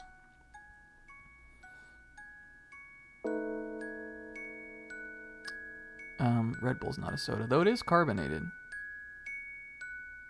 I don't like any other energy drink, though. I've always been always in my life, if I went for an energy drink, I've been oh, Jarritos, yes. That was on some of the other lists, and I should have been on this. And if that would be above the Crush, that would break the Crush wall. And I like the pineapple Jarritos too. Jarritos. The orange and the pineapple ones are the best. Sometimes when I'm at like Wegmans or I'm at a grocery store, I will get those because now they sell them in stores. I feel like when I was a kid, I only thought about getting them out at Mexican food, but you can just like buy them in the store. I also agree. I think they're better. The only thing I don't like them more than is the red Squirt and maybe Coke, and the cherry colas and this. I don't know. Jarritos are good. Yeah, I'm not at least up until this year, because I'm not a coffee guy. Up until this year, I was never really an energy drink guy. But because I work a work schedule that does not agree with me. And I have a high tolerance for caffeine anyway. Caffeine never makes me like shaky. I've been drinking the little 8.5s, the sugar-free Red Bull, which has always been the energy drink I've gone to. I picked that up from Chelsea91, actually, who is a huge proponent of the sugar-free Red Bull. That was like the first time I ever like really fucked with Red Bull, except I like it as a mixer. I like a red. You could if I'm at the bar, you can regularly find me sipping on a Red Bull and vodka. Or, and this is back in the day, tequila Red Bull, which we called chupacabras. That shit'll keep you up all night. What was I trying to say? But I've been drinking more bigger and also the sugary Red Bulls this year, and I need to stop it. I'm gonna cut it out. I'm gonna kick them. If I'm having one, I'm having the small sugar-free one. That's one of my New Year's resolutions. Except a new one just came out, and I'm gonna try that. But no, I'm drinking them too much. I need to kick them. But I could do a tier list of those, is all I'm saying. Also, Isaac, were you here? Is the tamarind Doritos different than the orange one, or is that the orange flavored one? That's my favorite one. The pineapple one is good too, though. I think I'm done talking about sodas. Okay, but yeah, so I haven't had these. This I would like to try. This I know I've had. The rest of this shit, whatever. Diet soda bad. The Lost Relic. Gross. Fine. Good. Like it. Peak. Okay. We're done. I'm saving this. You guys, we're going back up. We did it, by the way. We did it.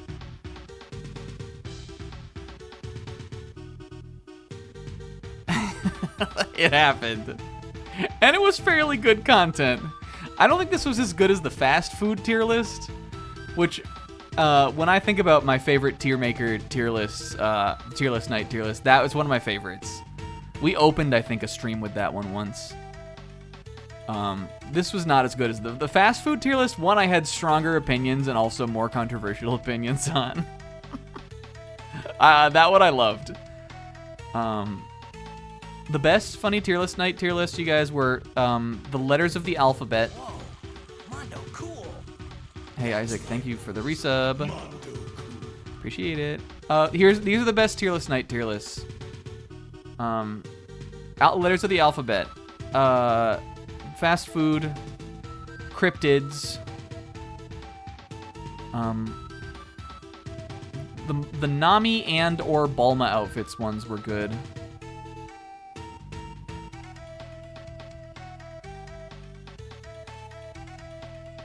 And the rest of them are all like fine. Oh, the Our Chicken Life. Our Chicken Life. Those are if I had to give my top 5 funny tier list night tier lists. Number 1 is the original stream playthrough ranking. Not the original one actually. The like big one that we did. The one I did last year. I go back and I listen to that all the time. It's one of the things I've made that I'm the most proud of actually. Is that first tier list night tier list. I think I knocked that out of the park. And I just love to like reminisce about it, so I listen to it all the time. So that is number 1. But then if we're going lower, it's like top 5 is like fast food, letters of the alphabet, Our Chicken Life, and cryptids. I think that's the top 5. But we finally did soda. And the reason why I'm talking about that is because now we're gonna do some more rankings. Cause I think we're gonna end it with this, you guys. And even though I know we all love Pac-Man World 2, for the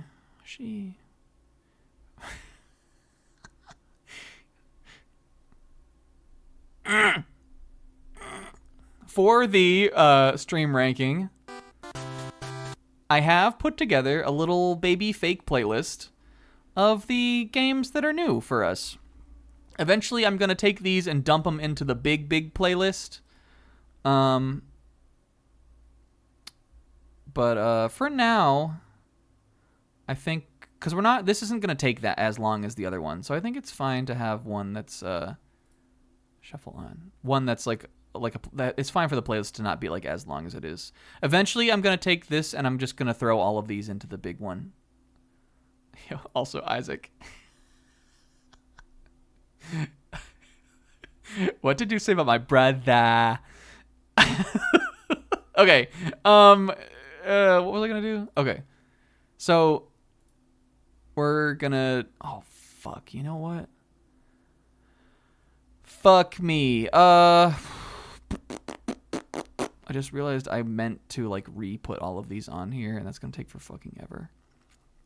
Do I have one already made? Why does it only go to C? Oh, because this is the one where I ranked them. I think I can do this, right? Oh, I have already done this. Okay. Is this all of them? Yes. Okay, this works.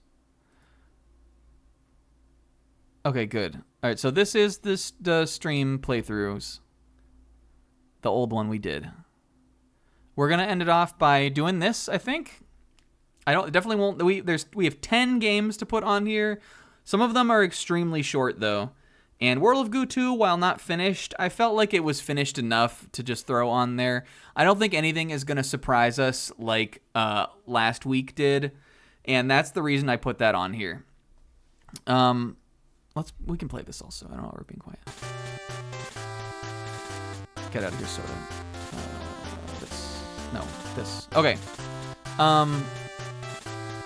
The reason I felt comfortable putting World of Goo 2 on here is because we've declared finale for next week, and I don't think anything is going to change my opinion like how Chapter 4 changed my opinion. So I feel like that's pretty set to me. And if it really, if the last stream really completely fucks everything up, then the next time we update this, we can move it around. But just to go over, so the last playthrough we had done when we ranked these before, which was back in October. Excuse me. It is on shuffle, right? It is.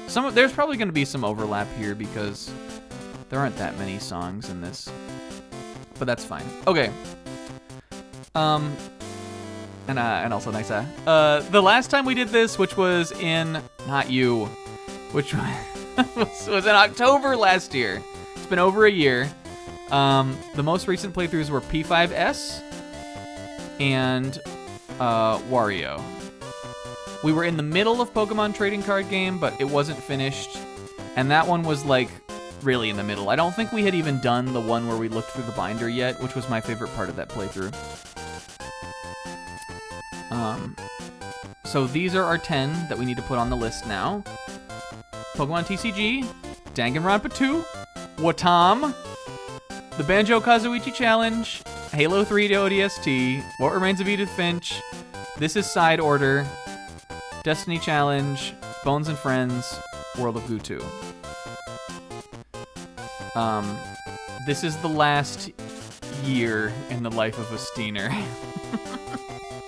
Even though, really, this was short, this was one stream, and this was short. So really, the last year in the life of a Steener was this, and this.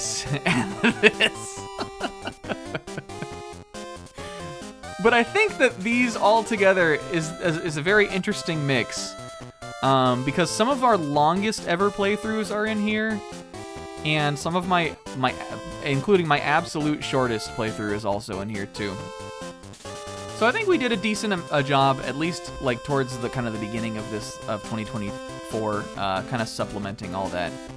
And I think it's a nice little group here that we've got to put back on the list. So before we do that, if you remember, the ARCs, which was a order of organization that we invented for the last tier list night, the last stream ranking, the really, really big one.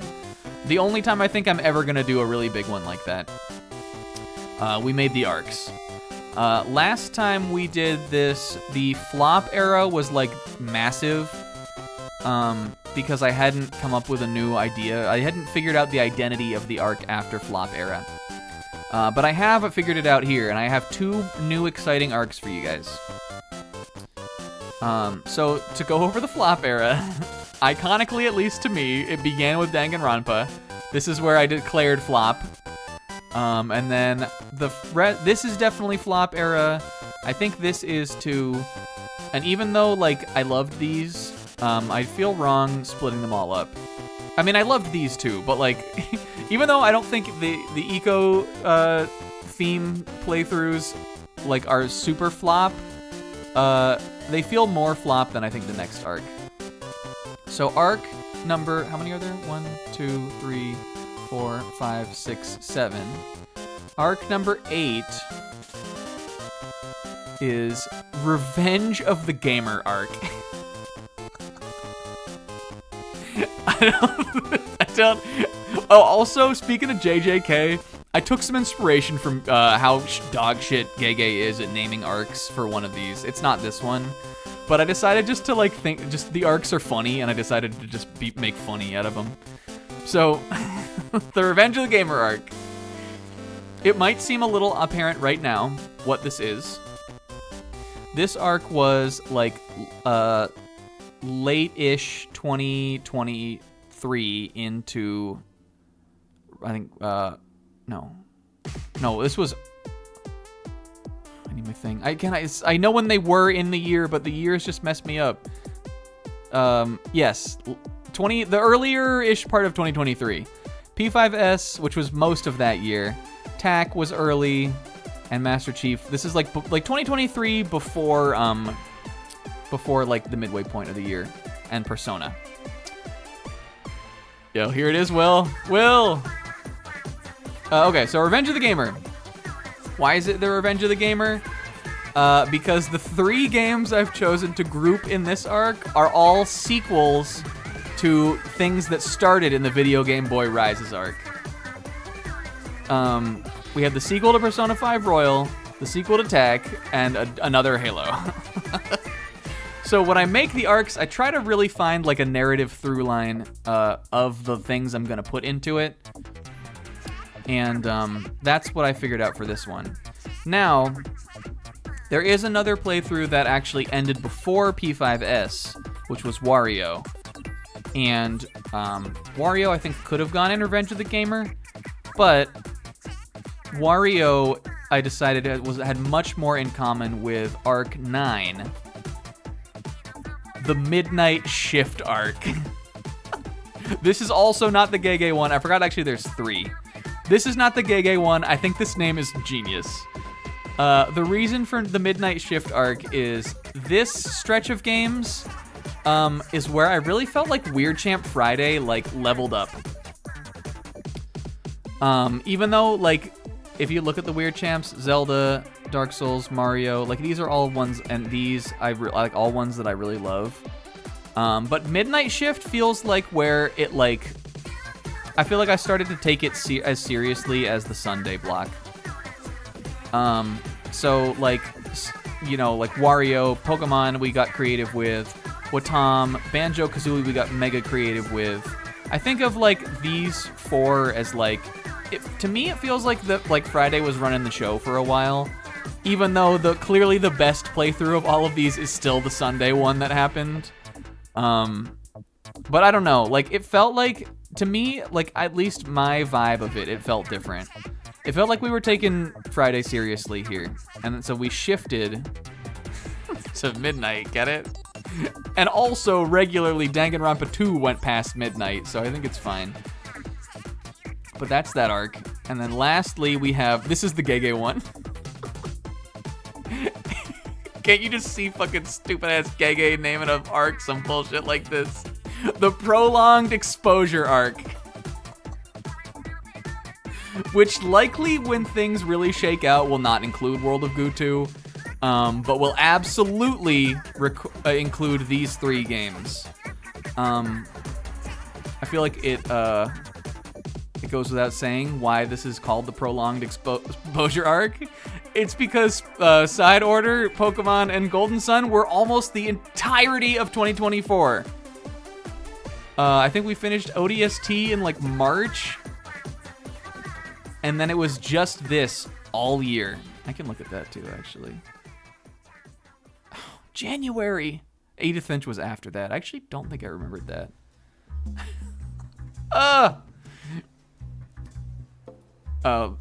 That's... I'm proud of these names, you guys. I really was trying to... It took me a long time to figure out what the narrative was for this set of ones. But I think I nailed it. Because we had to split up the flop era. So this is where the gamer got revenge. This is where we shifted to midnight. This is where I got lost in the swamp. World of Goo will be part of the next arc. Next time we do this. Alright, but that's it. I just wanted to show off that. I have fun making these. I like the arcs. I think it's a stupid idea. It lets me get creative, though. Okay. But now we can start for real. I'm gonna decide if there's anything I want to move.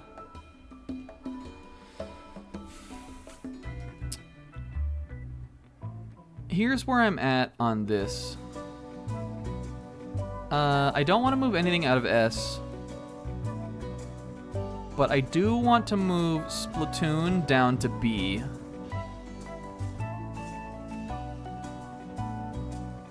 I think Will did named arcs also.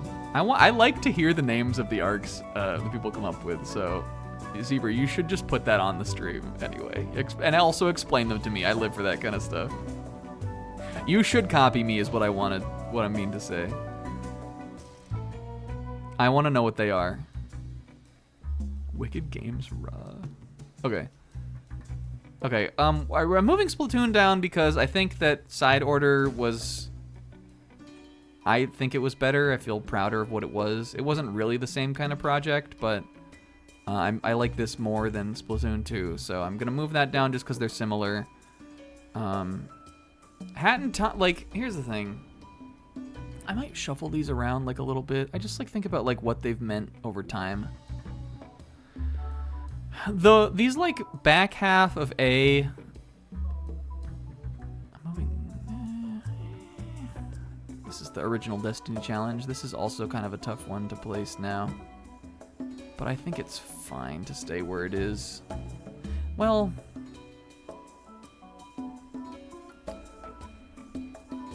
here's where my perspective on this is.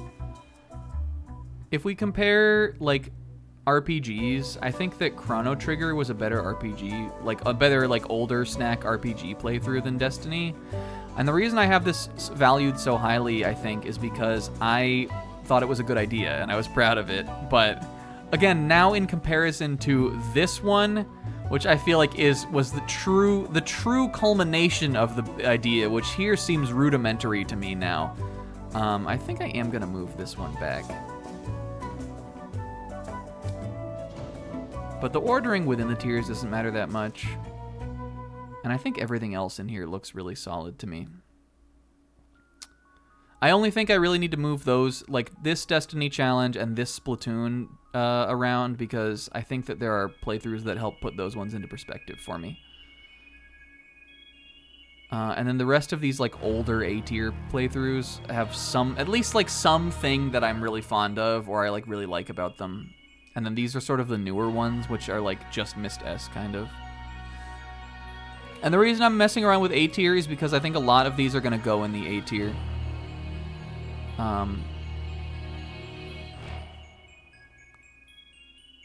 But it's the low S's that are, I think, really tricky to me. Because I think there absolutely are some.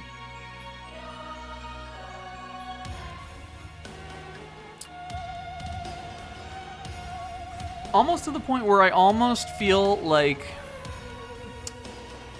it would be easier for me, instead of doing these in like order that we did them, to do them in rank order. Because this is more of an update and not as much of like a retrospective, which is what the other stream was like. Do you feel me on that?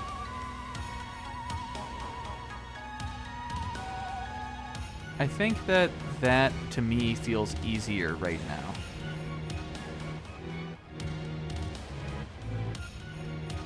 I'm thinking about them.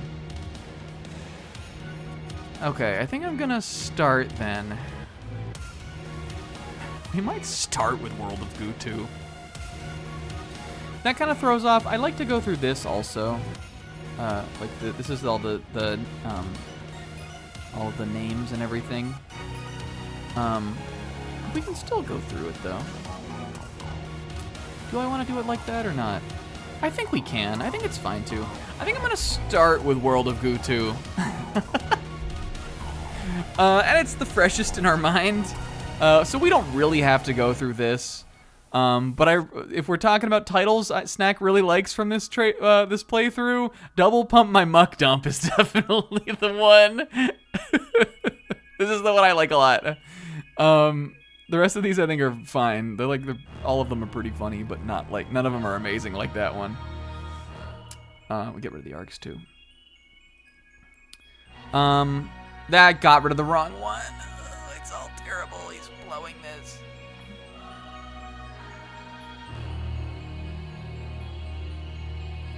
It's this, right? Remix. Okay. I'm putting this in the A tier. Let's figure out where we want to put it.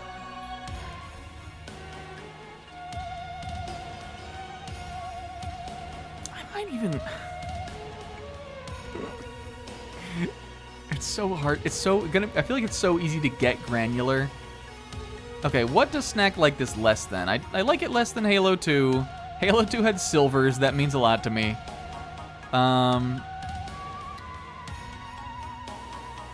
Lost the shuffling of the existing games? No, this is right. I closed this accidentally when I meant to close this. This is the arcs. But this is the right list still. Oh, yes, you're right, K-Man, though. I see what you mean. This was here, and this was here. And that was it, right? Thanks, K-Man. Okay, World of Goo 2. I like it less than Silvers. This was really funny. Celeste, I like more and more feel like I need to move lower. But Celeste, was a huge achievement for me, as a gamer, which is, really the only game on this entire tier list that's like that. So I think for that, I almost, always needed to be the top of A, kind of. But I don't think this is as good. Resident Evil 7 was really funny. I think it's, around... It might be good next attack, too, actually. World of Goo 2. I think we had a great first session of this. We watched my first Let's Play video, which I think is very nostalgic to me now. Right, this is my playlist now. I put this on here. I think I will look back on that episode and really just that I got to watch that, even though we kind of just joked myself the whole time. And then I really love being able to play World of Goo again. It's a game I like a lot, and I have that sentimental attachment to it. And this is a new World of Goo. And even though I think the first 4 episodes of the playthrough kind of were just here's Snack playing World of Goo 2, I think that was a nice vibe. And the one that we did last week was crazy. I don't even want to say it. Happy Goo Year was crazy. I don't want to spoil that for anybody that might play the game. If you weren't there, you don't get to know what happens in World of Goo Chapter 4. But that was a crazy, big, stunning kind of stream moment that I wasn't really, ready for. Just, what happened in that chapter, kind of. So I think that was a good moment, too. And I think it will wrap up fine. I think it will probably be here. I don't think it's as good as Shadow of the Colossus, which, again, is a game I love. But, similarly to, Tak, sandwiched in right here with some other games that are kind of integral to my identity. I think that's a good spot for it. I won't talk about it too much more again because I'm sure we'll go over our final thoughts on it next week when it's over. But for now, I think this is probably where it will go.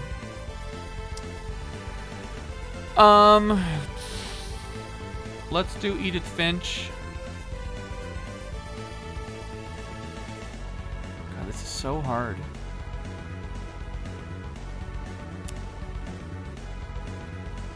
Edith Finch. Well, if we look at this, the stream was called "The Man with the Power to Turn a 3-Hour Video Game into a 3-Week Playthrough." And the reason why it's called that, and also the reason why there's only one of these, is because Edith Finch officially is the shortest stream playthrough we've ever done. Oh, yes. Everyone wake your asses up for this.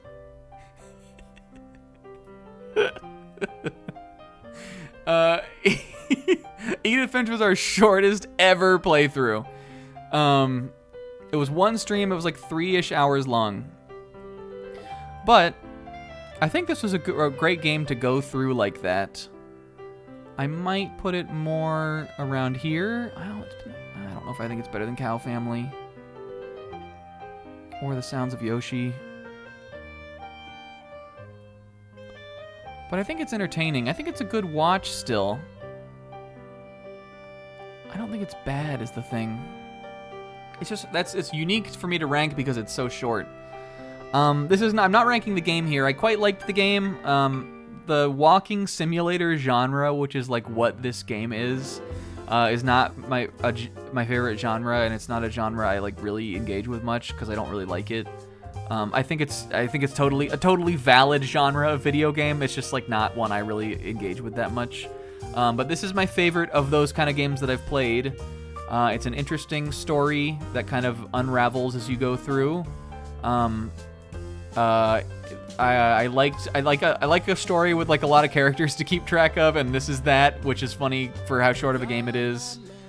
It does more than any other walking sim I've played, give you a cool place to walk through, which I think is a big boon to Edith Finch.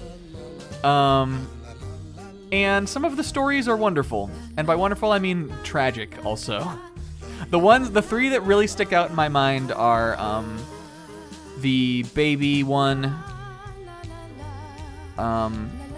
obviously the big one at the end, the like brother one, and the pulp comic book one.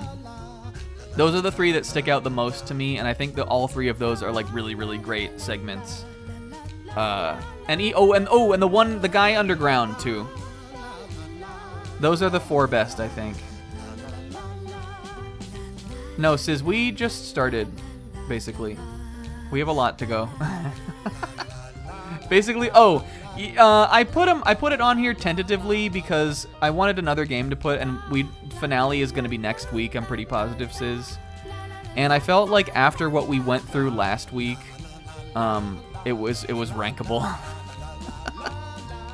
But if something happens in the last stream that like way changes it, we'll move it next time. But okay, so that's Edith Finch. I still think about some of those scenarios in this game, and I like it a lot. And I think the playthrough was good. Similarly to kind of like Doki Doki Literature Club, maybe, where it was really mostly about kind of like just my reaction to the game and like piecing the game together and everything. However, there was one joke in Edith Finch that I thought was really funny, and it was, we were right there in the Kazuichi brain rot, we're still in that, but like we were right there in the peak of Kazuichi brain rot during Edith Finch. The mother of Kazuichi had been named, but we had all decided that the mother of Kazuichi was off the table, and then because, I guess slight spoilers for Edith Finch, because the main character you play as is, it turns out, revealed in the game is that she's pregnant. I think I, like, without missing a beat, looked down and I was like, we're gonna make it through this, Kazuichi, don't worry. And I think that was really funny. That's not officially in the lore, but I just like to like, sometimes you have to say it, you know? You gotta get people like that. But I think my just sort of generally flippant nature was on display through the whole of the game, which, at least to me personally, doesn't detract from the game experience. I think at least for me, my own appraisal of myself as an entertainer, I feel like I think I do that. I ride that line well most of the time. I don't know if other people agree. But this is sort of a self-serious kind of like emotional story game. And I think how we did it was good. Even though I'm, again, like, it's not that I don't care about the game, it's just that I'm annoying. Is this where I want it? I think with Katamari is fairly good because they're both short. And Katamari has the cow family, and I value that more than Edith Finch. But, as it's like one thing, like as it's a single night of this, I think that's probably good where it is.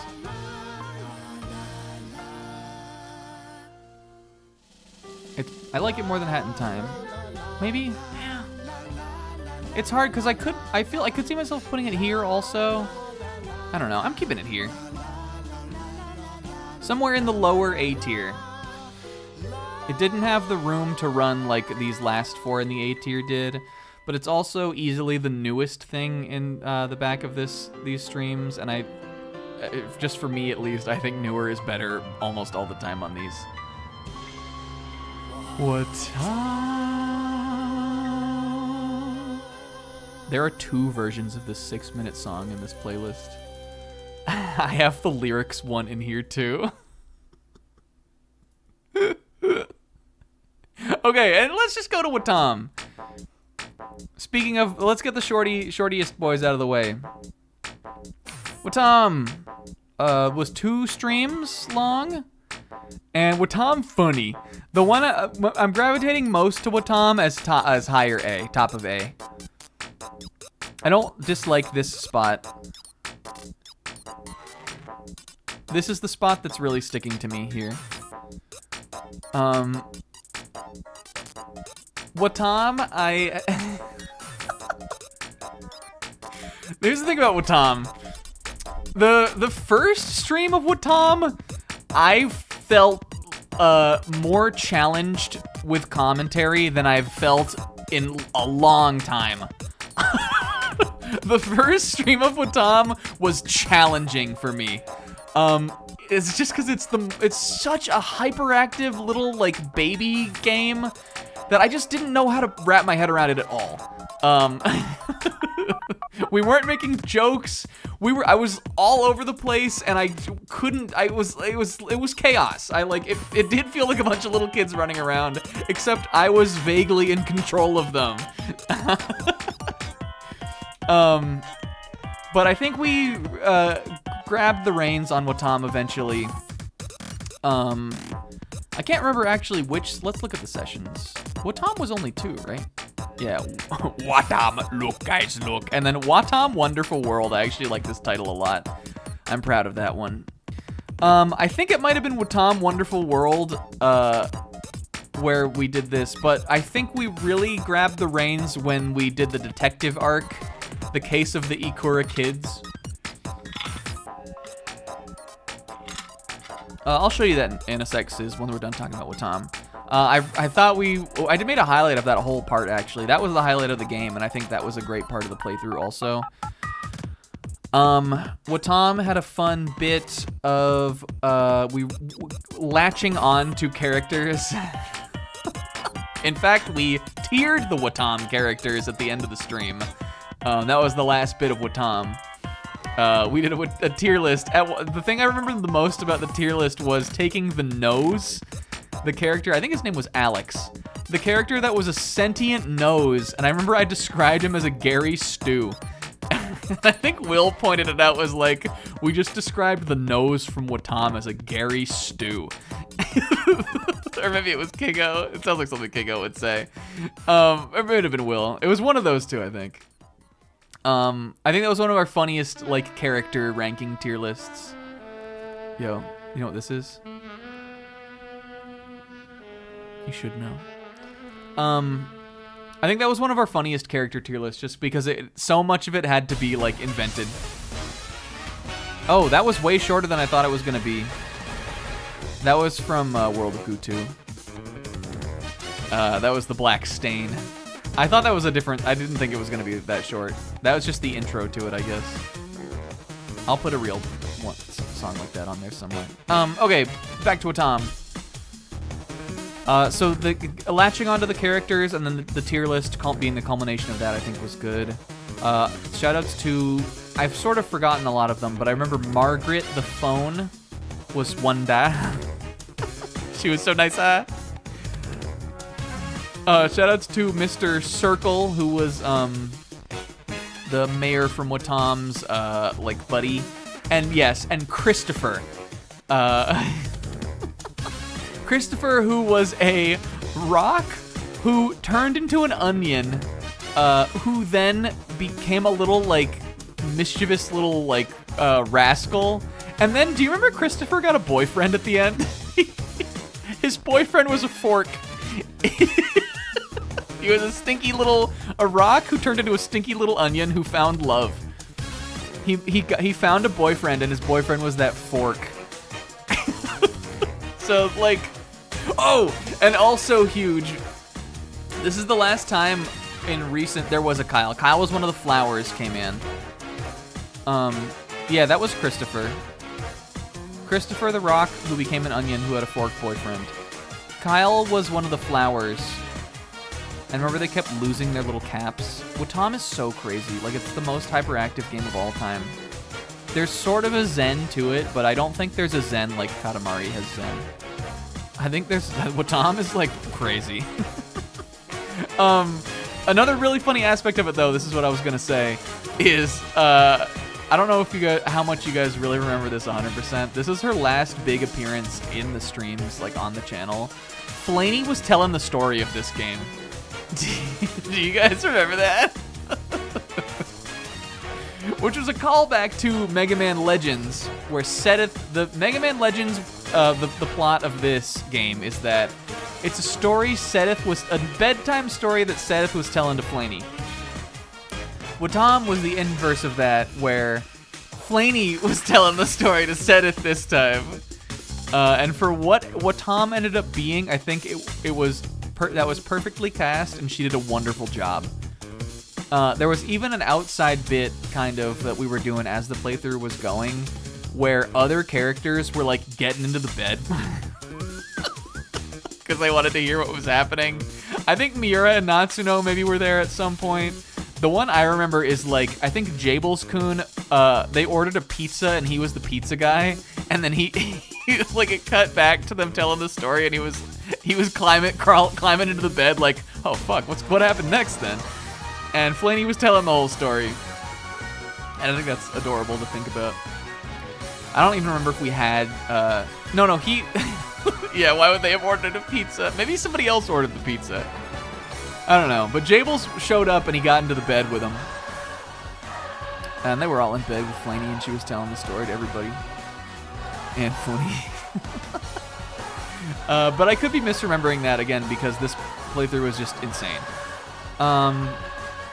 Then, also brought up by Kingo and Zebra, it had a very heartfelt little ending where the moon from Watam was a sad little baby thing, and it made us all sad. But then it made us happy at the end. And Meech. I gotta give a shout out to Meech, without whom I never would have played this. I bought the video game as a meme, basically, because of Meech. He forced a bit, and he forced it successfully. And Meech was there. Meech showed up to the Watam streams, and it was good to have Meech around. And he's the reason that this exists. Okay, so that was Watam. I think it's good here. I would say it potentially might be above Halo 2, but I feel a little bit bad about Halo 2 being down here in the A tier. But just know that, like, the Silvers session of Halo 2 is enough to, like, anchor him forever to the top of A. Like, the Silvers session means so much to me that I think it will end up being, like, a dividing line for a lot of the rest of the streams. Okay. It was such a powerful finale. Speaking of Halo, let's go to it next. I'm gonna put up so Sis can see him, just because. Why not? Where is it? No. I where did I pull this up? I pulled it up way before the stream started. No. And this is the easiest way for me to get it back. Tier list by arc. These are the new This is the new arcs. This is, except I don't know. Tier maker. I have no idea how it works. These are in prolonged exposure. This one will move probably eventually. I'm gonna leave this here for a sec because I have to pee and get water, and then we'll knock the rest of this shit out. I'll be right back.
Get off of my stream, State Farm. What the fuck?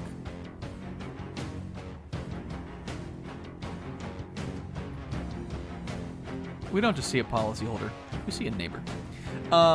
Yeah, Will's got it.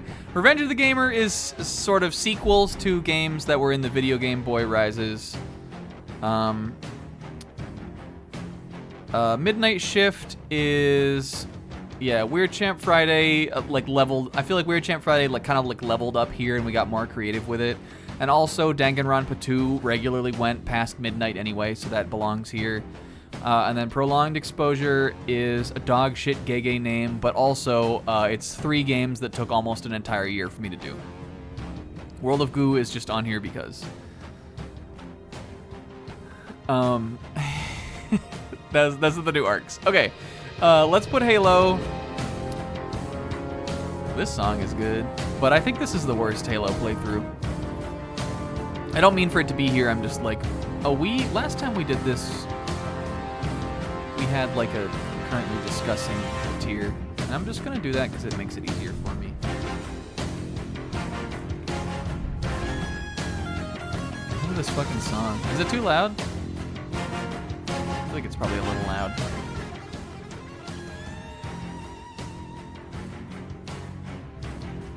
Okay, alright, I think this is the weakest Halo playthrough, but Halo is always fun anyway.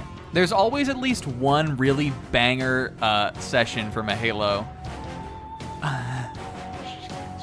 Halloween Party. And here's what I remember about this one the most is that we look at these. Look at this. No. Oh, where's ODST on here? Here it is.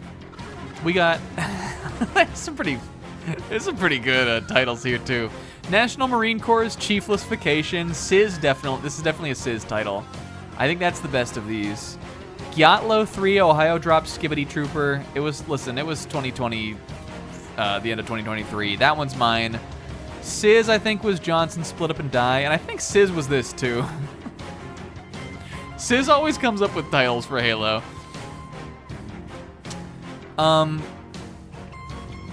Yes. It was this was an interesting game, even though I don't think it's better than any of the other Halos. And I had never played this, and I don't think Sizz had either. So it was interesting for us, I think, to kind of both go through it and figure out like kind of what the vibe of it was. But I think we both sort of came away from it with the same opinion, which was that the game was like fine. It's not bad. It's pretty fun still. The story is kind of lame, but it has a cool idea. The things that are like the new ideas of it kind of are like cool, like really, really cool and enticing until you realize they're like not that cool kind of. I feel like that about the characters, the like kind of like Pulp Fiction-esque like jumping around story thing, and I feel like that about the hub world too. And like I had fun. I remember having a good time doing it. But yes, the night, I feel like I'm all scatterbrained here. I think it might have been Gyatlo 3.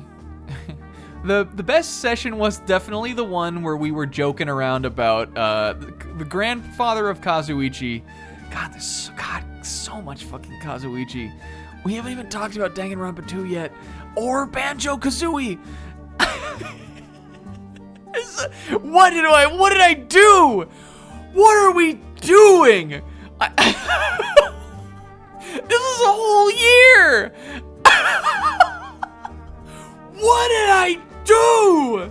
It was all Kazuichi. So, once again, the best night of this.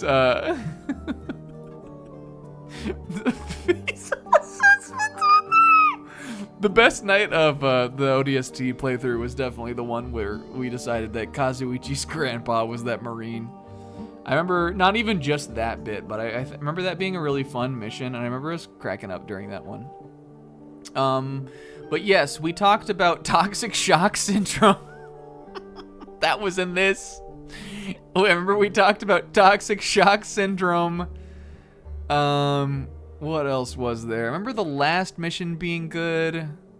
We took the last stand and we were like making up matchups and being raw.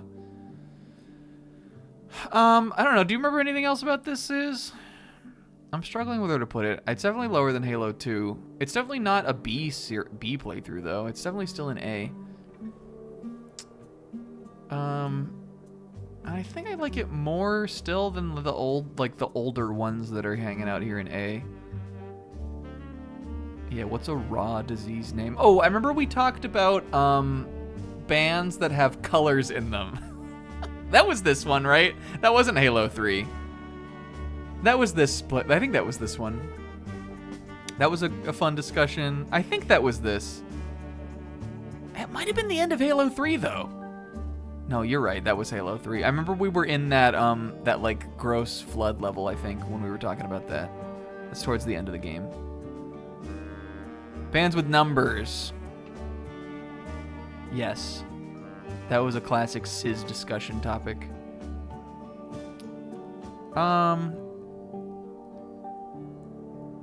There's a funny clip of this one where we were running around and there's like a set piece where one of the what are the big Covenant ships called? Not Banshees, Revenants, Phantom. One of the like big flying Covenant like drop ships came and beamed our guys up, and Sizz and I were just like bullshitting about something, and I remember running up to it and like, well, we were just like, I think we were talking about Banshees, and I was like, Banshees, Sizz, they haven't been in the, what the fuck? And the Co made a clip of that, I think, and it's like a funny clip, especially because Sizz didn't see it happen at all. It happened completely outside of his realm of perception. So let's start at Halo 2 and work back. Sizz and I will continue to play Halos until the end of time. I'm down to go all the way to infinite now that I have a better computer. And they'll all be funny.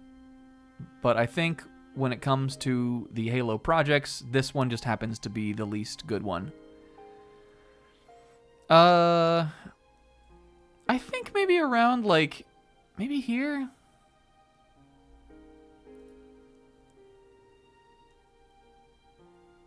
I really like Halo Reach, so I'm excited to play that.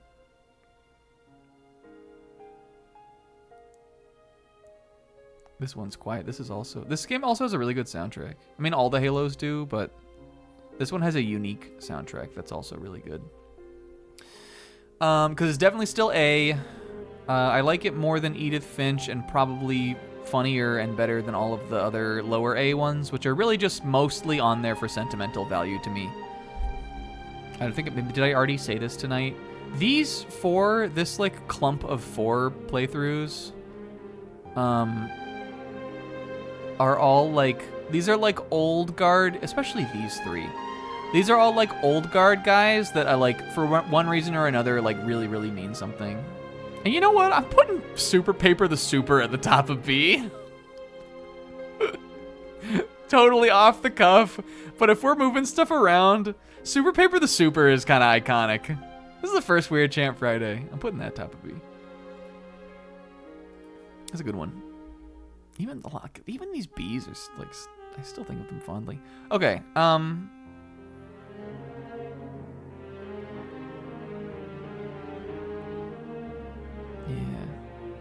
But yeah, Halo 3 good. ODST, I mean. I think this is a good place for it. Lower A. Okay. I'm narrowing down like which ones I want to talk about least. Because there are some, even though it may not seem like it quite yet, there are some Titanic playthroughs for us to rank. Fortunately, Destiny we just finished and we talked about a lot, so that one is I can maybe go over a little bit quicker. Let's do Pokemon trading card game. I don't know how you guys are feeling about this. But I'm feeling like really high A, almost S on this one.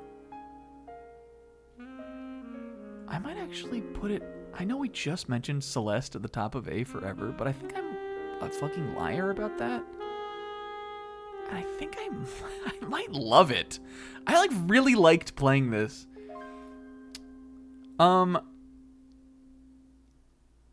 I don't think it is. Well, all right. Comparing it to the other Weird Champs that are from the Midnight Shift, right? Even though I was gassing up the Midnight Shift, we have 2 of them in lower A and 1 of them in high A. But I just think they're like really quality. I just don't know if I want to put it in S or not.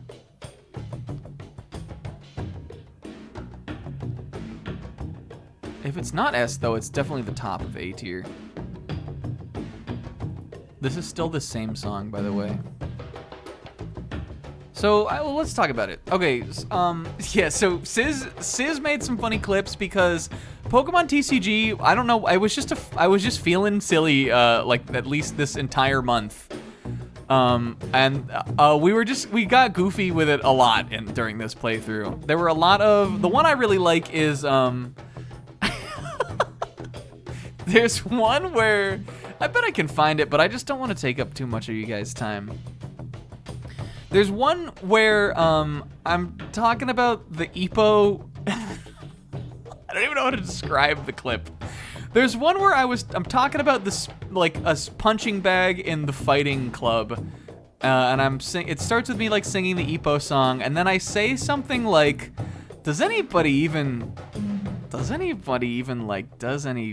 nah, man. Yeah, does even people. We can play it. It's like, it's very short. You say no. Here. You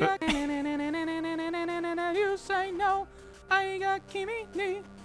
It's a punching bag is what I'm trying to say. This is like one of those like standing speed bag, like The speed bag that doesn't hang off the thing, but come up off, doesn't hang down off the thing, come up out the thing. Does even? Nah, man. He just gave up. He completely gave up on the thought. That's what was happening there. Does people even? Oh man. And Pokemon trading card game was full of that kind of stuff. Or maybe it was just that one night where all that stuff happened. Maybe we were just being really silly that one night. But I think there was a lot of nonsense.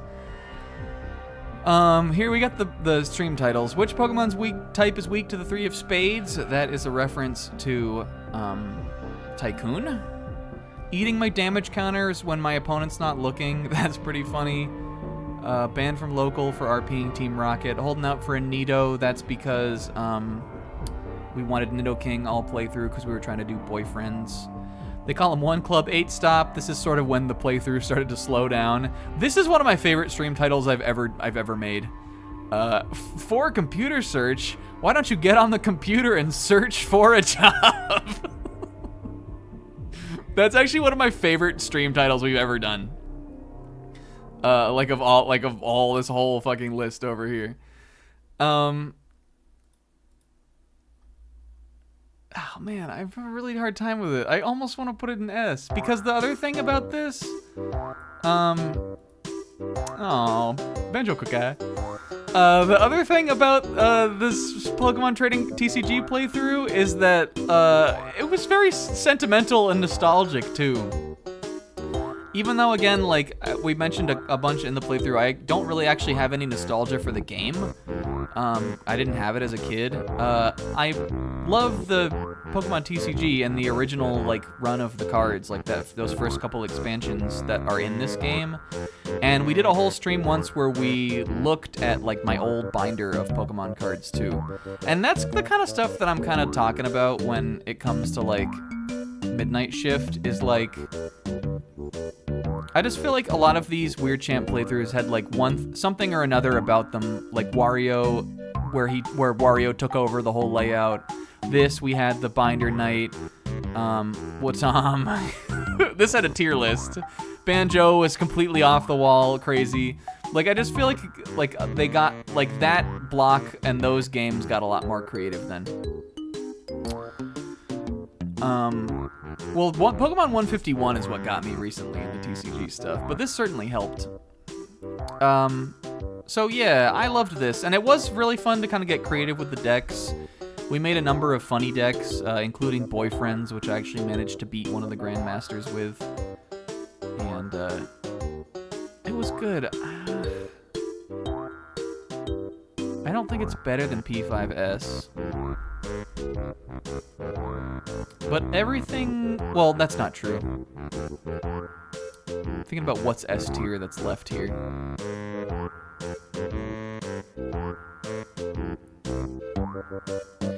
Top of A is good. It's just like, thinking about it, I like this a lot more than like a lot of what's here in A. But I think you're right, Pixel. I think top of A is good.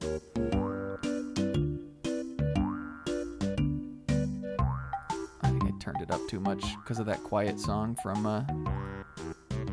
Halo. Okay, let's do Splatoon next.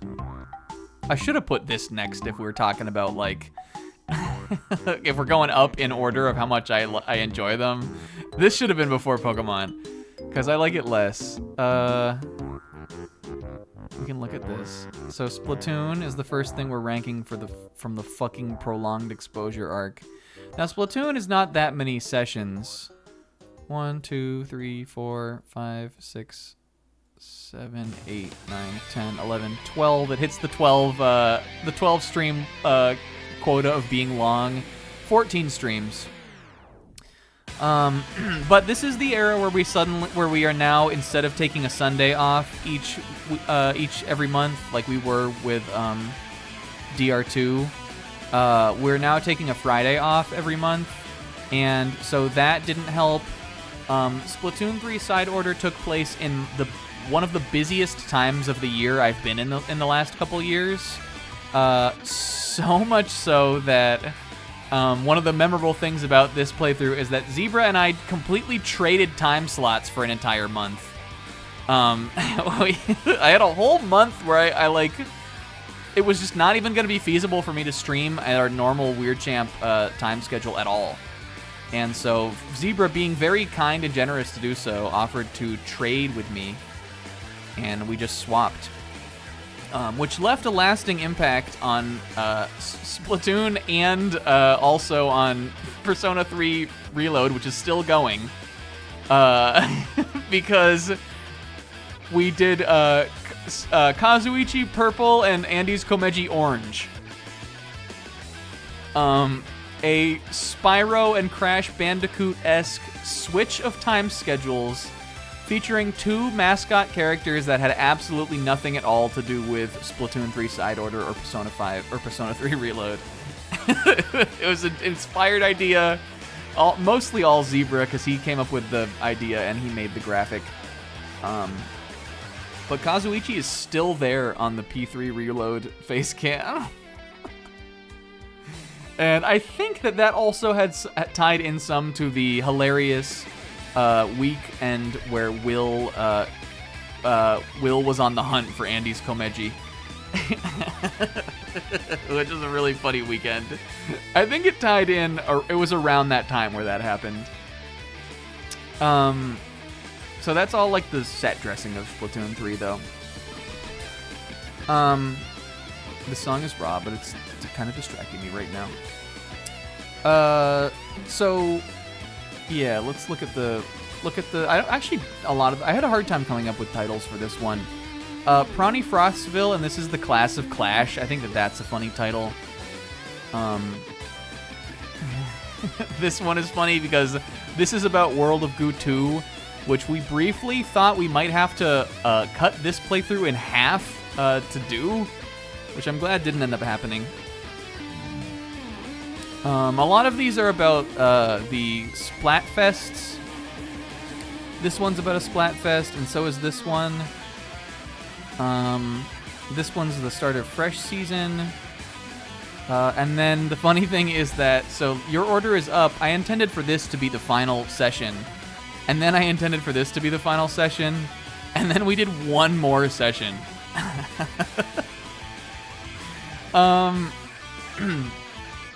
So, kind of like to tie into it,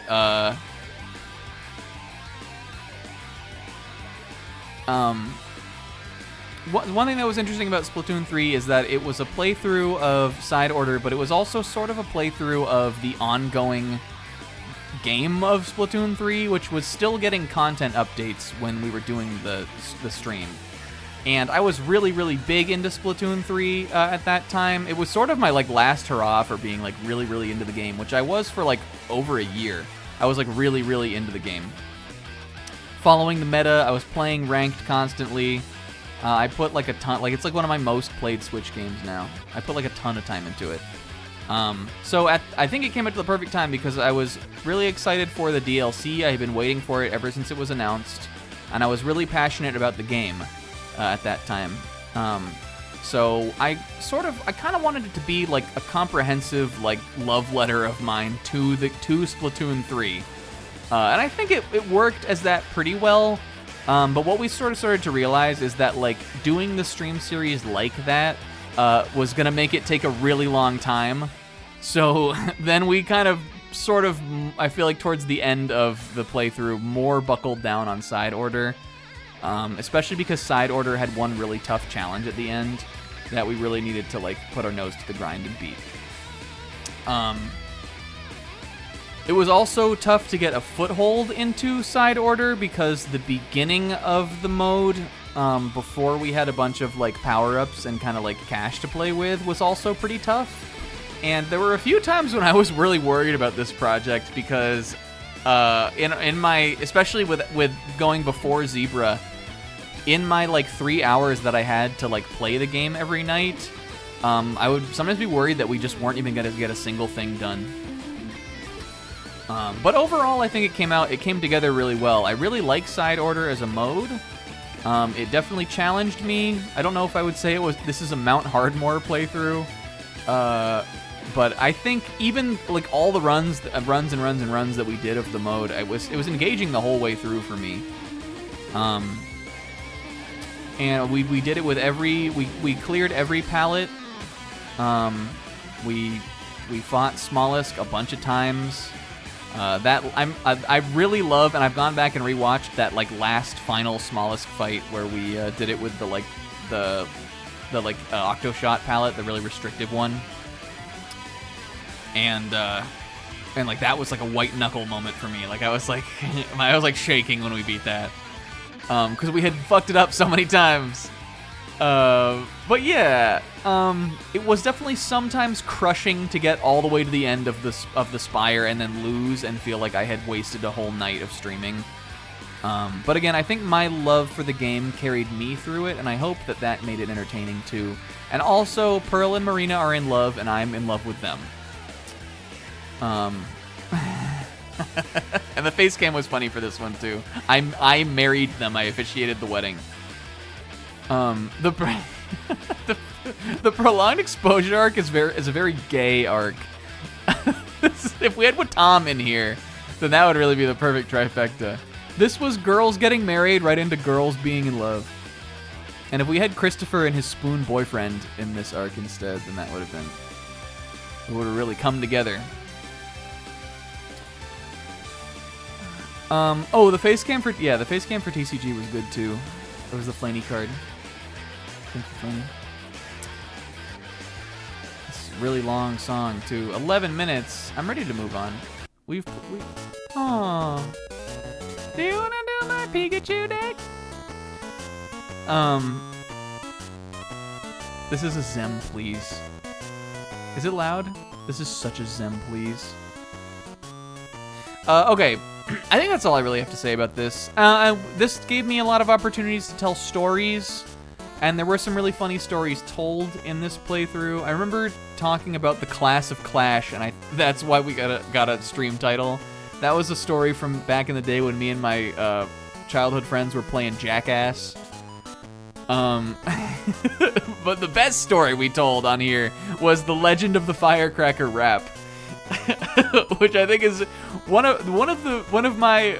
I love to tell a story, even though we sometimes ramble.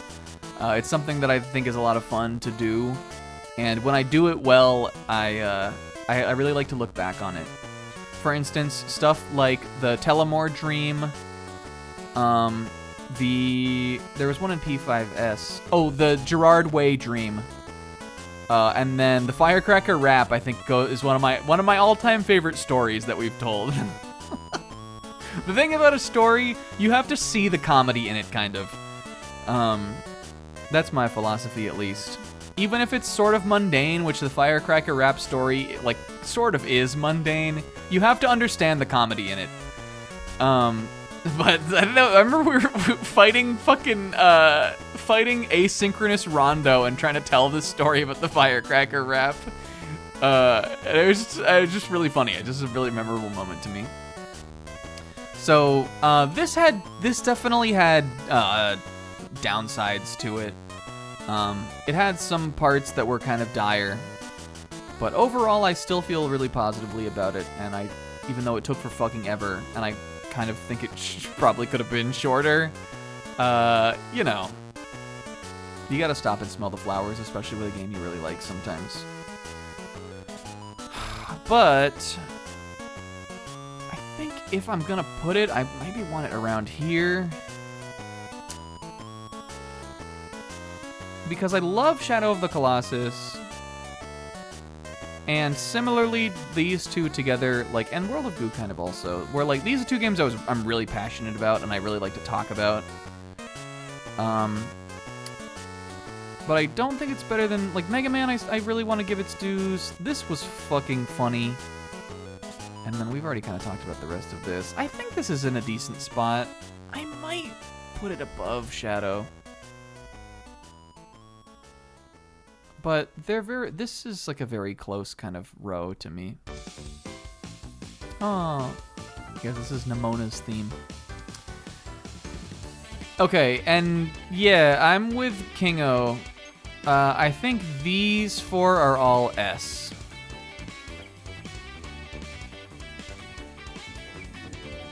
we've put all the A down, and the remaining 4 here are S to me.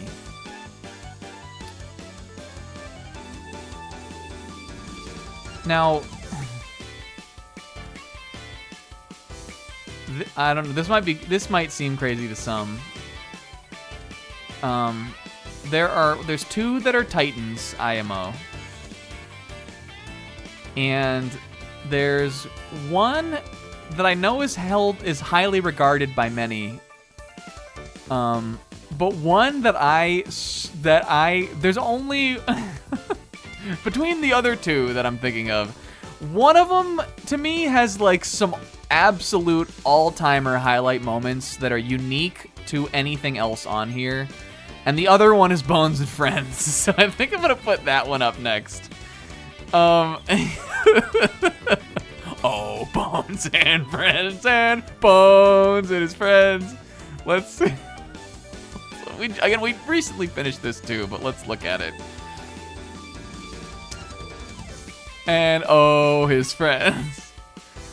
Yeah, Kraden from Mount Thromore, classic. Kraden. This game is great. We'll talk about it. Here are the titles I really like.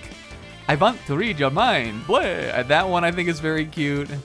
We did a sequel kind of to that one, which was River in a Dry Land, a sister for an Ivan. I think that's also a really funny title. He pirates pride, Bones. That's powerful. Part of the show where Ivan was the strongest. I think that has an energy to it. 3 Friends Owen Bonesith. And this was a suggestion from one of the Zebra P3 sessions. The boat trip was mandatory, but saving Hammett was optional. This is a statement on the game itself. And Bones and Friends took over 5 months. It was insanely long. And it was 12 over 12 sessions, so I officially classified as long. Okay, Bones and Friends is S though. To me, I almost might want to say it's the bottom of S. With the caveat that I'm not sure if I want to move some of the other S tiers around. I definitely want it below P5S. I think we were unkind to this. I mean, I put it in the S tier, but I think we were unkind to this when I did this the first time. We almost had this in A, and I think we were way off there. The fact that this was able to happen at all, I think, is truly wonderful, and I'm very proud of that. And by that I mean like happen like it did. And I think the playthrough was good. The game was kind of mid sometimes, but I think we were wrong about P5S when we were talking about it before. I think we were wrong about that. It wound up in the right place, but what I said about it, or in deliberating it, I think we were off base. And by we I mean me. I almost am thinking do I want to grab Dark Souls or Last Guardian and put those below Bones? Halo 3, I think I'm fine where it is. This could maybe move back.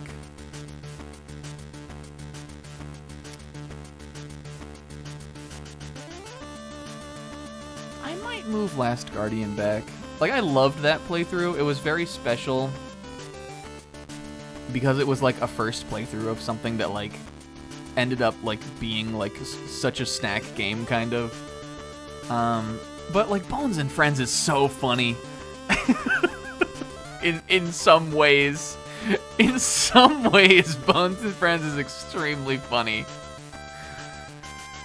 The only other thing I'm thinking about is Dark Souls. I'm not moving Bloodborne. I can't move that one. I'm just trying to think if I think it would be... Dark Souls has so many, has some really good, content in it. I think I'm gonna keep it where it is. Those playthroughs have a totally unique vibe to me, kind of. I'm really excited to play Dark Souls 2. I think this is good. Okay. So the elephant in the room is that this game was not very interesting. as a stream game at least. I think it's a fine little JRPG.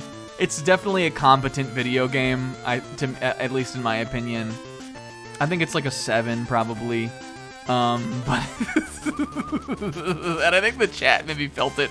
I think at some points the chat felt it more than me, and at some points I think I felt it more than the chat.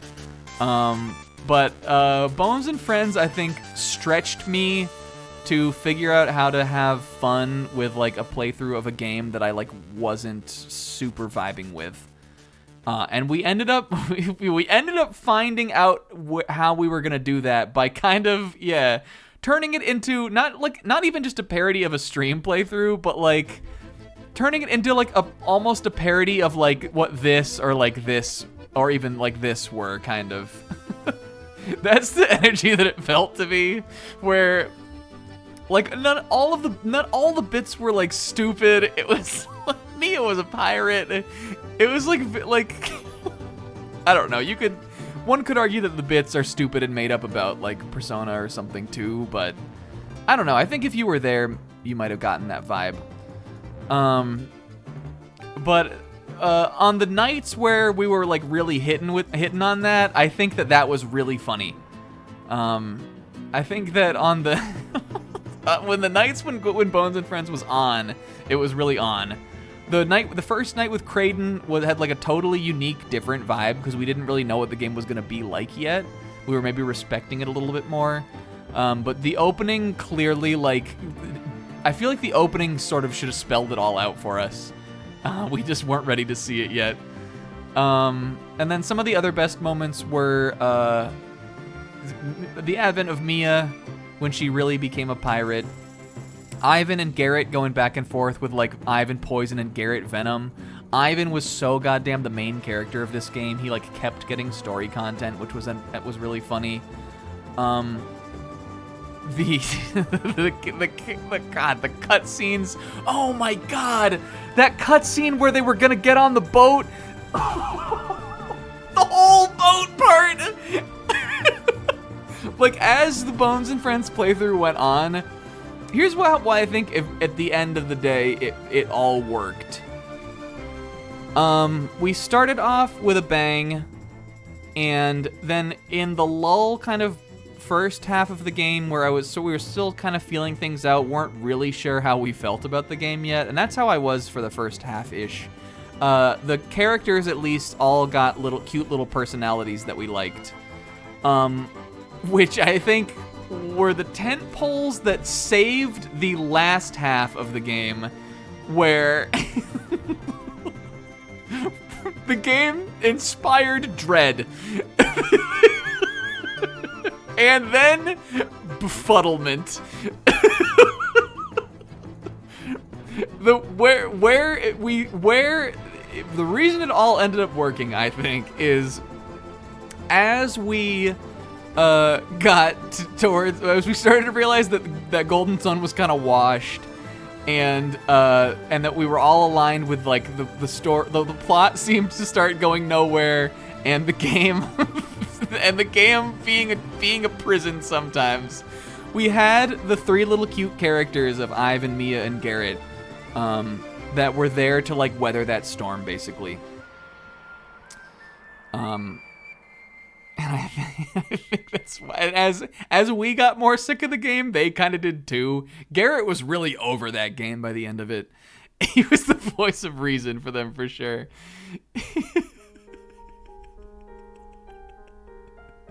The ending is crazy. Oh, and this is so nice. This is from When the Moon from Watam. This is the song from When the Moon from Watam. Okay. What a funny year. But I think that's kind of all I have to say about Bones and Friends. I felt very passionate about what I just said about it. Oh my god. Oh my god, Sis.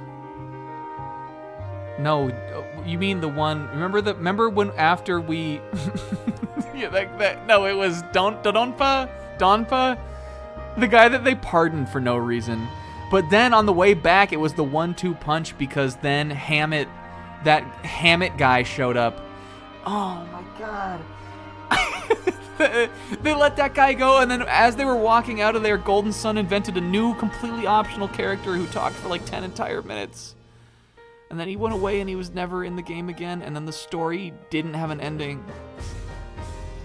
But it was Bones and Friends. What a unique playthrough. I just don't think I'd ever want to go through it again. Yes! Oh my god, I forgot about that. Oh, the Freddy guy was funny. It's too loud. Also, this is the theme of Cascarafa, by the way. Destiny fucking hates this town. I put this in here on very, very specifically.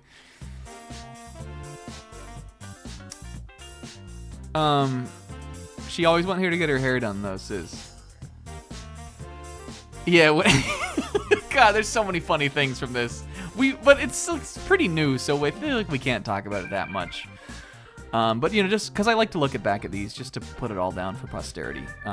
Golden Sun was very unique as a playthrough, I think, because of what we mentioned. There was a dichotomy between how much fun we were having with the playthrough and how little fun I was having with the game sometimes. There was also that night we were in the desert. Yes, there were some funny random discussion topics. Where the game was possibly at its lowest, the second desert. Possibly at its lowest point in gameplay, at least. We had a funny discussion about spicy magazines that I think has sort of persisted a little bit. But yeah, that was a fun night. I think it's a good playthrough, and it might be higher in the S tier for me, except for the fact that sometimes the game caused me pain to play.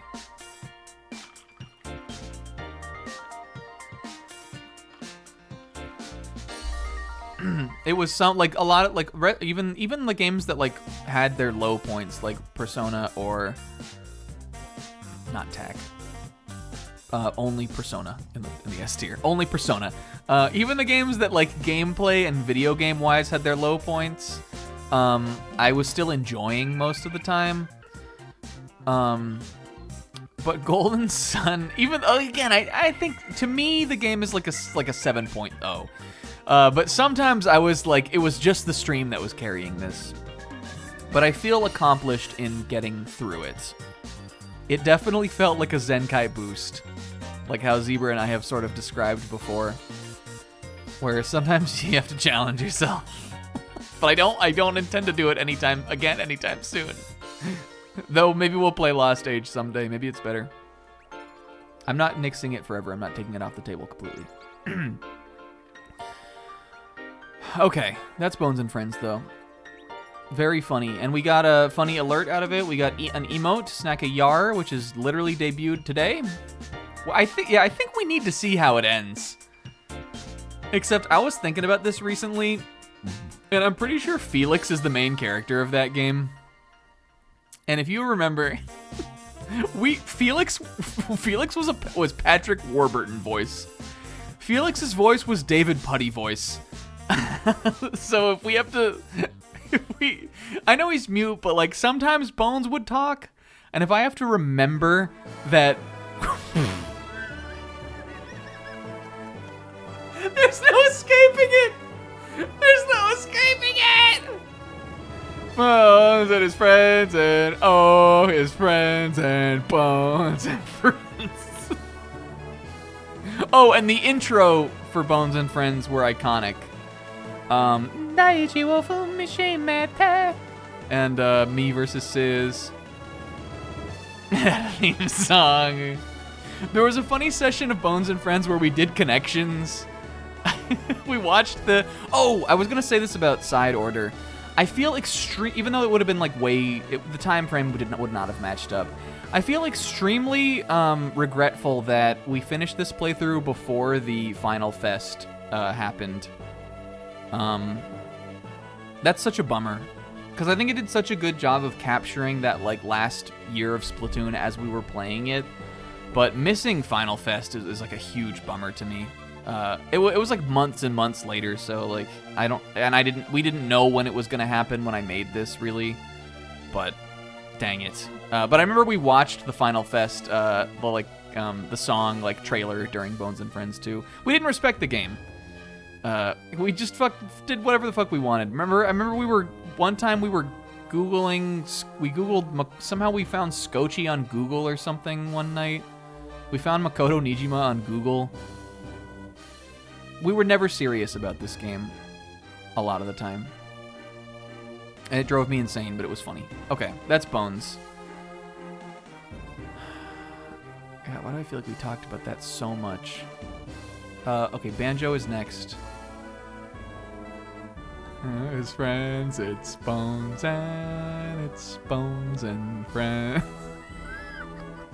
Okay. Oh my god, you guys. The Banjo-Kazooie Challenge. There are 2 stream titles here that are extremely important. I Survived Good Wolf Swamp, and I heard that Grunty's grandson is the ultimate mechanic. These 2 matter a colossal amount, to me at least.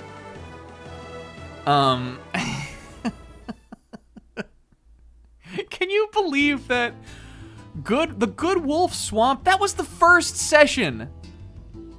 I went back to this the other day just because I had to make sure. That was the first night. The playthrough started with that. We did 2 entire other levels. We did Mumbo's Mountain and Treasure Trove Cove that night of the Good Wolf Swamp. Yes. I think this was truly unique, and it was unique in a way that, we couldn't do it again because we didn't know we were going to do it when we started doing it. So the Banjo-Kazooie, which eventually became known as the Banjo-Kazooie Challenge, began when I had gotten the Nintendo Switch Online N64 controller, and I really wanted to play some of my favorite N64 games with it. I realized we had never done a Let's Play or a stream of Banjo-Kazooie ever, even though it's one of my favorite games. So I decided I wanted to do a playthrough of it just randomly, kind of spur of the moment, and that to make it fun, we would do a challenge run where we only got 5. We kept the 5 honeycombs you start the game with, and we didn't pick up any other health pickups. Yeah, this is World of Goo 2. So that was that's what ostensibly this was. In name, that's what this was. It was a 5 honeycomb challenge run of one of my favorite video games. And it developed a second identity because we were right in the middle of Danganronpa Brain Rot. I think we maybe were in the middle of the break, or very close to some of this was during the break. This Grunty's grandson, this connection was during the break from Danganronpa 2. It was a walkthrough. It was definitely the whole, let no one say otherwise. In addition to everything that it was also an informative walkthrough about the game. Tell me it wasn't. We did everything. Okay, so we were obsessed with Kazuichi. So historically, Sizz, who also, and I didn't know this when we started doing this, but who also happened to play Danganronpa 2 and Banjo-Kazooie at the same time on his stream, like a year or 2 earlier. He did an episode called Banjo-Kazooichi, because he was in the middle of both games back when he did that. And because we were obsessed with Kazuichi at the time, we were like, what should be the face cam for Banjo-Kazooie? And then Sizz was like, what about Banjo-Kazooichi? Which led Zebra, and I want to show you guys this one. Just this one I want to show you guys. Led to Zebra made the face cam for Banjo-Kazooichi, and it's incredible. Where the fuck is my, here we go. I'm just gonna window capture this.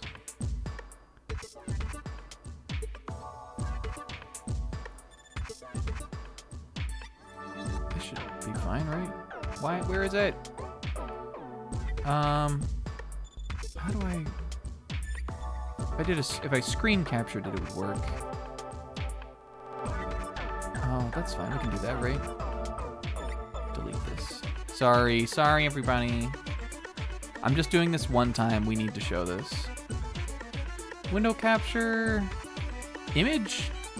Oh, I guess I could just put it up. I could just put it into OBS as a source. It's big. All right, so this is really funny because it also is sort of a summary of the times. A lot of this stuff is like very like iteratively like about like the year that like there feels like in this last year or year and a half there's been a real culture with the streams. So like there's so much funny stuff here. We have Kazui was Kazuichi, Monomi's the Jinjo, live Chiaki reaction, but also Tipsy Bartender is on here. There's a Squire. The Jiggy with Tom is so funny, but also you got Mariko Hyoto because she was the spooky witch, and that was earlier in that year. And then Flaney and Brudge being like the little mischief makers up there. This feels like this is like the changing of the guard kind of from like pre-Danganronpa year that we had to like the Kazuichi like revolution that happened all like through this year. But really funny face cam. So that's sort of like what we were dealing with at the beginning. There was a lot going on.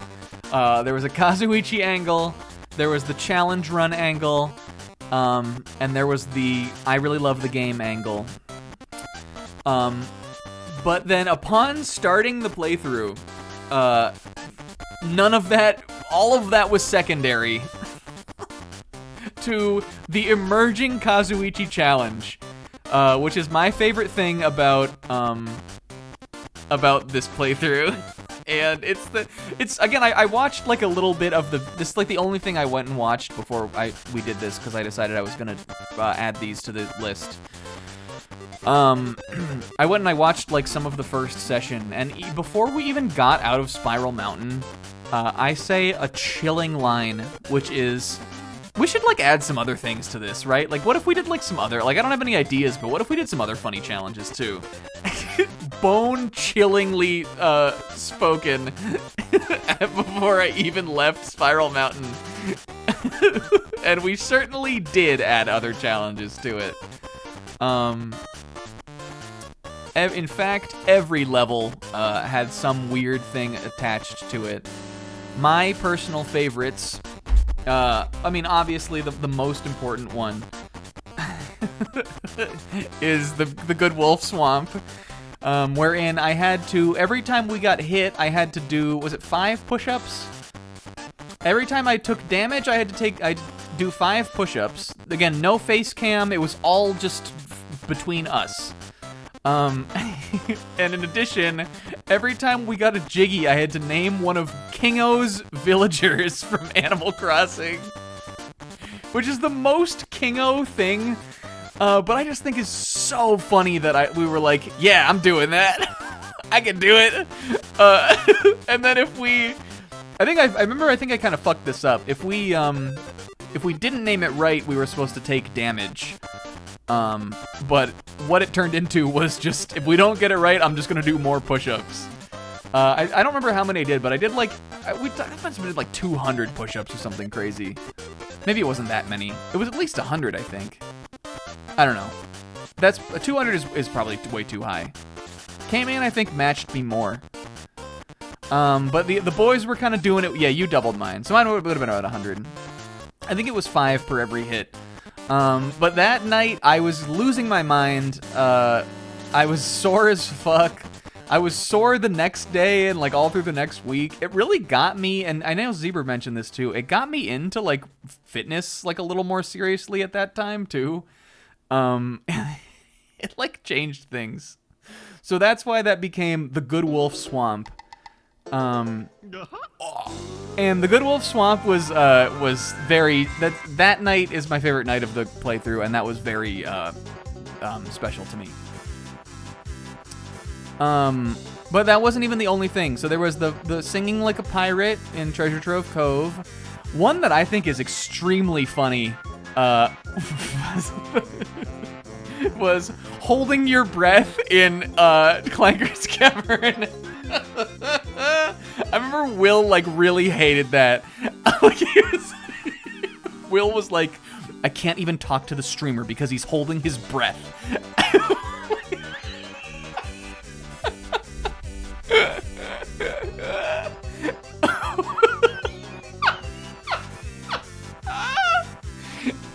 And then when we got in the bubbles, it was like, I think that was really underratedly funny. No, you were right, Will. And then we did some other funny, just like, I remember I ranked Dragon Ball arcs, and we talked about Castlevania, and we talked about One Piece. But then, so that was like sort of the beginning of the Banjo-Kazooie challenge. We did some dibses, there were some food-related ones, but then,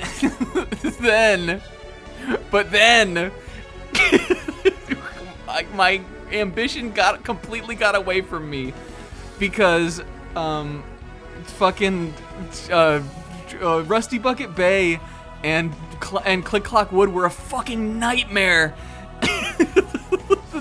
Not only was the challenge hard, but the mental stack, you guys. This is the only playthrough that had a self-imposed mental stack.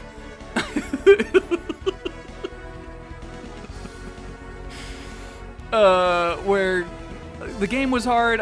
Rusty Bucket Bay, I had to name Steel-type Pokemon. There was an even more involved Pokemon thing for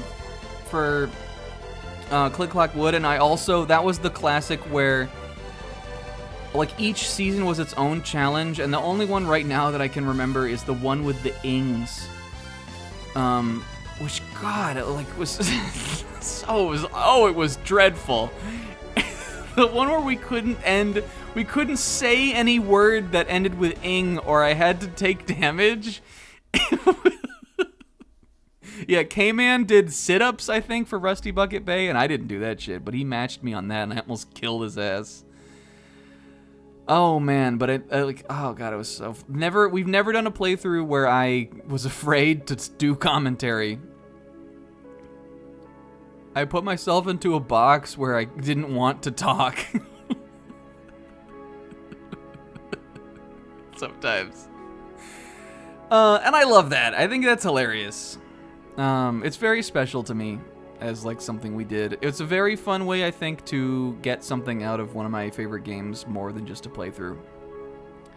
And there were funny jokes about the playthrough also. There was Kuta Fluta, there was Bencho Kuka, there was the thing Sis linked about Kazuichi Bear.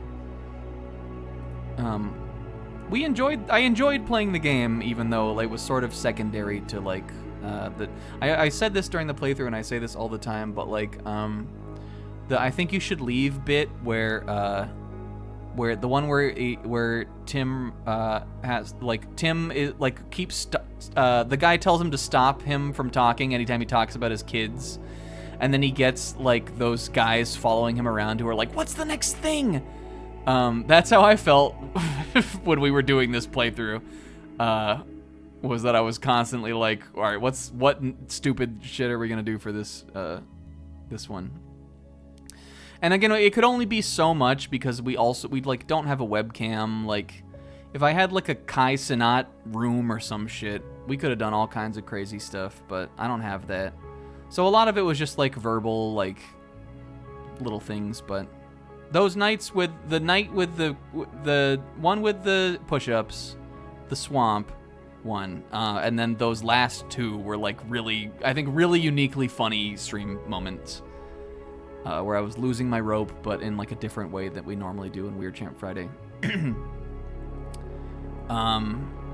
And this is what truly spawned the family tree of Kazuichi, I think, because like this like Grunty's grandson is the ultimate mechanic. This is where that came from. It was the stream title. That wasn't even a joke from the playthrough. I put that in the stream title to like mess with you guys. And I think that may have been where like Zebra was like, I gotta make the timeline now. Which is just a really funny artifact that came out of this last year. So okay. I'm really banking on not having that much to say about Destiny Challenge. This is better than this, better than this, better than... We're getting tough now. Maybe...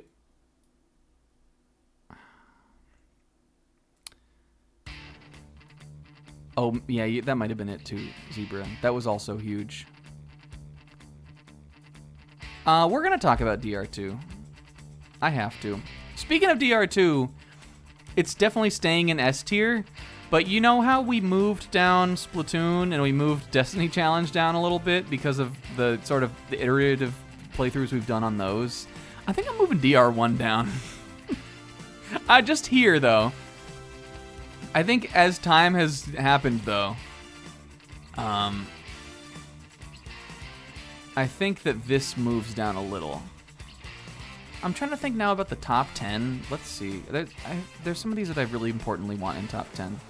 If we put these two both, because like no surprise, these are going to be top 10. This is 1, 2, so that's 2, 3, 4, 5, 6, 7, 8, 9, 10 is Wario. Dang it. I mean, that's not bad. What do I do with Banjo? Do I want it a little lower? Yo, banger. I made sure to find... This is probably a terrible idea. I made sure to find the version of this song that has the fucked up screaming from this boss. It's important to me. Okay. I think that this is good.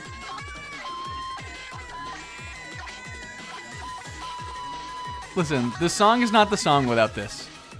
This is part of the song. The theme is not the theme without this. Okay, is this what I want for my top 10? Wario at the bottom?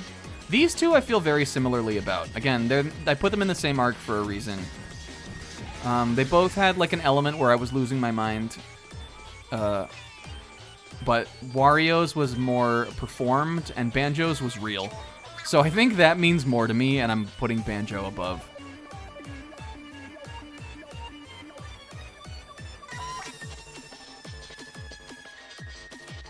I almost don't know if I want to maybe move Mario and Luigi down. I really love this one. But I feel like this is maybe better as bottom of the top 10.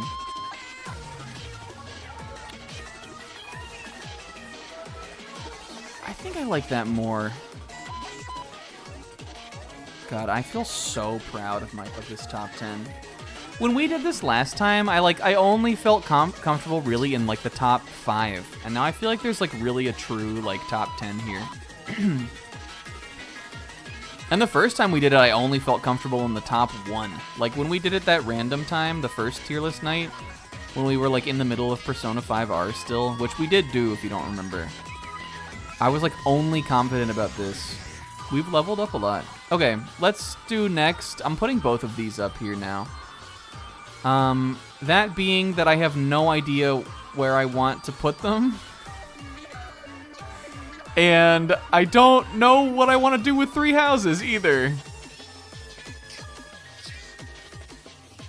But both of them are between 3 houses and Eco at least. These two playthroughs are both somewhere between P5R and Eco for me.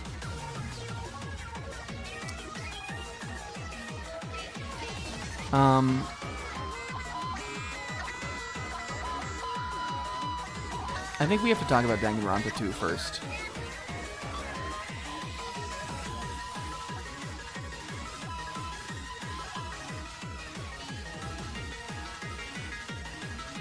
The funny thing to me is that, like, like, at least this is from, like, the perspective of the person who did them. DR2 feels like it has the energy of, like, Persona 5, where it was, like, really at its core, it was about like the bit characters we made up, and and the bit characters we made up from it like really persisted, kind of, even though like Flaney from Fire Emblem also really did. But I feel Destiny Challenge is similar more to this, where like it had that extra element of like being outside the box that like the other kind of more straightforward playthroughs didn't really have.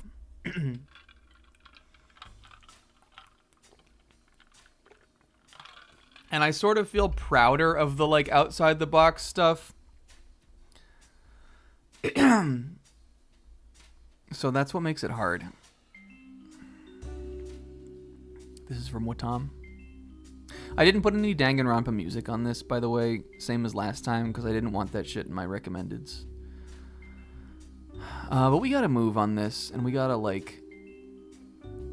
get going. So, okay, let's, light, I'm gonna say light spoilers for DR2. I won't talk about anything like too in-depth in the story, but I do kind of want to go through the stream titles, and I don't want, like, I mean, you know, the stream titles may show like a bit about a character that may have died at the point that we made that, but they may have also been alive, so, you know, I wouldn't want to spoil anything like that. So if you are watching and intend to play that still, which I think here right now is maybe just Will, kind of, again, the last thing we have to talk about is Destiny, so, you know, we all just saw that. But if you want to, like, not listen, then I think that's fine. I won't go into anything, like, too in-depth, but I kind of still want to talk about it. Let's look at it. DR2, was October to March. A month of this was the break. So there's the Slaying Away at Murderitaville and Cheese Murder in Paradise. These are K-Man's. This was K-Man's title. He actually pitched to me, and this one was mine. We both came up with Jimmy Buffett titles, because that was sort of like a bit in the beginning of the playthrough that like didn't end up really going much anywhere, but it was funny. Mahiru. A game about sisterhood within a game about brotherhood. That's about the game in case 2. But also that Danganronpa itself was a game about brotherhood, and brotherhood was a massive element of this, and it was a huge bit.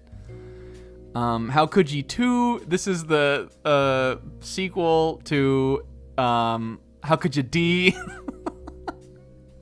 Where the kill that made us... It wasn't this... In Danganronpa 2, How Could Ye 2, this was like...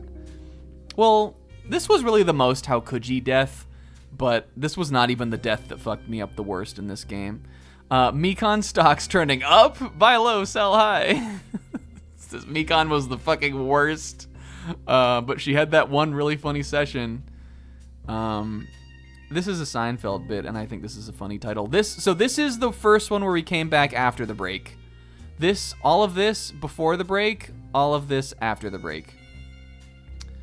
But a donation has been made in your name to the Future Foundation. I think that's a funny title. This is where the brain rot really set in. Friendship restored with Kazuichi. Now Kazuichi is my Kazuichi. Hell hath no fury like a one slur scorned. That was Nagito. This is reveal yourself or die, Andy's Komeji. Kazuichi eyes, Kazuichi's lies. This is another one of my all-time favorite titles. Because this is truly, it's just very much a statement. I saw the sign. For those who know, that was a funny thing. And as we go on, we remember Kazuichi as forever.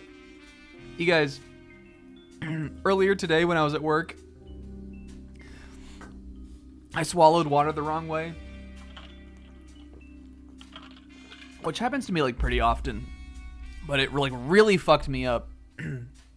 So much that I had to take like another break off the phone because I like couldn't even talk. And going right from that happening to a 5-hour stream where all we do is talk, because that's what the tier list streams are, was probably not the best idea. But also that's putting me right in the perfect mindset to talk about Danganronpa 2. Because this playthrough destroyed my fucking voice. Okay, so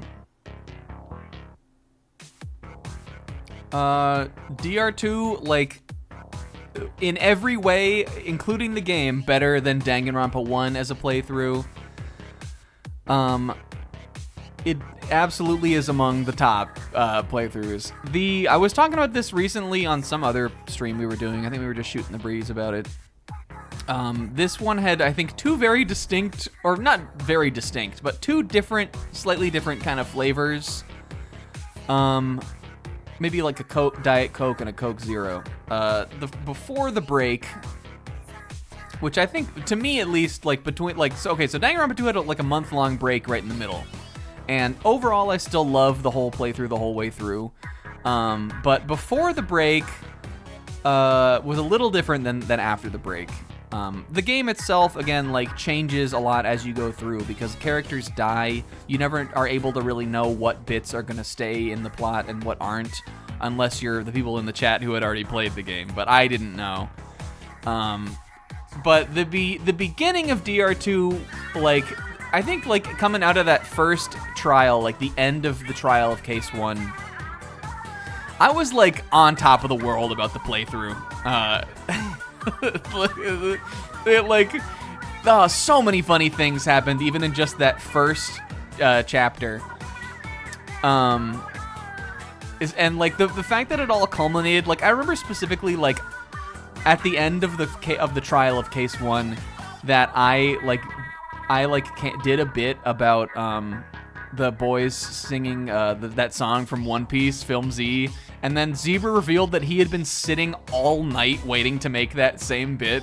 Like, it felt like all of us together in the chat, a brotherhood formed in among the boys in the game, and a brotherhood formed, like, I felt like we were all on the same page, together with each other in that beginning of DR1 or DR2. And it got to a point a little bit where there were a couple streams of this that I was, like, genuinely nervous to go on to start the stream because I felt the pressure. I didn't want the momentum to die. Like, I was genuinely felt afraid that I wasn't going to be able to keep it up because it was so funny. And I do think but in the end of the day, we did keep it up. But I felt like that sometimes, and I never felt like that about any of these other playthroughs. Chapter 2 is where the characters, like the bits of the characters, really started to take form. That's where Nagito, like, really started to become like an all-timer kind of. Kazuichi was in it. It's like, and so, like, there was that, like, I think up to the first, like, the break and the end of the first half of the playthrough, like, that kind of stuff was, like, more my, like, overall feeling. And then I suffered a month not being able to play the game, and then when we came back, the rest of the playthrough was still good, and I really enjoyed the ending, and I really loved the fourth chapter and everything. But I think during the break, I and everybody else, we were kind of, like, missing the game and the playthrough so much that we started doing the thing where we invent things on other people's streams and invent things in other playthroughs and in call and, like, all that kind of stuff. And so then when we came back, like, we were so hype on, like, Kazuichi and, like, and Chiaki also was much more of a character on the second half, and, like, and Nagito, I mean, he was sort of consistent the whole time, but I feel like things like Kazuichi brain rot and, like, Chiaki's voice and, like, jokes like that were all a lot more, like, second half, like, that kind of, like, ran the show. And I don't think that was bad either. And obviously I still love. Well, we still do that voice, and also like all of this was about Kazuichi, so he made a positive impression. But I think that it's interesting that there was that kind of distinction. But the whole way through, I think it was great. I really liked the game.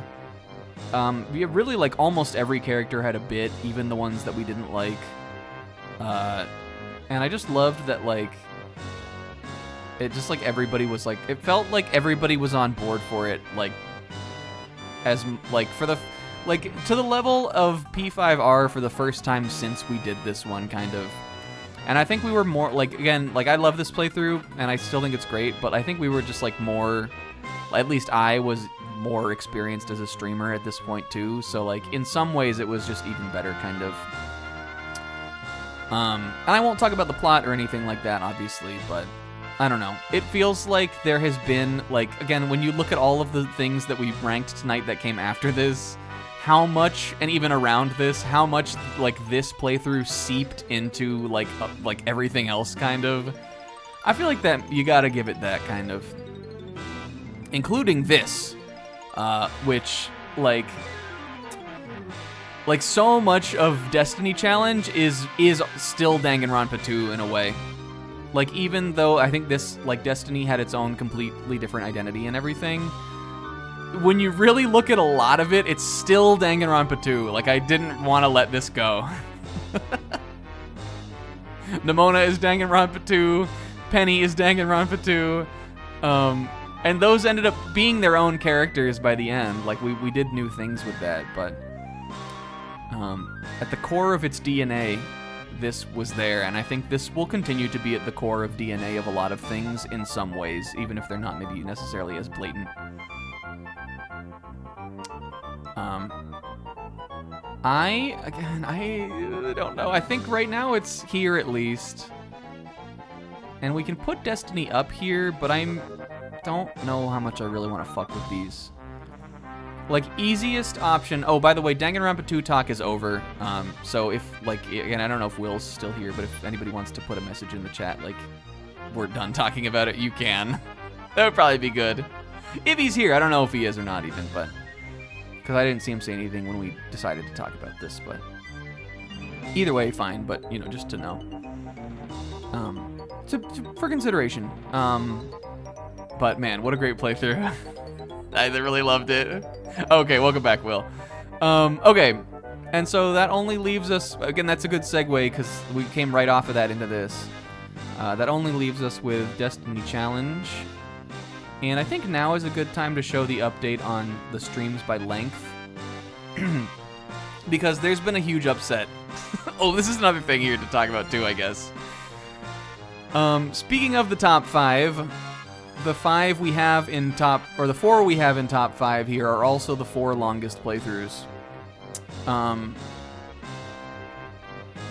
Destiny took 20 hours over Persona, or over Fire Emblem nothing will ever take over Persona. Destiny is now second place by a commanding 20 additional hours. Now, a lot of that was the extra endgame stuff that we tacked on. Like, that whole last stream really didn't even need to happen. That was like 5 hours right there, but, you know. But that's crazy to me. And then, my mark of shame, the 100-hour Danganronpa 2. The only thing on here that I'm, like, really ashamed of, in a, like, not even really, but, like, in a way, these 3 at the top, I am not ashamed of these. I'm not even ashamed of P5R. I don't even think it's an outrageous time for a stream. Destiny, we did the whole DLC campaign. We did a bunch of tier lists, and I've included all of that in the playthrough also, in the stream time. Well, actually, there was one tier list in the middle I didn't. But everything else was, and then Three Houses is, like, still pretty close to that. But the 100-hour Danganronpa 2, I have no idea how we put that much time into it. But we did. And then some of the other ones on here, Bones and Friends almost cracks No, Bones and Friends does crack the top 10. It beat Zelda, which is ridiculous. It almost beat KH2. That was for a long time I thought of this as one of the like longest playthroughs. Here's side order, pretty close to. I think this is now the number 10 spot. I don't know. I should have numbered these, but I didn't. And then the other interesting ones are like Edith Finch. For a long time we had Eco as the shortest stream, and now it's the third shortest. And it really isn't, because if we count all of this, I don't have the times for it because I don't have the VODs anymore. But I know that Doki Doki Literature Club was shorter than Eco. That was only 2 streams. So that I don't know, maybe if that was shorter or longer than Watam. There's no way to know. But I feel fine about that because nothing is shorter than Edith Finch. So I at least now know, like, objectively. Like, there's no way Doki Doki was shorter than 3 hours, 55 minutes. So at least I now will objectively know for real what the shortest stream playthrough we've done so far was. Because it was definitely this. And then everything else isn't really like that interesting. I just wanted to talk about that stuff. But okay. Destiny Challenge. We can, again, we just got off this, so we don't have to go through this too much. But the stream titles I like. If you're cold, she's cold. If you're not cold, she's still cold. That's a good one. Molly McBonk versus the Shins of Paldea. Some, you know, those Sphere 2 Pokemon were huge. Take Me Down to the Waterfall City where the girls are big and the ducks are plenty. That one I think is pretty good. Happy Pride Month to Destiny specifically. That was like June, beginning of June. What else do we got in here? Releasing Dipped Up after he ranks first place in the popularity poll to make the viewers sad. This is a dig at JJK. But Dipped Up did get first place in the popularity poll. You know, Arvin narrating, holy shit. Profit. This is the one where we took Haruka up the snowy mountain. Goodbye, Airy. Wasn't it yesterday when they were small? This is a line from Fiddler on the Roof. But it's about Pokemon growing up. Yeah, I think Sis, that sounds right. I think you would have. Destiny's Child sounds right. Okay, and then Journey to the Center of Paldea is the end of the story.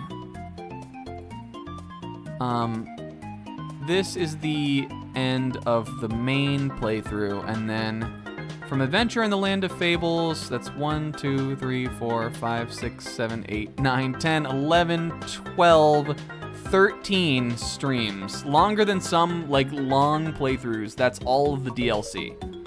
The DLC was 13 weeks.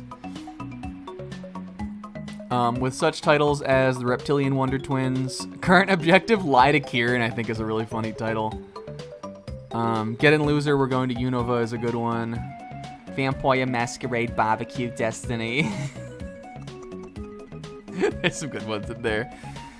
Destiny Is Yours. That was the title card, title drop that I planned for the finale of the Destiny lore, which happened the same day as Zebra's Xenoblade 2 finale, where he also title dropped the title of the stream in the thing he made. That was not planned. In Xenoblade 2 it makes sense because Xenoblade 2 the game already does that. But that we didn't plan that, and I had that idea before I saw Zebra's thing, and I know that he didn't know I had that idea because nobody did. But that's really funny that all happened at the same time. Extremely long playthrough though. But it didn't feel like that, to me at least. If Pokemon's not your favorite, and you weren't as into, a lot of Destiny Challenge was just kind of rambling and running around in the field and all that kind of stuff. I can see how it would have felt long to you. And I'm ready to move on for sure from it, but it really didn't feel that long to me. I was almost an entire year, and I don't know if I think that if I felt like it flew, but for how long it took, it didn't feel as long as Persona to me. I don't know. Maybe it's just that, something interesting for me is that, like, I didn't think it was going to be that long. I thought it was going to be like a summer and fall probably, but I thought we would start Final Fantasy by the beginning or the end of the year. And to be fair, we're starting it pretty early into the year, but I think what helped me for this, and the same is true for both of these, P5R and Three Houses, is that, like, when I know where the end is going to be, then I can enjoy the journey. This is why, like, we've never done like a blind, like a completely blind playthrough of a big long RPG. I know, like, Zebra has done that. I know Will has done it. Like, for some people, I think that works. For me, that's like scary, kind of. That puts me back in the Final Fantasy like Let's Play mode, where we could be in the middle of that, and I could be like, I can't see the exit, and this is taking a long time, and that's where I get kind of like nervous about it. But like for these streams, even though P5R had the new content and this had the DLC, when I know where the ending is, then I'm like, I can control like how fast or how slow we want to do this. Like, you know, then it's fine to me. It's comforting, and I could just chill and do my own thing. Some people might be like committing to a really long playthrough like that. I think would like get bored with it because they've already played the game, but not me. For me, it's it's very important for me to be able to see the exit, and then I don't care how long it takes to get there. So I don't know why we started talking about that. That was a big old tangent, but Destiny Challenge. So again, to kind of be brief on it, I was really proud of the amount of pre-planning we put into the idea.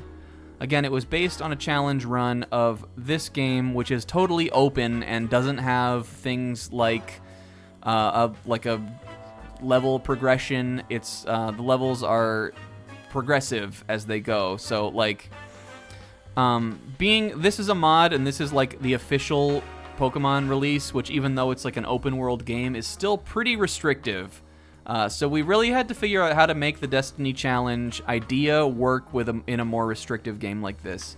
And I'm really proud of how I did that, especially being at the end of it now, where it all really went very smoothly. Whether it was like I had to make that spreadsheet of like, you know, like which Pokemon we get to roll for when, and then the spheres and like all that kind of stuff. Making sure we tried to kind of stay level par with everything as much as we could as we went through. All of that took more planning on my end. I mean, it wasn't like a ton of planning, but it definitely took more planning on my end than anything else on here, really. And so I'm really pleased with how smoothly it all went. And I definitely want to put, like, again, I'm gonna like make the Google Doc look a little more organized and nicer. And then I will like post it in the Discord or something just to kind of like show the, you know, the path we took and all that. But so there was that element of it. There was like there's some visual stuff like the wheel and like all that. Like it didn't take me too long to really make all that stuff, and we could have probably done that better. We could have made it look a little nicer or whatever, but I still think that was good. Again, we had to figure out how to like kind of make it entertaining and make it visual and all that kind of stuff.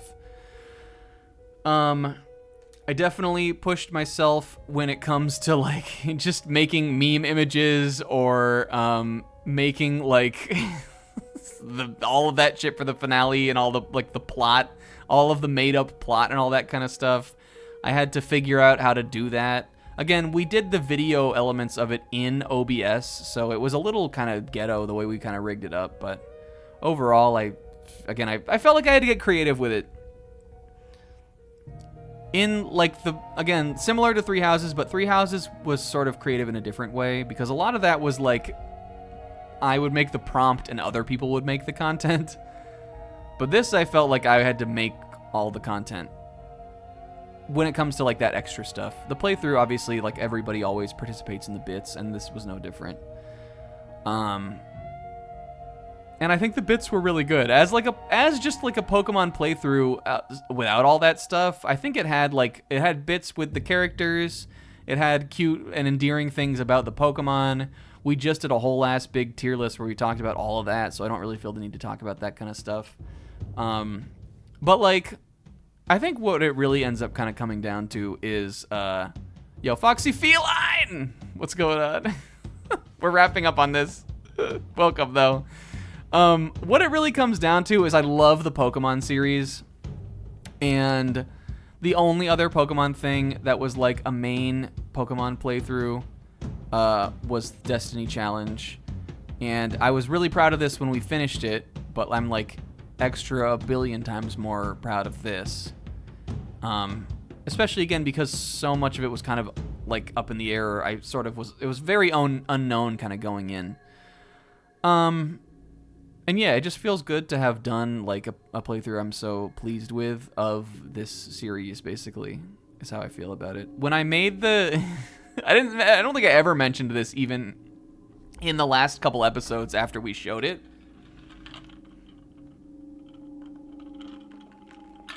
But I had a moment where what am I trying to say? I mean, it's only like a minute, it's only like 2 minutes long.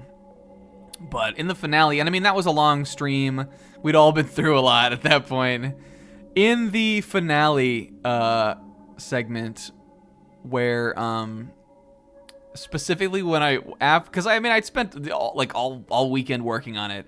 When we showed the like credits thing, the like Gen 2, like the Pokemon Gold and Silver style like little credits that I made, I was on mute on my end. I cried a little bit. And again, like, I don't know, I'm not sure what it was, but like in the moment, like it just like, the reason I wanted to make that is because like that kind of stuff from Pokemon is like so meaningful to me personally, kind of. But I think it was like maybe it was just that like I'd spent a lot of time working on it, and also like it had like all of like the like, you know, it was kind of like the joke was that it was a joke, but also the joke was that it was like the credits of the playthrough kind of. But also it was like it had that additional level of meaning where it's just like a series that I like love enough to have talked about for hours and hours on these tier lists and done a whole 160-hour playthrough of it and all that kind of stuff. So like I did like it, like in that moment it like kind of hit me, and then like we were back by the end of it. But like that, I don't know, that kind of stuff, it means things to me.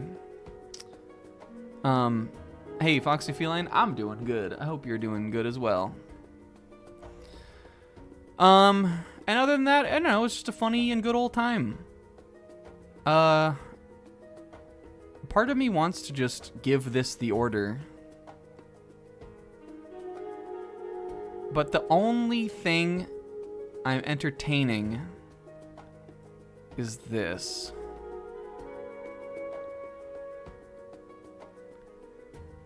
Trying to warm up. I hope it's not like super, super cold where you are, though I know it's cold most places. 23 degrees Fahrenheit. Sorry, I didn't read the rest of your message before I said that. Finishing first ever wood sculpting / carving project. Awesome. Good job. That's sick. It's cold here. Well, not really like cold. Like I could still go out. But it snowed last night finally. I didn't actually have to go out today, so that was good, but I got some little snow on the car. This is the first time it's even snowed here all winter, so it's really not that cold, but I didn't think it was going to happen, but it did. I just am not sure. These two I feel are more similar to each other, and these I feel are more similar to each other. This I put easily the most work into compared to this, but this was the first time we really like went outside the stream format. This I'm never moving, and this was so like funny kind of. And I love Eco being in the bottom of the top 5. I think he's perfect. These are the 4 longest playthroughs we've ever done, and this is in the bottom 3 shortest.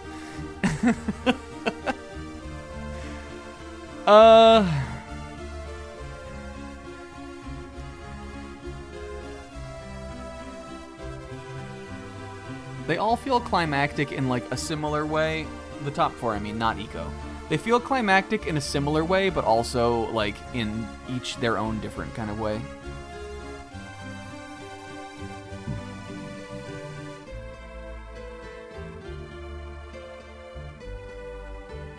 Bones and Song, Kraden Song. I also like this theme, that's why I put it on here. But also, I was kind of trying to make the song picks equal from all games. Kraden Song, though. I remember when the puppies were in the path. Oh, wait, someone said... oh, yes, Zebra... I saw Zebra post this, but I didn't say it because I was on some head-up-your-own-ass shit. Oh. But Danganronpa 2 was also the content playthrough. And I didn't make... I made the tipsy files at the end for this, which I was also really proud of. Even though I got help with that even too, but you know, I made it. K-Man and Zebra really helped me with ideas on that though. But everything else that was made for DR2 was made by the friends. But that was a funny, unique part of the playthrough there too. We called it the content playthrough.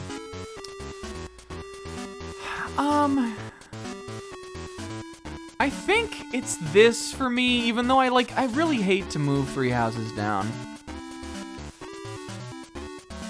Maybe we don't then.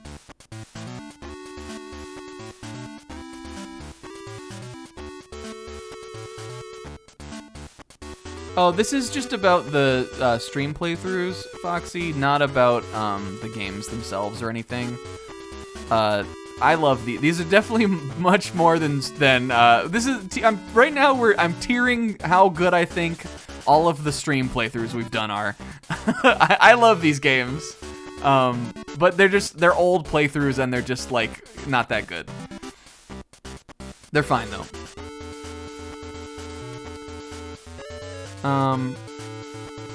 Yeah, Tipsy Bartender was such a crazy part of this too, which is funny because like I feel like similar to kind of like Splatoon almost.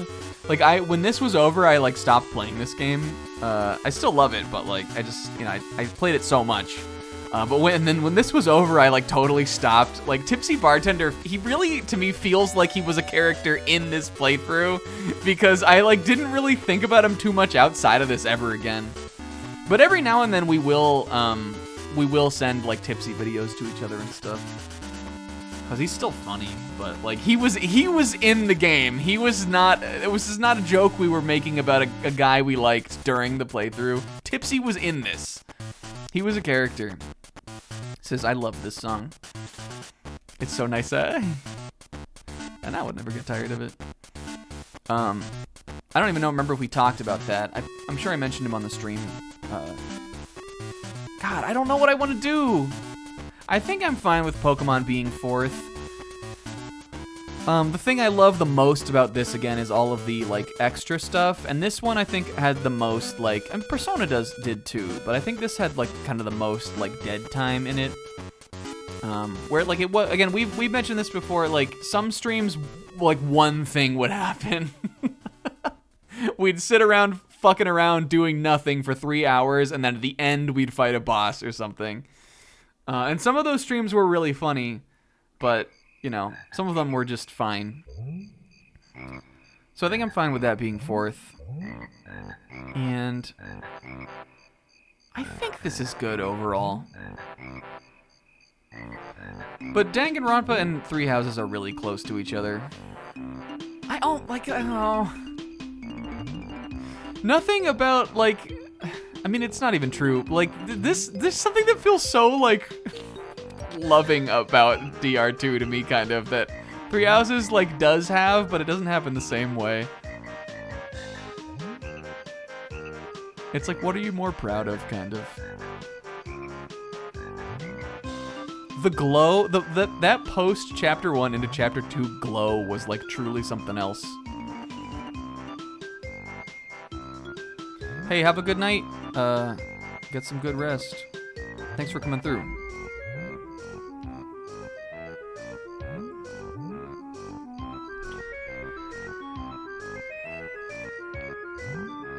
Yeah, Three Houses was unique, like, even compared to a lot of this other stuff. I was saying, I've mentioned this a couple times, like in the last, hey, no worries.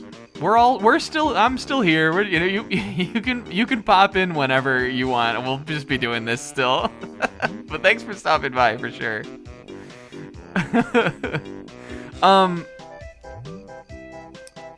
What was I gonna say? I don't know. Maybe I lost it. I lost it. It wasn't that important. What was I gonna say? Fuck. Was it? It wasn't. Yeah. I think this is right.